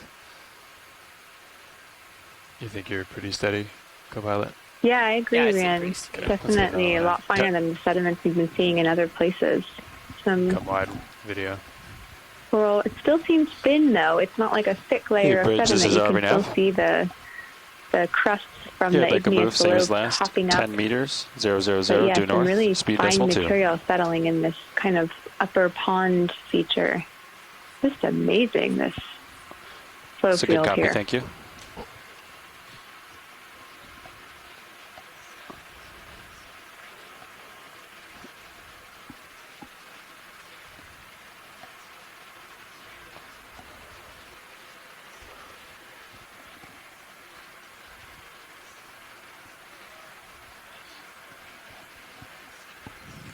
You might be muted, Ryan.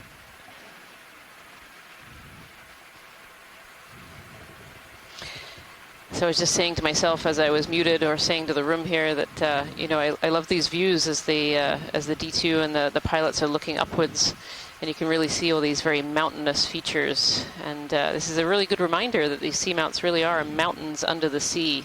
They're created by very similar processes and are now underwater.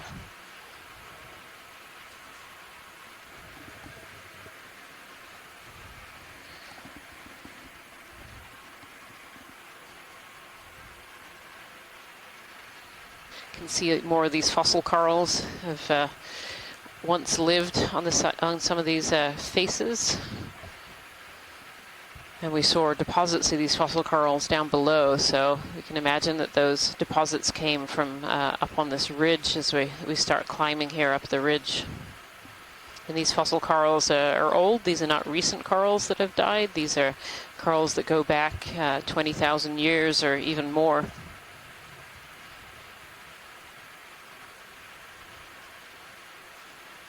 Very, very different rock structure from what we had originally landed on, where we landed in a relatively flat plateau, and you could see the kind of crust and how it cracked, and we had these large plateau pieces that had come down. And now as we've got higher up on this ridge, we're into these very much more pillow type structure here.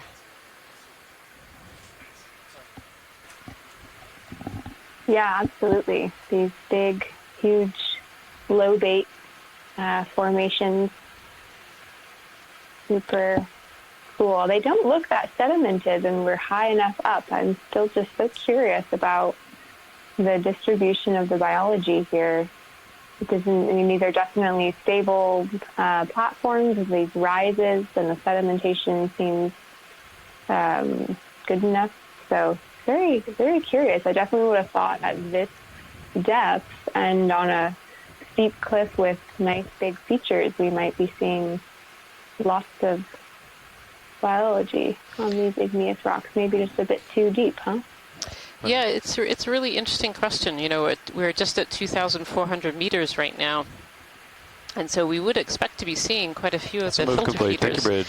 But you know, we don't really know that much about why organisms colonize certain places on seamounts yet. There are very few seamounts that have been visited on multiple occasions to look at different faces at the same depth or even at different depths.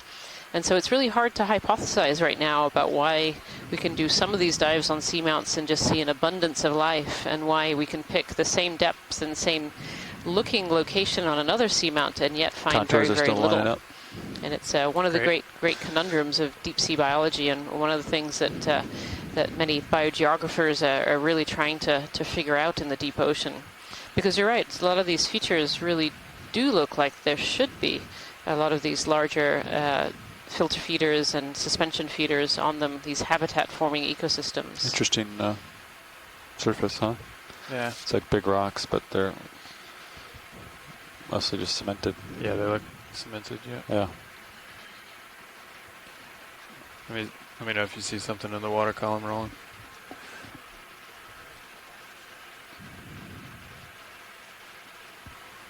And we've been talking a little bit about, you know, the sediments coming down and the marine snow. And so if you look in the cameras here, you can see all of these particles going by. And these particles are what we're calling marine snow. I think that's the top of it. And this marine snow is actually made up of a number of different things. It can be made up of sediments, but also of organic material that has died in the upper water column and is coming down. And a lot of organisms in the deep ocean, most organisms in the deep ocean really rely on this marine snow as a form of food. So a lot of this marine snow is actually made up of plankton blooms in the upper ocean, particularly here at seamounts. So these seamounts interrupt the flow of that cold, nutrient-rich deep water. So it kind of hits the side of the seamount and spirals and makes its way upwards to the surface. And on that surface, that huge input of nutrients from the deep sea can create these plankton blooms, and as those plankton blooms die and fall down into these seamounts, they provide these nice intense pulses of food for the organisms living down below. And here we're seeing a few more of those bamboo corals up ahead, and again a face that I can see is just kind of covered in these fossil coral deposits. Okay. Thanks, Roland. Let me know if you do that again. The Sirius cam in live stream number 2 is really neat right now. You can kind of see this pinnacle that D2 is moving up. So we're diving today with a 2-part ROV system. We have this Sirius cam, which is what you can see on live stream number 2, and this is the part of the ROV that's actually attached directly to the ship. And so that part of the ROV can see some of the waves and any heave that we get from the ship. And then the D2, which is what you can see in the Sirius cam there, and what we're looking out of on live stream number 1, is attached directly to Sirius. So it's really nice having these 2 parts and being able to kind of look down on the D2 system and just kind of see the scale of some of the features that we're looking at right now.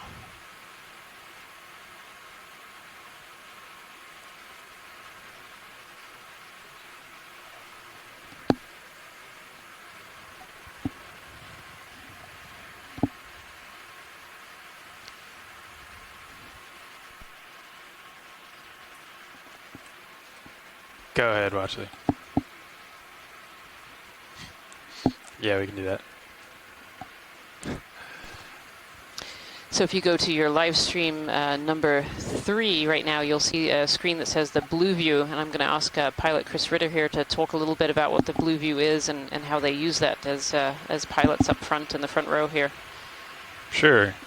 Yes, that's our Blue View multi-beam sonar on the front of D2, and it's actually on a pan and tilt mechanism, so we can move it around. You can see it, I just tilted it down, tilting back up to get some to get a better view out in front of D2.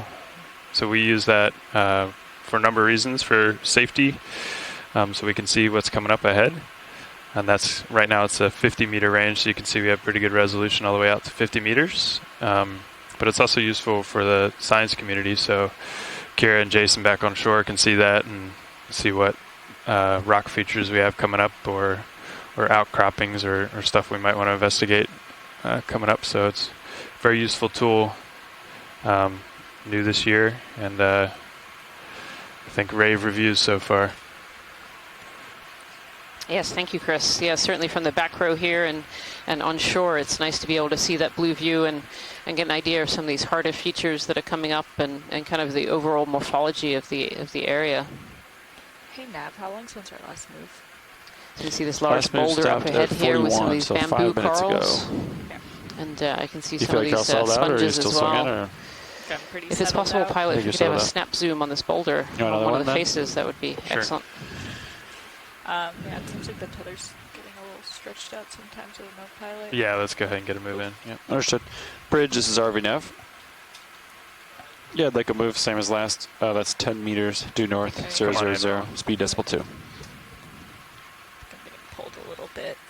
I think this is a sponge, yep, a geodia type sponge that's actually cemented on some of these fossil corals, these cup corals.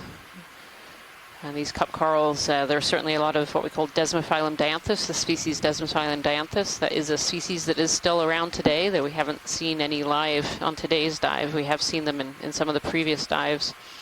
But they were very abundant in the area of the New England Seamounts and Corner Rise area, going back in time, 10,000, 20,000, and even up to 150,000 years ago. We find skeletons of these Desmophyllum still around today. This is beautiful. These little soft corals growing out of this face here. Small recruits. As Scott France was mentioning earlier, it's nice to see these little recruits of these corals, meaning that active recruitment. So larvae coming in and settling and beginning to grow is actually happening. Thank you so much, pilots. Sure. Just want to see the pitch. Seems like it was negative 0.4. A little corallium on that face, as well as a Bathypathes black coral. Negative 1.1. So some of these larger organisms are here. We're just not seeing them on all of the faces. And I feel like the density and diversity is getting a little bit greater as we move up the face here. We're certainly seeing larger pockets where we're seeing several of these bamboo corals rather than just isolated.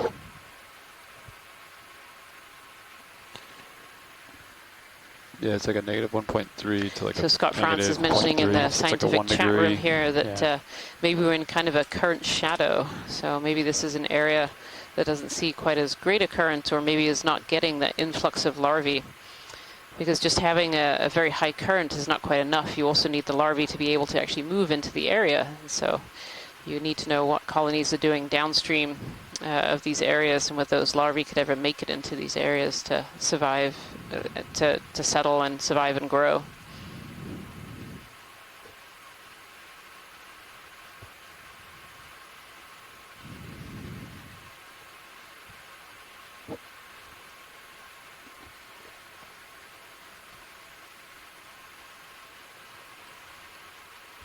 If we could zoom in on the coral colony that's on the very kind of nose of this pinnacle going by. It's got kind of a curved branch. A little bit of a different color. Sure, upper right? Upper right, yep. Looks like a good pirouette target if you got the leash. Not quite yet, but we can zoom from here. Perfect. But remind me, Roland. Okay, let's come on in. This looks like a colony that's been cropped a little bit. I'm not sure it's a terribly healthy colony. It looks like quite bare down below.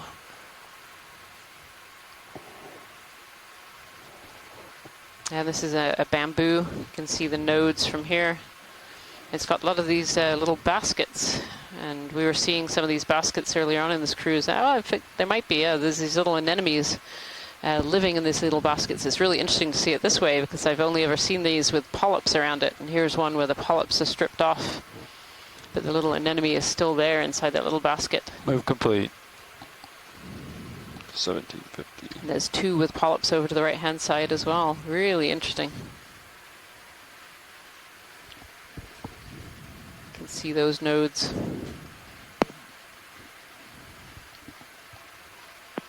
It's really great to see these observations. You know, the first ones that we made, or that I made, and I think anybody had noticed, were 7 in degrees the of roll. Pacific. I think going back to some of the 2015 expeditions.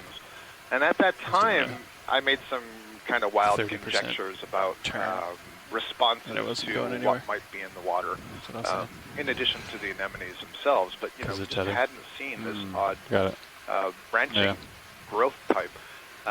So it's really fascinating to see it that it's also occurring here in the Atlantic, and it suggests that there is some kind of interactional thing going on with the biology, a response. You noted before, Rian, a genetic response, some kind of physiological response to disturbance that causes the tissue of the coral that remains to respond in a way and grow in a way and lay down branches in a way that are not normal for the colony overall.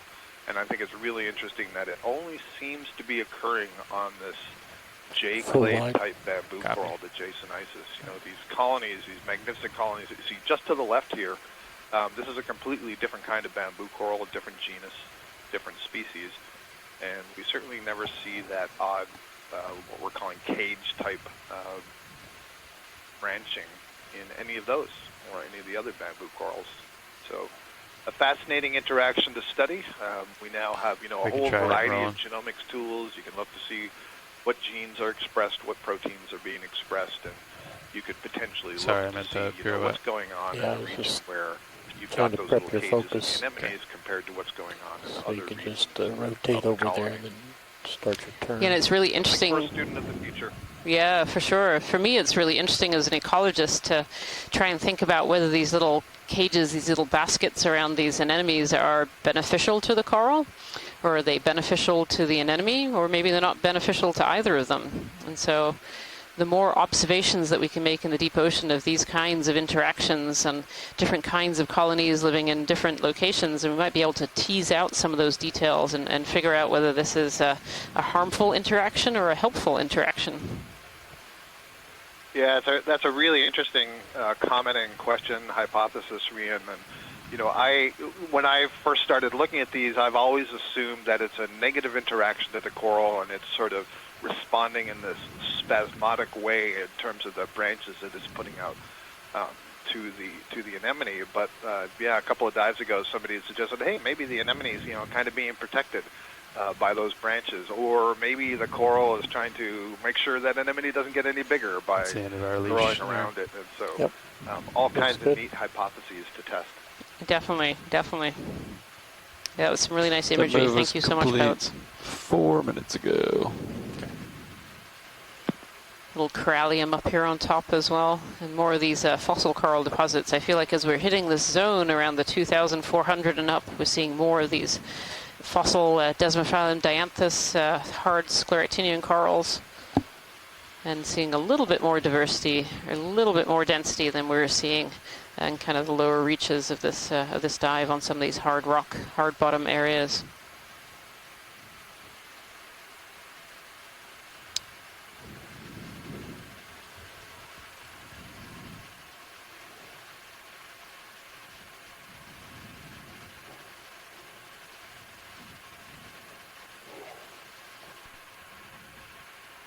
Just gonna peek over to the right here. Looks like we're clear up ahead. Do you concur, co-pilot? Copy.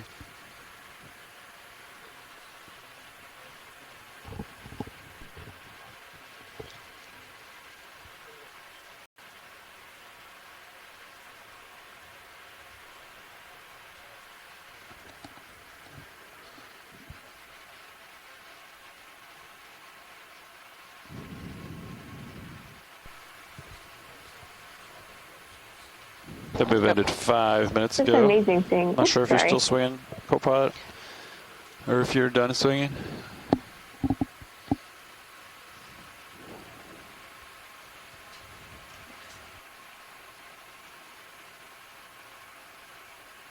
I'm ready to move. You want 10 more? Let's do it. Understood. Due north still sufficient? So if we look on our stream 3 right now, you can see what we call the MB proc, and this shows Yeah, I'd like to move same as our last. map of 10 where we meters are right due now north, and our 000, dive track. speed decimal 2. You can see where the two vehicles are and our track that was made en route. And you can see we're kind of in this steep area right now of our dive track and how far we've moved along it. We started this dive track at 2,550 meters, and we're currently at 2,389, so we're just under a couple of hundred meters that we've moved kind of up this ridge area, this little bight in the south side of the Seamount.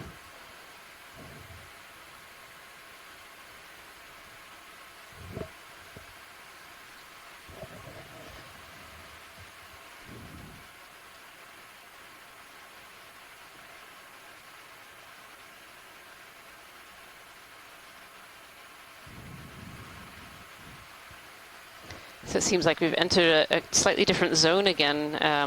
Kira, these seem more like potentially boulders that have come down rather than those pillows that we saw earlier, or do you think that they're actually just covered over by the sediment?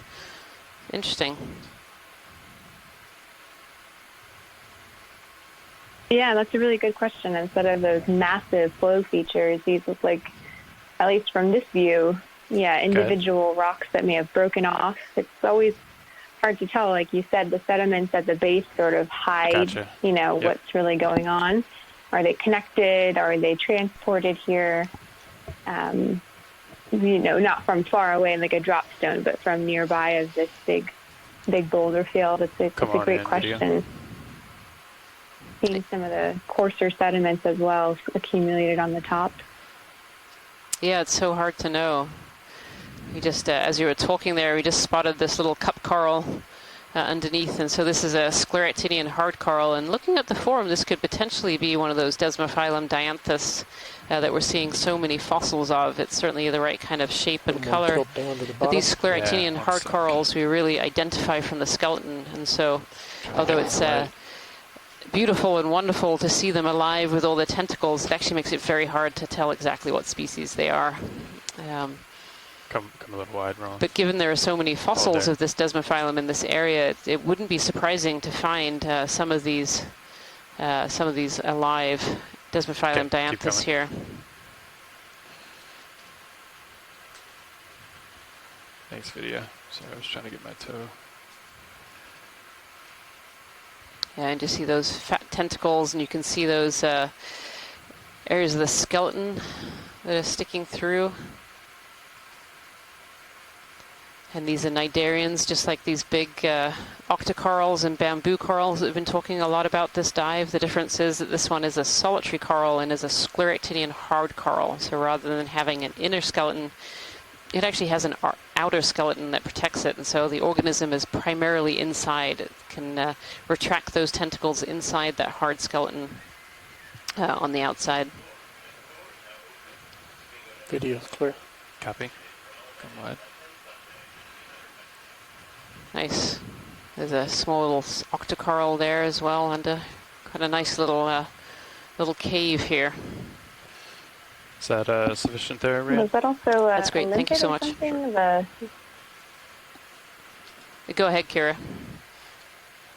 Oh, sorry. I was just curious. That sort of circular oval-shaped thing flat against the rock, is that another limpet? Ever since we saw that split limpet yesterday, I've just been sort of super curious about the flat organism stuck on the rock. Yeah, I couldn't quite see what that was, whether it was potentially like a little sponge or potentially a little scale worm. Yep, Stinny Vandover here saying potentially a little pollinoid.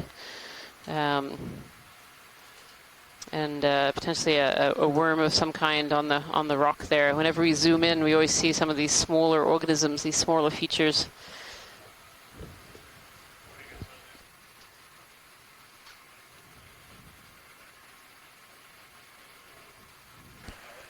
Well, actually, we're just going to do a quick pilot change. Thank you, pilot.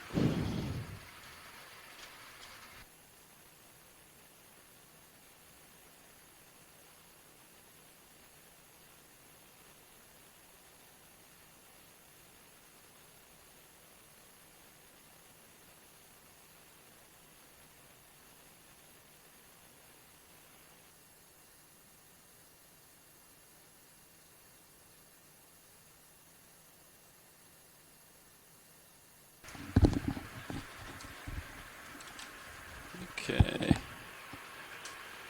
Looks like I got a little more tether here. Again, seeing those little whiter patches of sediment where there's been some bioturbation as we move across this sediment field. Video, you want to snap the white spots that she's talking about?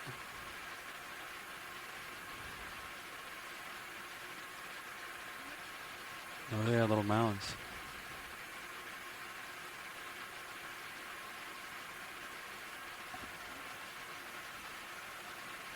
Huh, cool. Yeah, thanks for that zoom there. Yeah. It would be so fun if one of the times we saw the organism that was doing that work, stirring it up or poke a head out or something like that, but some infauna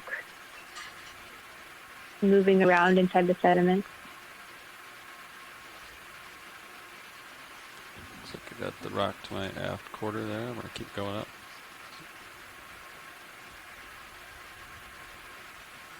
Port quarter.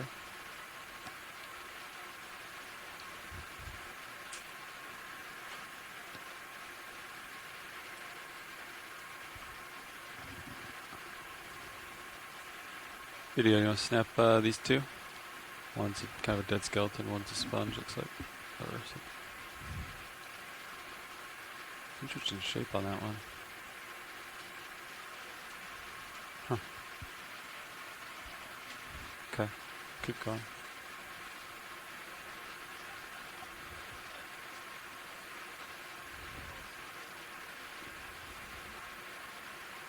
Very interesting sponge there.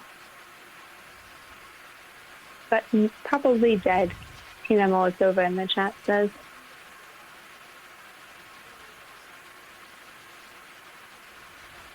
Coming back to some of these other bigger boulder features. Before we had been in some big, huge, continuous flows, and now seeing here maybe some more debris that's either been transported here downslope or possibly during the building stage of the seamount. Look at the size of these boulders.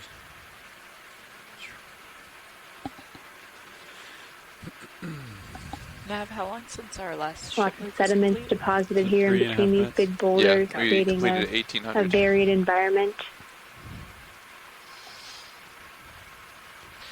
And still, like everywhere, seeing this nice bubbly texture of the botryoidal ferromanganese crust.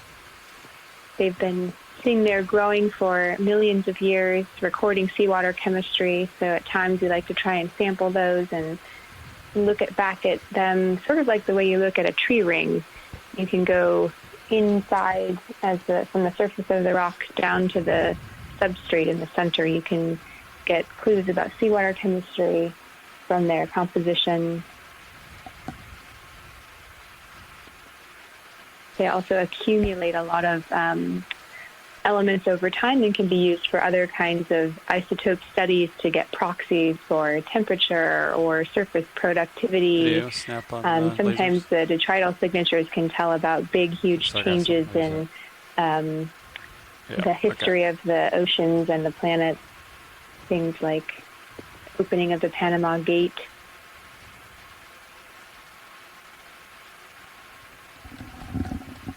Taking a quick zoom Probably there get 10 on more meters in if you're okay with it, Copilot. some level.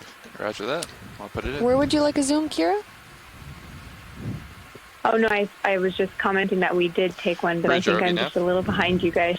Ah, okay. Sorry. We'd like to request What's a in the shipment, water please. column video? Is it- Oh, what is that? Yes, range 10 meters, bearing 000 at decimal 2 knots. It's moving. Oh, it is moving. Is that a siphonophore? Two bells. Good on copy, top. thank you. Does anyone in the chat room know what we're currently looking at here? Yes, that is a siphonophore. You can see these are two of the polyps that are what are called nectophores. They look like little tiny jellies that were attached, two of them together, and they were pulsating and generating basically a jet propulsive type current.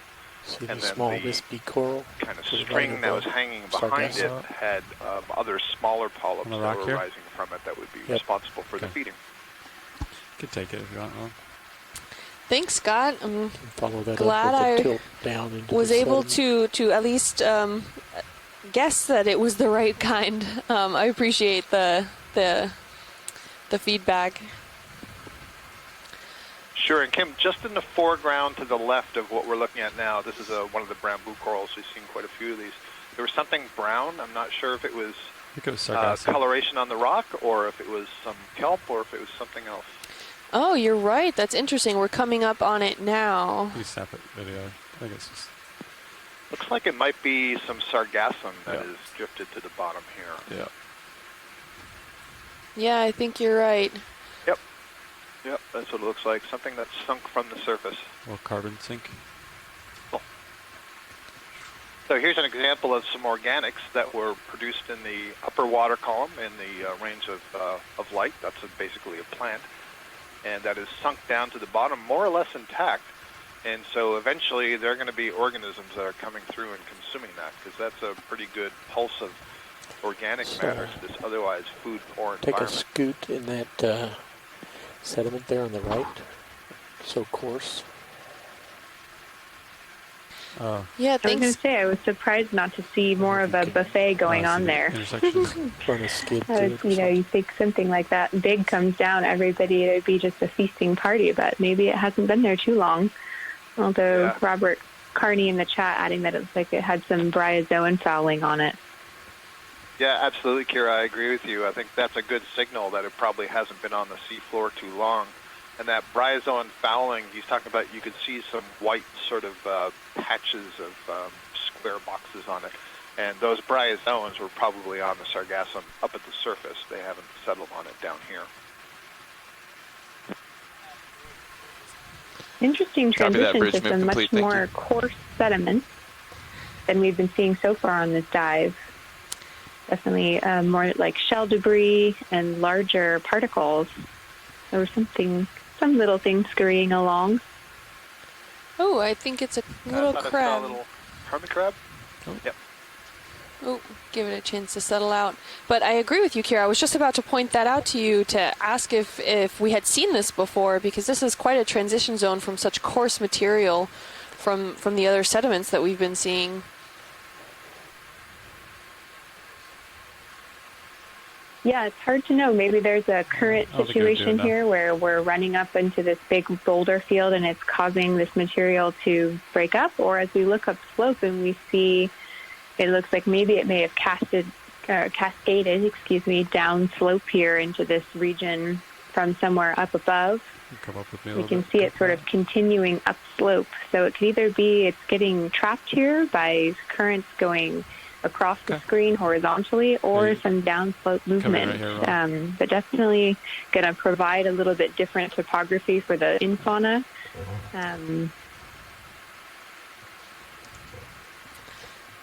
Yeah, maybe some kind of like minor chute or kind of open debris field where it just, that coarser area just happens to be coming down, like you suggested, with the currents, winnowing out the finer grains, but leaving behind the coarser grains. Seeing a little caprellid amphipod nodding on those pteropod shells. You can see it's a little stick-like thing in the right side, actually right about the center. And that's a skeleton shrimp is another name for it. It's a kind of amphipod. Yeah, and it looks like there's, like you said, Scott, there's a lot of pteropods. There's some sponge spicules in there. I saw some echinoderm spines. It's quite the abundance of just biogenic material in this area.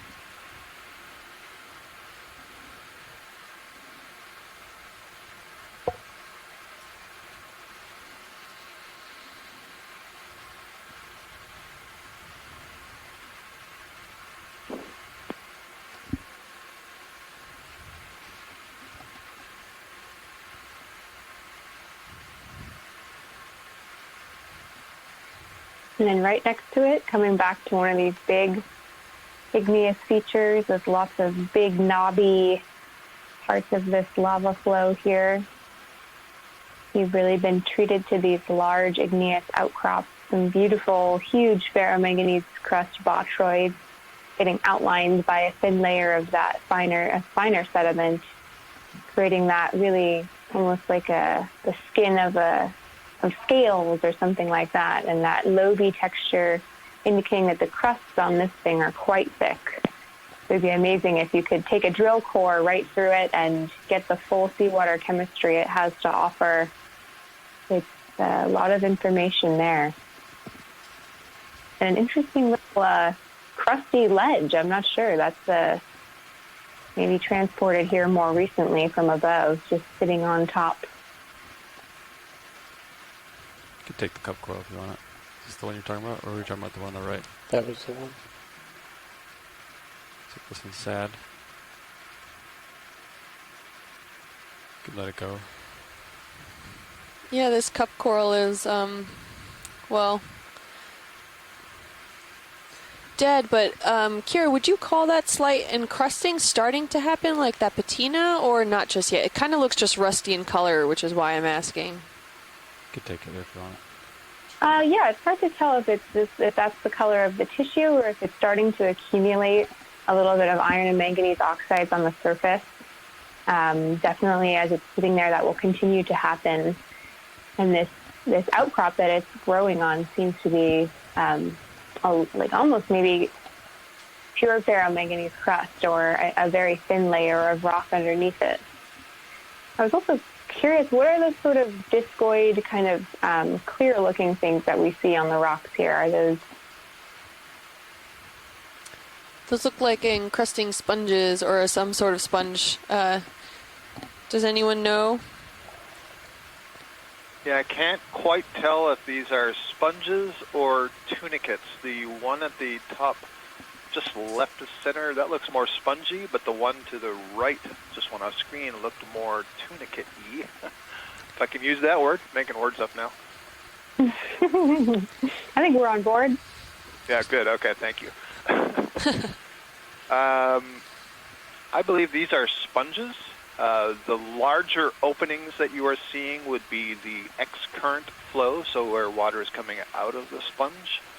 And let's see, Chris Kelly in the chat room is agreeing that these would be in the demospongia, so not glass sponges, but demo sponges, which on average are a little bit softer. They still have siliceous spicules, that is these small microskeletal elements that are made of silica, basically glass fibers, but they're not as complex and oriented in the framework that you see in the hexactinelles, the glass sponges. But demo sponges, take on all kinds of morphologies. Can be tough to identify from a video. I think we're in a bit of a relief zone from that current. Absolutely. Plus, if they're forming to whatever they're on, if they can take, like you said, multiple shapes and multiple morphs just even by the environment that they're settling on. So they don't make it easy. Nope. I know this stuff does. And why should they? Yeah, normally they're just sitting down here in the dark. They don't really even care what they look like. Yep. Whatever gets the job done to be able to get those organic particles to the cells is what's going to happen. Ship move completed about 7 minutes ago. Let me know when the pilot's are ready for another move. So Chris Kelly stated Kelly that... makes an interesting... Oh, go ahead, Scott. Kira, please. I think Kim. Oh, sorry. Go ahead, Kim. No worries. I think we were aiming for the same thing. Chris Kelly on the chat said that these encrusting sponges are just really hard to ID and also collect. Most of, if not all of the sponges and the guides are just listed as demo sponges. We'd like a repeat of the last An interesting move, point that I know of is that they're bearing currently 000 at decimal 2 knots. He is not aware of any encrusting glass sponges, so that's a good point. Copy, thank you. Yeah, they're really hard to collect because you see they have that very low profile and obviously growing well attached to the substrate. So where we do tend to have the opportunity to study them is when we're lucky enough that one of the geology samples has these sponges growing on it, and then, basically get down with a scalpel or a razor blade and scrape it off the rock before the rock is cleaned and dried for geology use. We'll get whatever biology off there we want. We don't want to waste anything that we bring up from the deep sea or every sample is highly valuable, and so we do tend to comb these rock samples for any biology. Absolutely, and Scott, I can tell you right now that during this expedition there has been a few instances where we thought that maybe one of these sponges could come up, but by the time it was either at the surface, it was already not in a great state, and trying to go at it with a scalpel, given how fine these were, to try to scrape it off from the rock, it just ended up in a in like, it looked like a pile of water and mucus. There was no tissue actually to preserve from any of these samples, which just goes to show how difficult it is to sometimes collect some of these samples for further identification. And sponges, as we know, have very limited DNA in their systems, and it just, some of this deterioration of these samples can be so complex, and we're just not able to get enough of them. So Chris, we are trying, if it's any consolation, but with every rock that comes up, if we see something like that, we're at it with a scalpel, but sometimes it's just not feasible. Yeah, and some of these sponges are really small. You have to remember, when we're looking at these videos, we're zoomed way in, and so we're really magnifying some of this Let's stuff. look under the rock. And if I can make a suggestion, one way Watch to solve that problem is to let it dry on the rock. Let it dry, and then you peel it off later. Most of the sponge taxonomy is based on the spicules, the hard skeletal parts, so it doesn't Copy that. matter Thank you so much. the tissue itself dries. We can go ahead and take that into account. If we accumulate more rocks with these kinds of sponges, that's something we can definitely try out. Thank you. Zoom out a little bit, Roland. Thanks. Partial. Copy.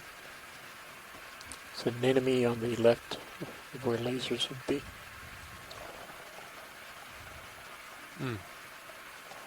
Eyes on. Copy, move complete. Really impressive. Copy, move complete. Ledge Thank you, Rich. sticking up out here. Yeah, really impressive, and really impressive for all these fossil corals that are here as well. It always makes my mind want to go back to what this area looked like, kind of that 20,000 year ago period when these desmophyllum were really abundant in this area and thriving, and what this rock would look like. Beautiful. So Cereanthid anemone here, so this is a tube anemone. Seen a few of these during our dives. I think this is the first one that we might have seen today. Thanks, Ron. And these are distinct by having a second row of tentacles on the inside and kind of this tubular shape. Some don't have tubes, most do have tubes. And this one does look like it has a tube kind of wedged almost in that little crack there.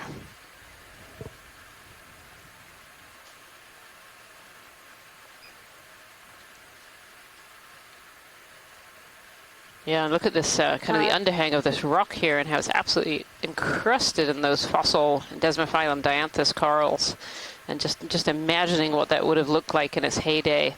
Just this whole underside covered in polyps, and those red and white tentacles that we see. It would have been absolutely stunning. I was going to say, it almost looked like, too, a lot of them had a lot of organic material seemed sort of built up on them, which makes it seem that there's food floating through here. Curious. No one is here to eat it.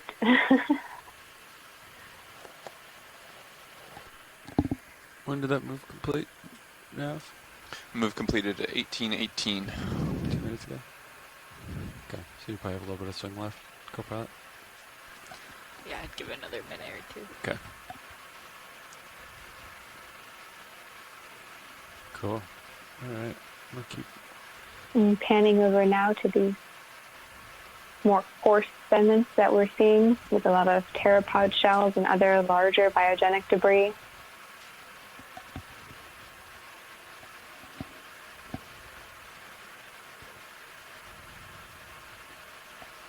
Yeah, it's hard to know. Maybe there was a large chute here, and just flowing down this little chute of sediment and rock, maybe it caused quite the disturbance when this happened.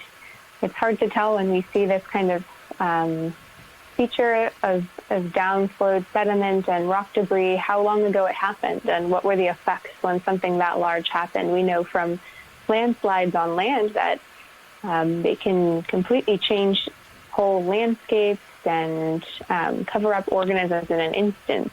So if something like that happens on the seafloor, it can be amazing.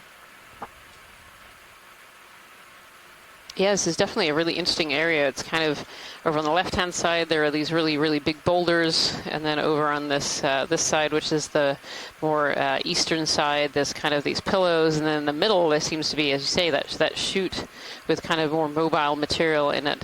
It's kind of a pretty fascinating area.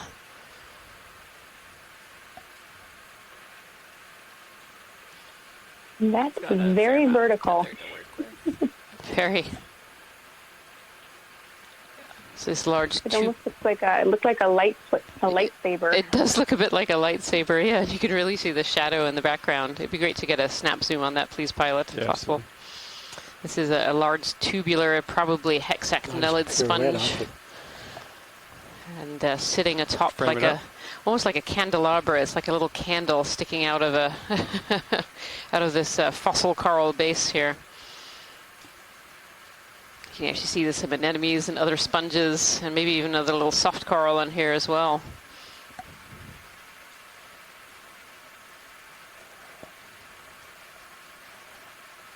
So many things to choose from to grow on, and everything's on this one little bit of coral rubble. Absolutely, absolutely. It must be really good habitat for those larvae to settle and live and grow. Chris McKelly thinks this is a rosellid vase, I think.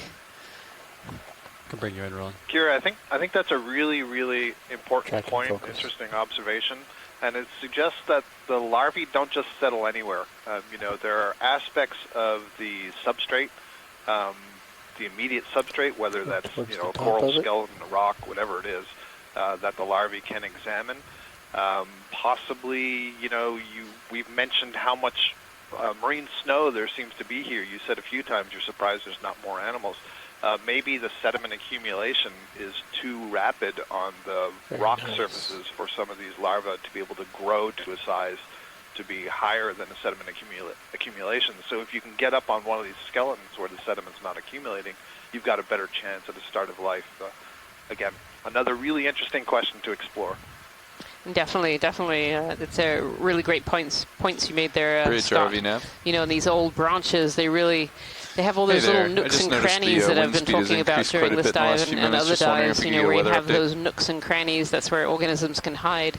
And that includes larvae as well. And so if you can land in one of these little nooks where you're getting enough food and you're getting enough nutrients and you're not being covered over by sediment, maybe you can grow to a size where you can start to overcome some of those things and become these big, long, lightsaber size sponges that we're seeing here. This beautiful anemone here is a hormorthiid anemone, and a couple of other sponges in this view as well. Next video. It's kind of a beige sponge in the background and a glass sponge in the front. Yeah, beautiful. It just shows how much life it can live on even some of these pretty small features here.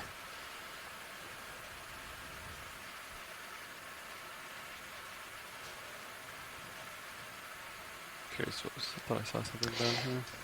Oh. Yeah, if we could zoom on the sponge that's kind of to the right of the big tall vase. I think it's a sponge skeleton, but it's kind of forked. Yep. Thank you. Bring it over.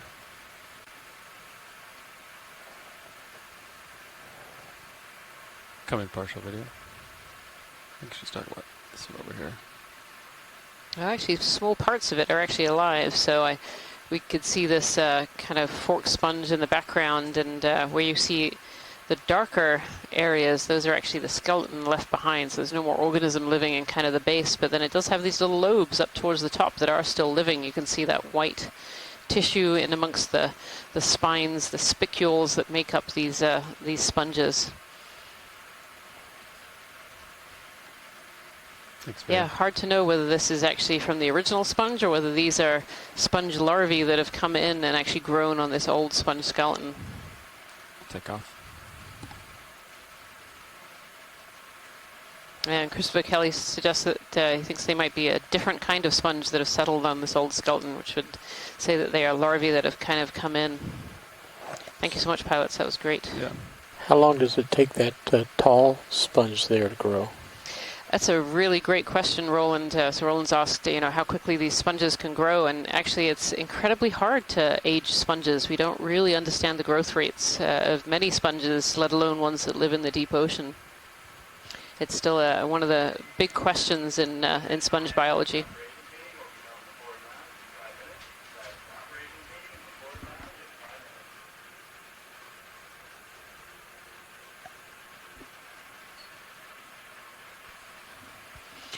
I think up ahead here too, we have another one of these skeletons sticking up with orange on them. I think it's either sponges or anemones. But again, oh yeah, and some crinoids in there, and a little soft octocoral, I think, in the background as well. So again, these organisms have settled and started to grow on this old branch.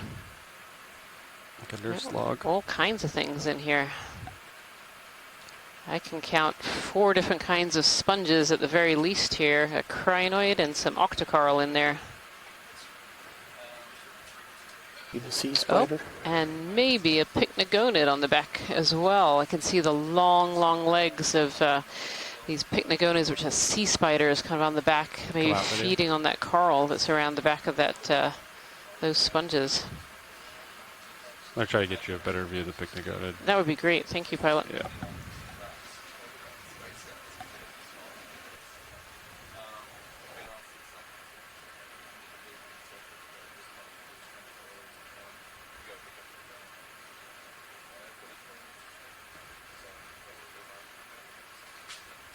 Okay, video. See if we can get a better view of this pycnogonid. These pycnogonids are sea spiders, and they are actually arthropods. Yeah, they are often predators on deep sea corals. We often see them on deep sea corals. This one is actually quite a large one on these polyps here, with these big, long, long legs. And these pycnogonids feed on the polyps of these corals they have a really long proboscis, and they stick the proboscis into the polyp, and then they actually exude some digestive juices inside those polyps, kind of dissolving the polyp and then slurping up the contents through that proboscis. I'll get you closer. Really interesting. A little bit more around to the right if you got the leash. And we call them sea spiders. They're not actually related, and they're not actually true spiders, although they are arthropods. They're in their own grouping. Take it.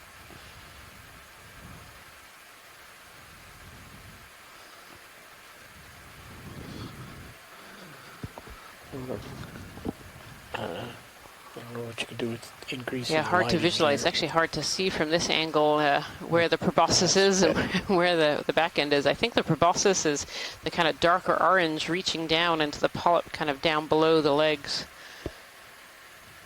Beautiful. Yeah, that is definitely the proboscis end.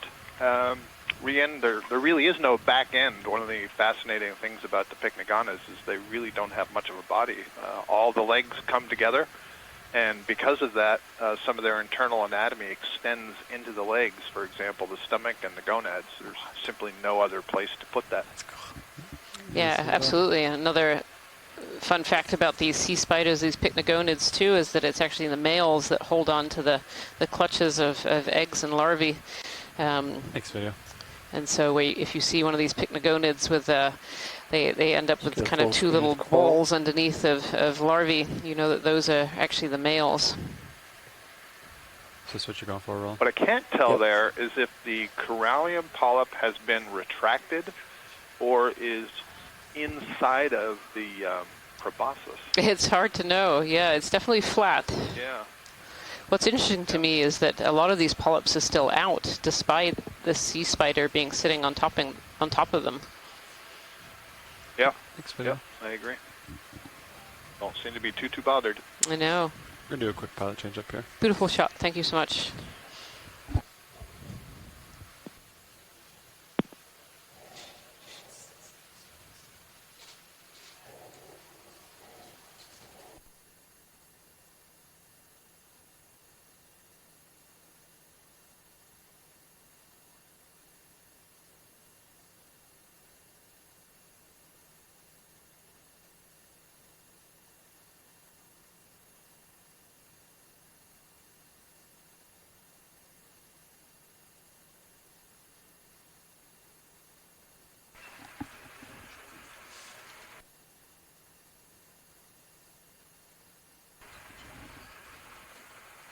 And if you're just joining us here today, we have about 30 minutes left of our dive. This is dive 13 of the NOAA Ocean Exploration Expedition, North Atlantic Stepping Stones. And the stepping stone that we have been visiting today is a small, previously unmapped and unnamed seamount that is near Hodgsen Seamount, which is just to our west. And we are currently diving on kind of a south-facing ridge, going up towards a bight area. We started the dive at 2,550 meters, and we're currently at 2,369 meters. So we've actually come up nearly 200 meters so far. How are we looking, co-pilot? We're going up this ridge system. What's ship status? All stop. All stop. I think we completed, what, 10, 15 minutes ago, the last move? It has been, about 15 minutes. Copy that. I'm looking at you. Camera's at 3-0 right now. Copy that. Looks like you have a little bit of tether. Some items ahead. If you want to do a quick scan. Let me take a peek uphill and we can... Can I move your mini Zeus around a little bit? Absolutely. Definitely seem to be panning over more of this we're seeing broken up igneous lava flows. Seeing some places where it's still intact in those low B features, and then some more rugged topography where it seems to have broken. 10 meters. Hard to know if that's because it's fallen down slope or if that's part of the original event. Sean, we were doing... Still looks good, but whatever we've been doing, I think 360. Definitely a lot of downslope movement of sediments and bioturbation evident here. Yeah, I think this is a large sponge skeleton down on the bottom left-hand side as well, which would have been quite a large sponge at one time. That's quite a large feature on the seafloor there. Be good to have a quick zoom on that if you're ready, pilot. Move, please. Range 10 meters, bearing 360 degrees, speed 0.2 knots. Yeah, this is a skeleton of a sponge. My suspicion is this would have come from above somewhere. These sponges usually grow on more hard bottom locations, and this looks like it's kind of out of place here, laying on its side. You can see all those spicules, all that structure that's been left behind by the sponge. Thank you so much, pilot. No problem. Go for just a little closer here video, and then we'll come wide. Yeah, Christopher Kelly suggests that this might be a Hertwiggia type sponge skeleton. We can see, can actually see some hydroids and some bryozoans, maybe some other small little sponges. And then intermixed with all the spicules too, there's these little triangles of these pteropod shells and lots of sediment as well. It's been caught up in all these spicules, this structure, this matrix that these sponges are made out of. See a little patch of those pteropods there. Copy, thank you. Very nice, thank you, pilot. You're welcome. We can come out wide video. Good. Pilot's clear. Thank you.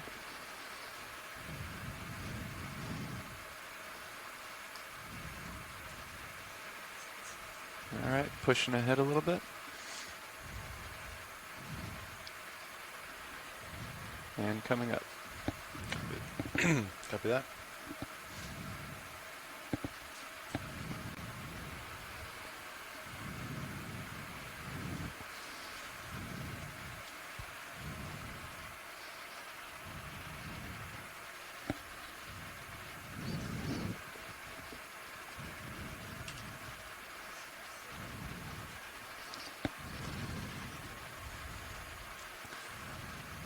Just going to take a peek off to our port side here.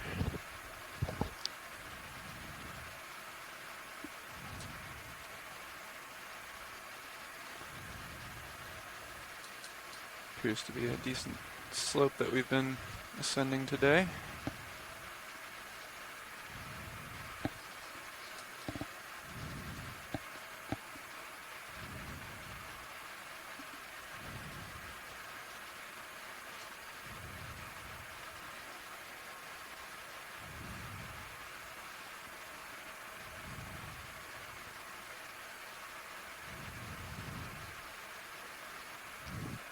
It's always interesting on these seamounts to imagine, what is the reason on these really steep slopes that we see these big flows of sediment and rock debris? Was it some big movement that caused it? Just mass wasting due to gravity over time?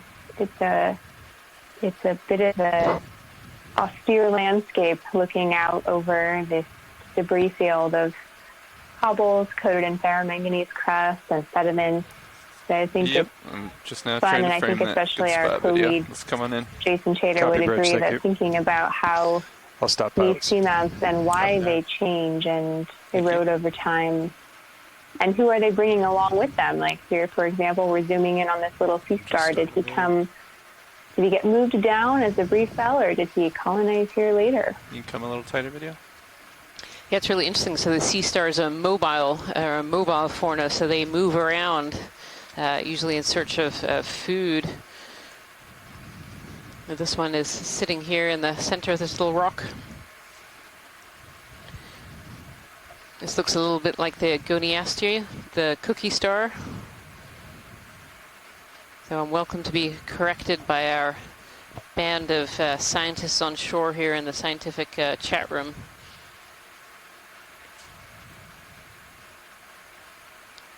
Got a little star hanging out here.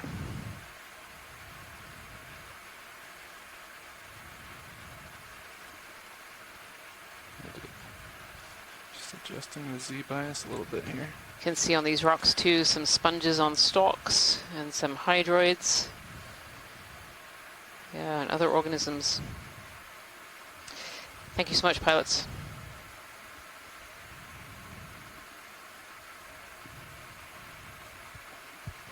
Yeah, Goniasterid, Christopher Kelly. We can come out, video. Is confirming.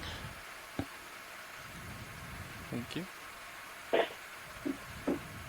You can really see within these sediments some of these fossilized cup corals that have fallen down and are now almost completely covered by sediments, you know, suggesting the sedimentation rate is really quite high in this area.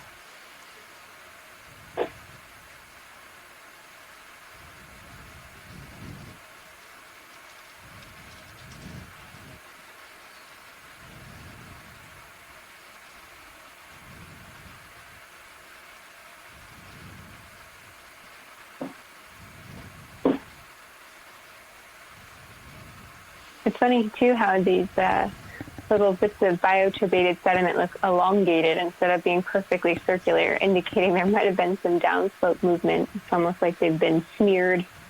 Or maybe as the organisms here are turning up the sediment, it cascades down a little bit due to the high slope. If you to give a perspective on how steep it is, if you look at the high-pack view, which is our navigation map, you can see the bathymetry lines where our little ROV shape, the little white square is quite close together. That means we're at a very steep part of our transition up this cliff face near the summit of the seamount that we're calling near Hodgsen. Seeing some of the evidence of how steep that slope is here with those sort of smeared-looking bioturbation spots that are typically pretty circular. Yeah, those little circular features, you know, this bioturbation that can be caused by a whole variety of different organisms. We don't really know what the organisms are that are creating that, but they're often, there's lots of organisms that live inside the sediment, so this infauna, so it can be worms or maybe small crustaceans, amphipods, organisms that kind of create like a little den and dig up the sediment from down below and bring it up to the surface, and in turn take a lot of the surface sediments down below and kind of moving those carbon resources and moving that food around. Some of these could also be created by larger organisms that also hide in the sediment as well. There are various brittle stars and sea urchins that actually can dig down into the sediments and to hide themselves from predators. I think I see 2 sea stars hanging out on this rock over here. Just to the right, pilot. Copy that. Thank you. Moving in a little bit closer here. Okay, pilot, for reference, I think I'm all done swinging. And you have tether. Copy that. Just Thank quick you. Update. We'll get a quick look at these and get another move in after that.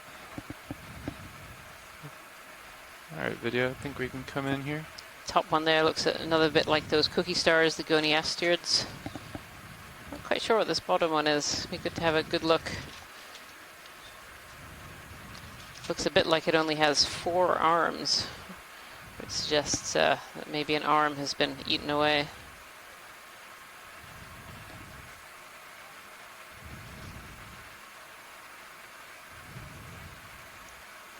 A note from Bob Carney too about the biotubation, those kind of lighter patches that we were seeing, that the lighter color than the surface suggests the sediment cover is deep enough to have a redox gradient. So the lighter reduced sediment is down below and then being brought up to the top. Oh no, it does have a fifth arm, that little one. It's just tucked down below. Yeah, so this looks like another goniasterid. Another fairly small one here.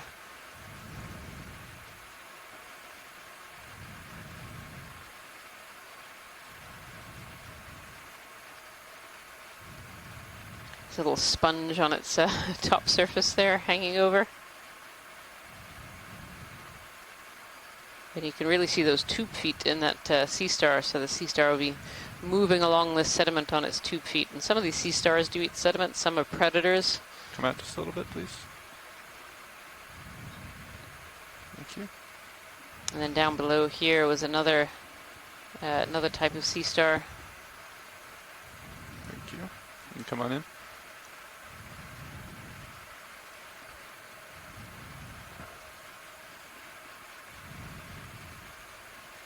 Oh, and this is another great view of this particular sea star's tube feet. This might be a Henricea. Yep, actually Christopher Kelly just confirmed a Henricea species. They tend to have these really long, skinny arms.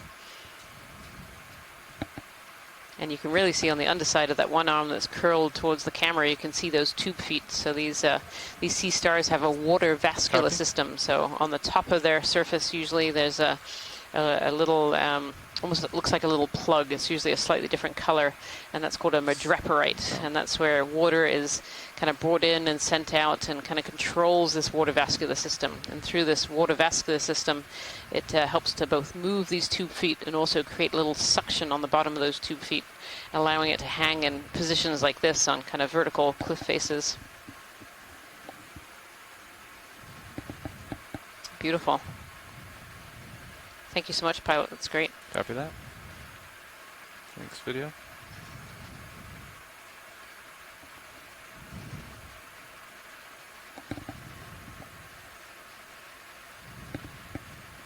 Little sea star corner here. There's actually a large snail over to the right-hand side too, just under that coral.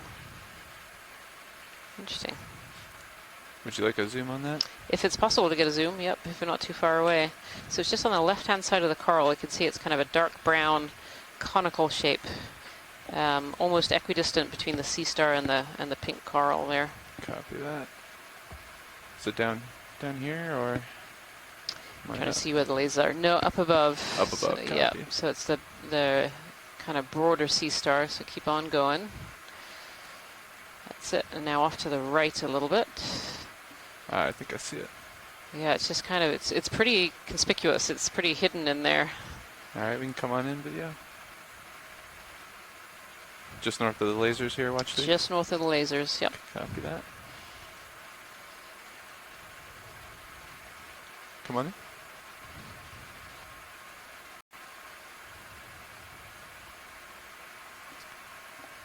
This looks like a snail making its way along the rock here.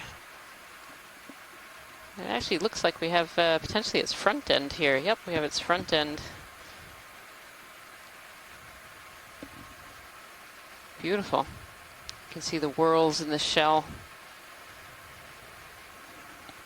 And that large muscular foot that these snails have. They're very similar to snails that you would see up on land or in the seashore.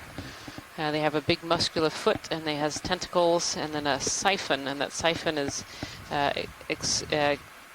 creating a water current, taking waste and fluids out of it. Tina Maltsover says this is a neogastropod, and Christopher Kelly has pointed out that there are not many snails that can live quite this deep. So this is a great find to video.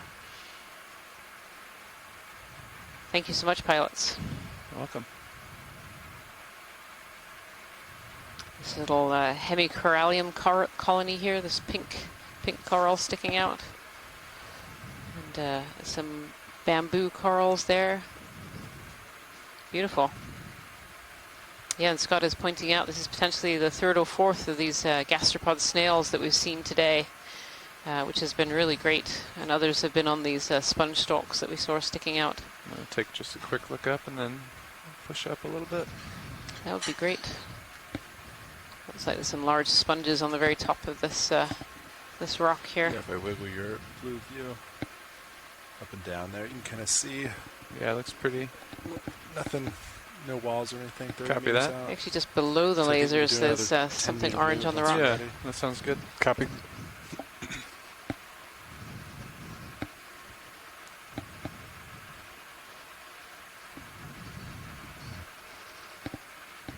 Yeah, and this rock behind this large boulder, it looks like it's potentially a Bathypathes black coral, as well as maybe a couple of other species of coral, maybe another hemicorallium. Bridge, we'd like to request a ship move, please. Range 10 meters, old bearing stalk, due again, sticking up north. from the top there. Speed 0.2 knots.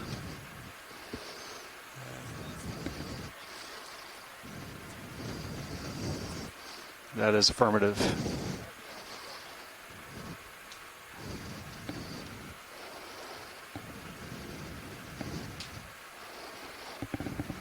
Your port mains was flickering pretty hard. Just like we see in many places where we see these boulders kind of sticking up, they help to potentially enhance current flow. Actually, just down the base of this boulder, I think, is a cup coral, if you might be able to zoom in on that. Sure. Very white triangle sticking out. Stand by. Yeah, where we see these boulders sticking up, they help to enhance flow and kind of get animals out of the sediment that might be surrounding it. And so we often see a lot of these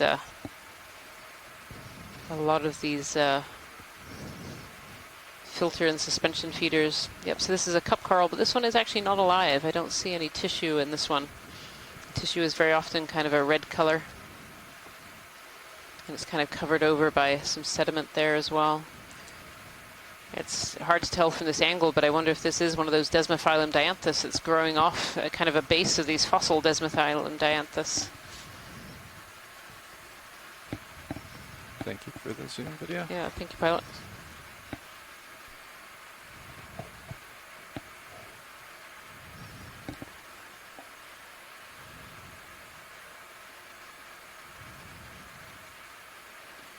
Can I point your mini Zeus up at the lights real quick? Absolutely. Thanks.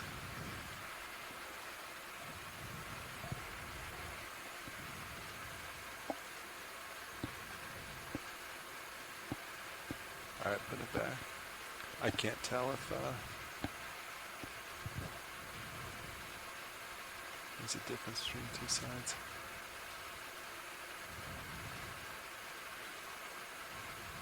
All right, it's back centered. Copy, thank you. Definitely looking from the view in D2 that we're in camera 2, that we're going over just this big boulder cobble field, some smaller igneous rocks built up here, a little bit different from those huge igneous flows we were exploring a little bit earlier in the dive.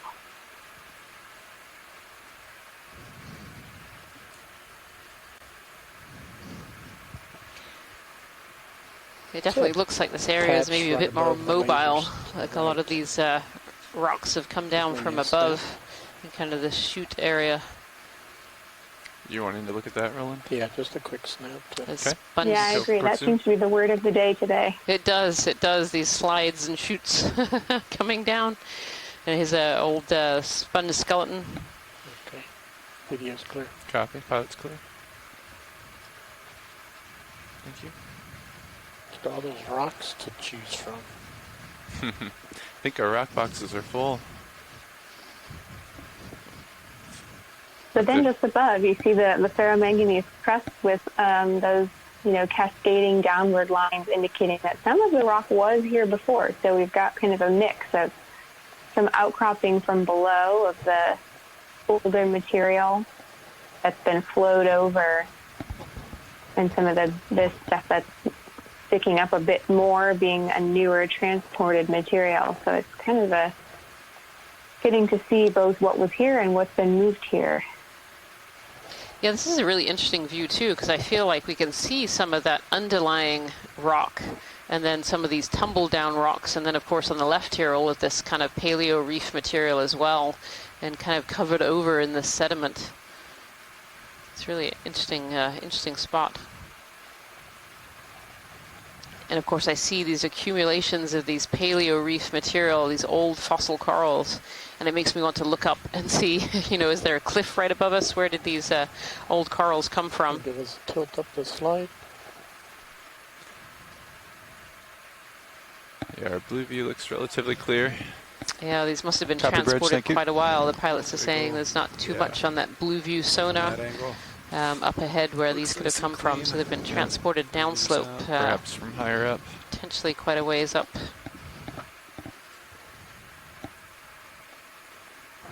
Yeah, if we take any clues from our shallower dives that we had together over out in the corner rise seamounts up above 2,000 meters, getting closer to 1,500 meters, where we were on these old submerged reef platforms, we can imagine that may have tumbled down from, you know, maybe 500, maybe even 1,000 meters above, where when the seamount was shallower, before it started to cool and subside down to deeper depths on the seafloor, it would have been at a depth more conducive to creating these huge reefs and a carbonate cap.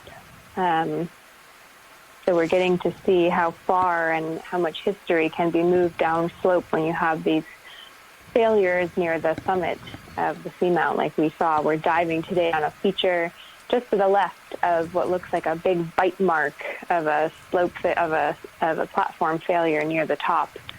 And we're seeing now the evidence of all that material being transported many hundreds of meters down slope potentially.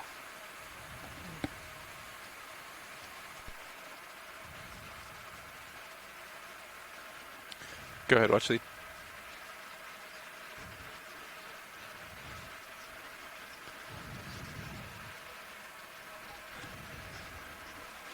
Yeah, could you say that again? I'm sorry, I had you down a little low.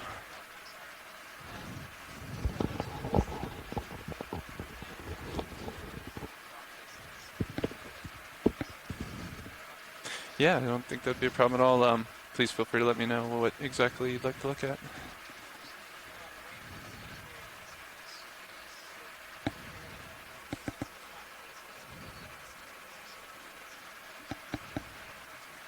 Copy that. Yep, I think about settled, so sounds good. You can take time and do what you need.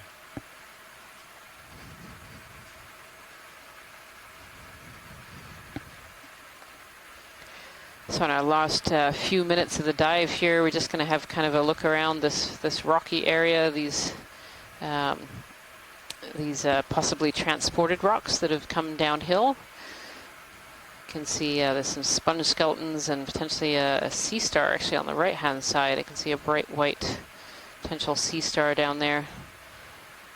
And just try and have a good look at some of these faces before we end the dive in just a few moments here. Would you like to go for the sea star or come in on some of these rocks first? Actually, coming just bottom of center, there's a rock with some potential cup corals on it, and they look quite white. I wonder if they're more recent. So copy that. Yeah, just below the that boulder on the laser is on the face there. Come on in video. Thank you.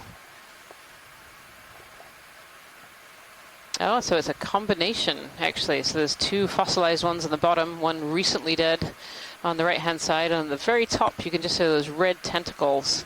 And these are almost certainly Desmophyllum dianthus, that species that we're seeing in these large fossil accretions elsewhere on the seamount. And so it's really nice to see a few live specimens during this dive. We've seen a few now. Beautiful. I think also in the shot here we have some sponges, some hexactinellid sponge. Come in a little more. And then I think that might be a little zoanthid tucked in there as well.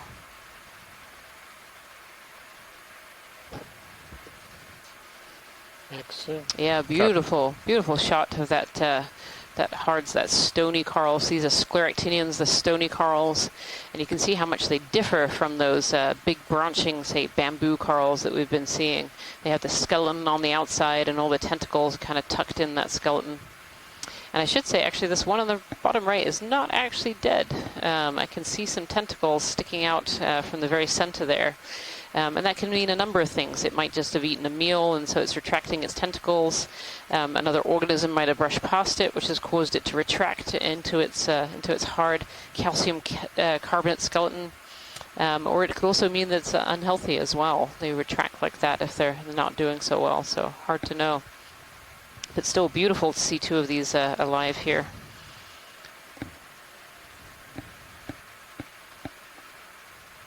Yeah, and I think I actually can see a few more dotted around as well.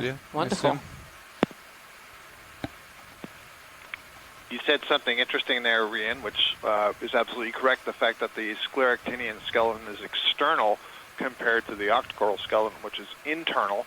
And the way I like to teach it to my invertebrate zoology students is I say, if you imagine you're sitting on a surface and the skin on your legs is secreting the seat underneath you, you are basically imagining what a scleractinian coral is doing. Looking at. Yeah. That's an interesting way to do it. So when I teach my invertebrate zoology classes, I teach them scleractinians as crunchy on the outside and soft in the middle, which is a play on words for an old candy bar advertisement in the UK.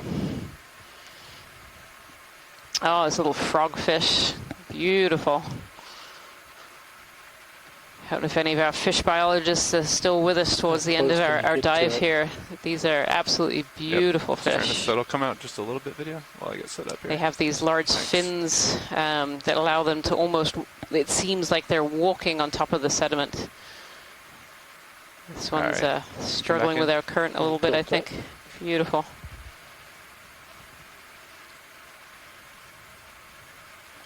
Oh, that's a great shot. You can really see the texture of the skin of this fish and the eyes there in the mouth and just the detail in the fins. Oscillating. Bear with me, video. Tina Maltsover says possibly a coffin fish. I think I've heard that term before as well for these little ones.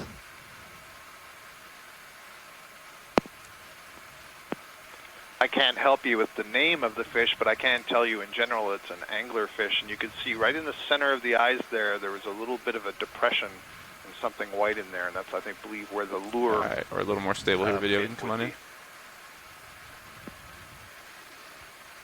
Are you sure? Yeah, that little white area there, you can see potentially a little lure in the middle. And they're relatives of the anglerfish. And then those big spread out fins at the back, you can see this fish has it spread out on the sediment there, trying to stabilize it. Yeah. I look sad like that when I go fishing often. Yeah, it does have a little sad look on its face.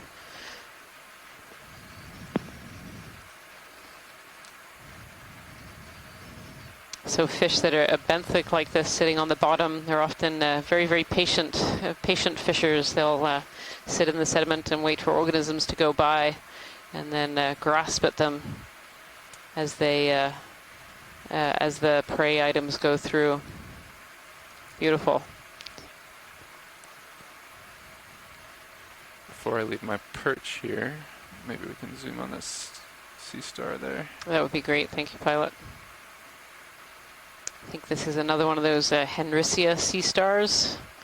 Kind of these very long arms and very textured surfaces. Again, sitting up on one of these large coral branches here with a little bit of, I think that's the hemicorallium, just a small piece there alive.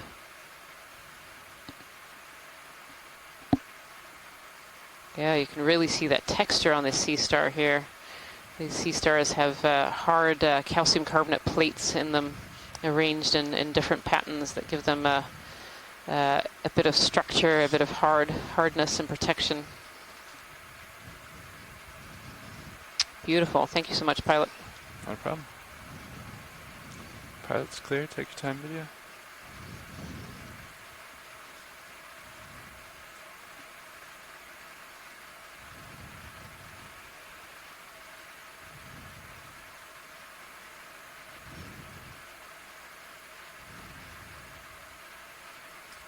See this large sponge skeleton that's fallen down from above as well, in the same way that some of those fossil corals have likely come down from above. One just went out. It's just so big. It's one of the bigger masses that we've seen. It's like on the scale of that boulder. It's really huge, absolutely huge. That must have been quite the beast of a sponge when it was alive above.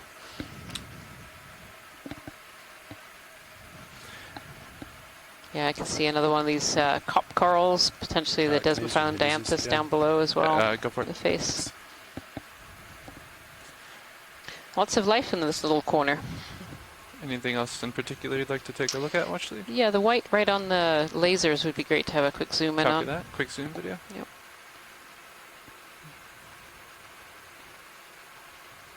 Oh, no, that's interesting. What is that? I think it's a little sponge. Oops, stand by. There we go. Yeah, I think this is a type of sponge with short little spiny spicules on the outside that almost give it kind of like a skin look.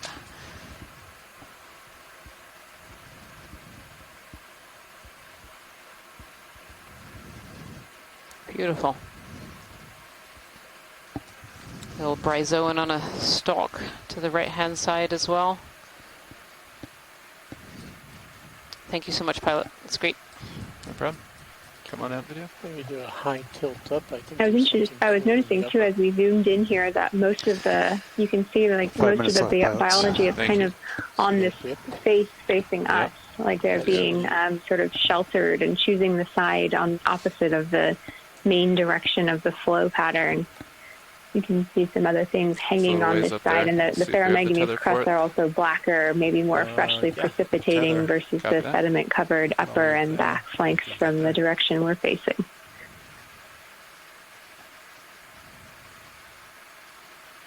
Yeah, does that 5 minutes? Be a good setup time, or you can actually see more of these large sponge skeletons as well on the seafloor here as well. Setup time.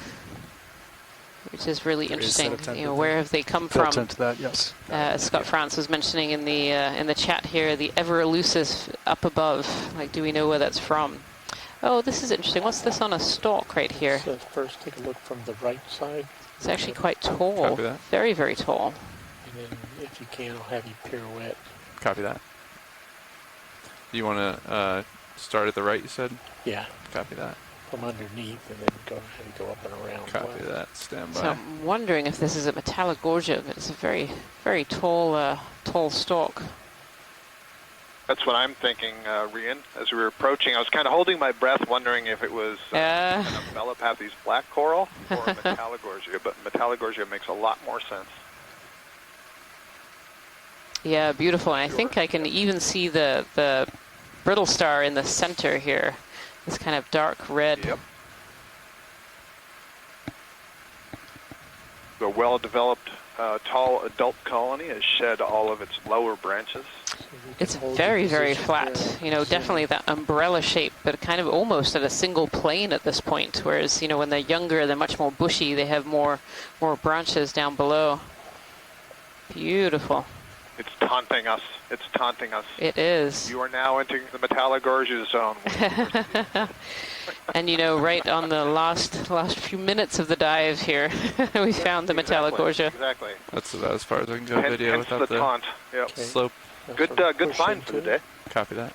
It's always great to end on a high note, end on these on a Metallogorgia. So this is a species of octocoral here that has kind of this umbrella shape and is found on both the New England and corner ice seamounts areas. And so it's always nice to get a new record. And of course, this seamount was unexplored before today. This is the first dive on this seamount and unmapped until the last 2 days when our fabulous map team have mapped it for us.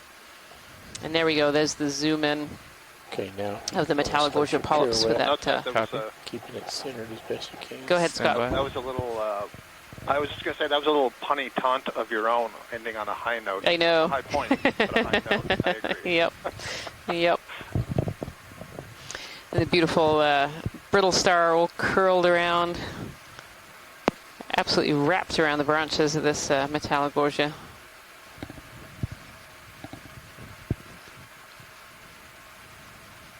Beautiful. Drifting backwards. Copy. Pushing in.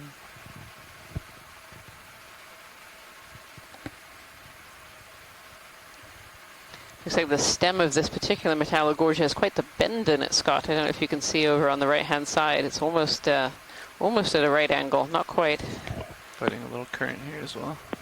Yeah, I did see that on approach, and I wonder if earlier on that was a point where there was a bifurcation in the colony, and this side of the colony has been favored, and we've had some attrition of the other branch. Maybe. Do we have any idea what causes the younger branches to break away, Scott? No, no, really good question. Of it. I do not know. Definitely curious. Yep. What's the signal? I mean, we see it in all the colonies.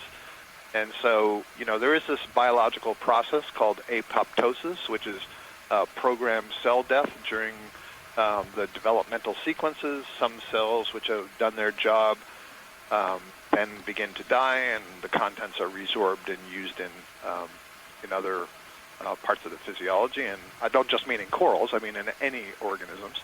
And so presumably there's something like that. There's some kind of a signal, and these branches are being shed.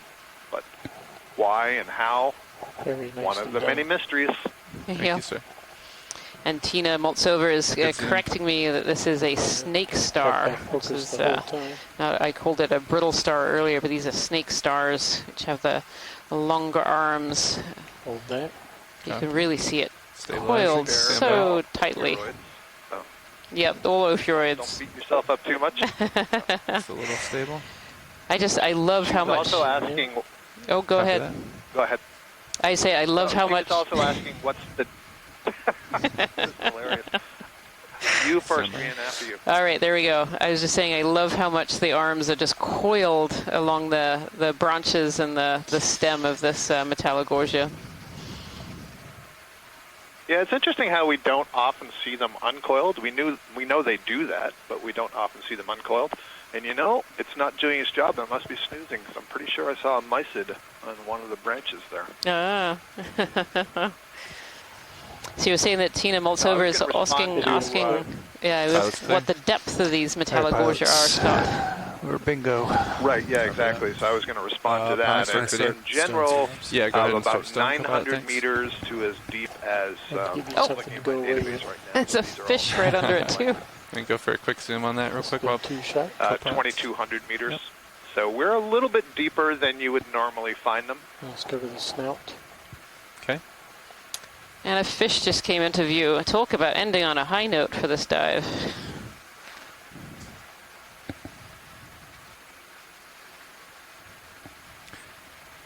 Unfortunately, we do have our arms that we're stowing already, so we'll take what we can get here. That's okay. Thank you so much, pilots. You're welcome. Photo bombing fish. Is that some stoloniferous there on the bottom? Determined to keep its head end away from us. These. What's the yellow stuff? Fish are really identified by their head ends there. The yellow on the rocks. The stuff that Roland was just asking about, that's a stoloniferous octocoral. So I've mentioned this a couple of times in the past, and we haven't really got a good view. Start setting up, but Roland. here we do, now, and that's an octocoral colony that grows kind of as a ribbon on substrates. Good way to end. A great way to end. Thank you so much, pilots. Thank you, Ashley. Yeah, we planned that so that we'd have this spot at the very end of a 8-hour dive. Yes, what an end to a dive. Well done, Roland. Copy that. We were talking before about how hard it is to sample those encrusting sponges. It's really hard to sample those encrusting corals. But thank you. Great dive again. Copy that. Thank you. And from all of us on the Okeanos Explorer and all the scientists in the chat room, we want to say, and on the telephone lines, I want to say thank you so much for joining us today for Dive 13 of the NOAA Ocean Exploration Expedition, North Atlantic Stepping Stones. And I hope you will join us tomorrow for another dive. And then thank you. You could do the, were you back underneath me and we'll get there. Copy that. And I just wanted to add, this is my last day as lead geo for the cruise. Tomorrow and for the rest of the cruise, Jason Chater, our other geology co-lead, will be hopping on. So I really enjoyed talking about crusts and all the great geology we've seen together. And hopefully I'll be able to see you all in the chat and I really enjoyed exploring with you. That's right. Thank you so much. Kira, please don't stay off the phone. Keep calling in. Thanks. There we go. Getting some nice Yes, thanks so altitude. much, Kira, for joining us. It's been great having you here. Yep, looking good. Nice dive, everyone. Always sad to leave the floor.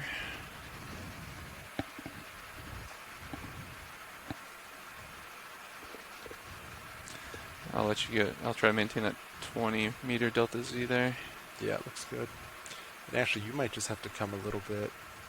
If I do a full turn, I think I have to go slightly to port there, yeah. I think slightly clockwise to starboard. Point that way. I think you're good then. Oh wait, if I do... I think it was counterclockwise for me and clockwise for you, right? I think my turn started to come out when I turned to port just a minute ago. We can double check. Maybe. How's this altitude here? Bridge, RV now. Want to go up a little bit more? Yeah, see 5 more meters. Hi, Bridge. Just notifying you that the ships are off bottom. We are heading for the surface. Can I zoom out your blue view for a little Yeah, bit? no problem.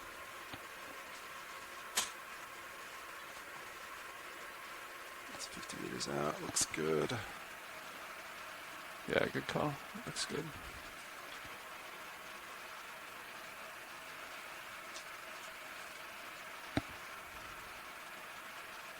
I think if we get you to an altitude of 30, that's pretty good. Copy that. Come up just a little more.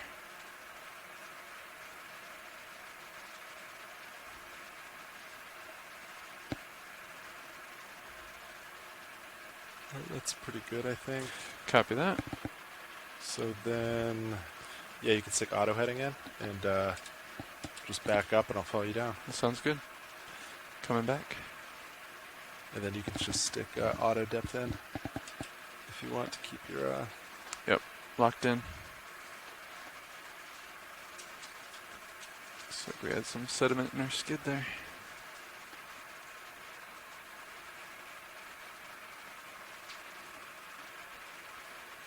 Good delta, about 20 there, looking good. Copy that. Camera's at 70. I'll keep following you down.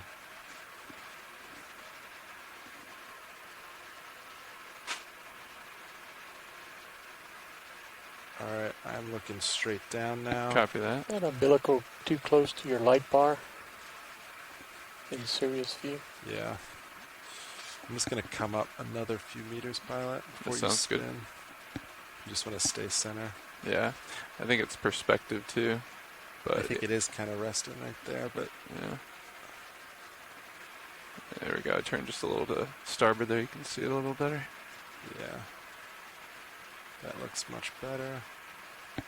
Delta Z of 25-ish. Alright. So I'm just going to double check the turns here. But I think...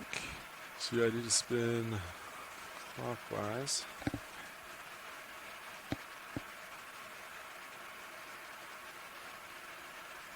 Yeah, so my turns increased to starboard, so I need to go counterclockwise. But I think as I spin, though, it'll take a turn.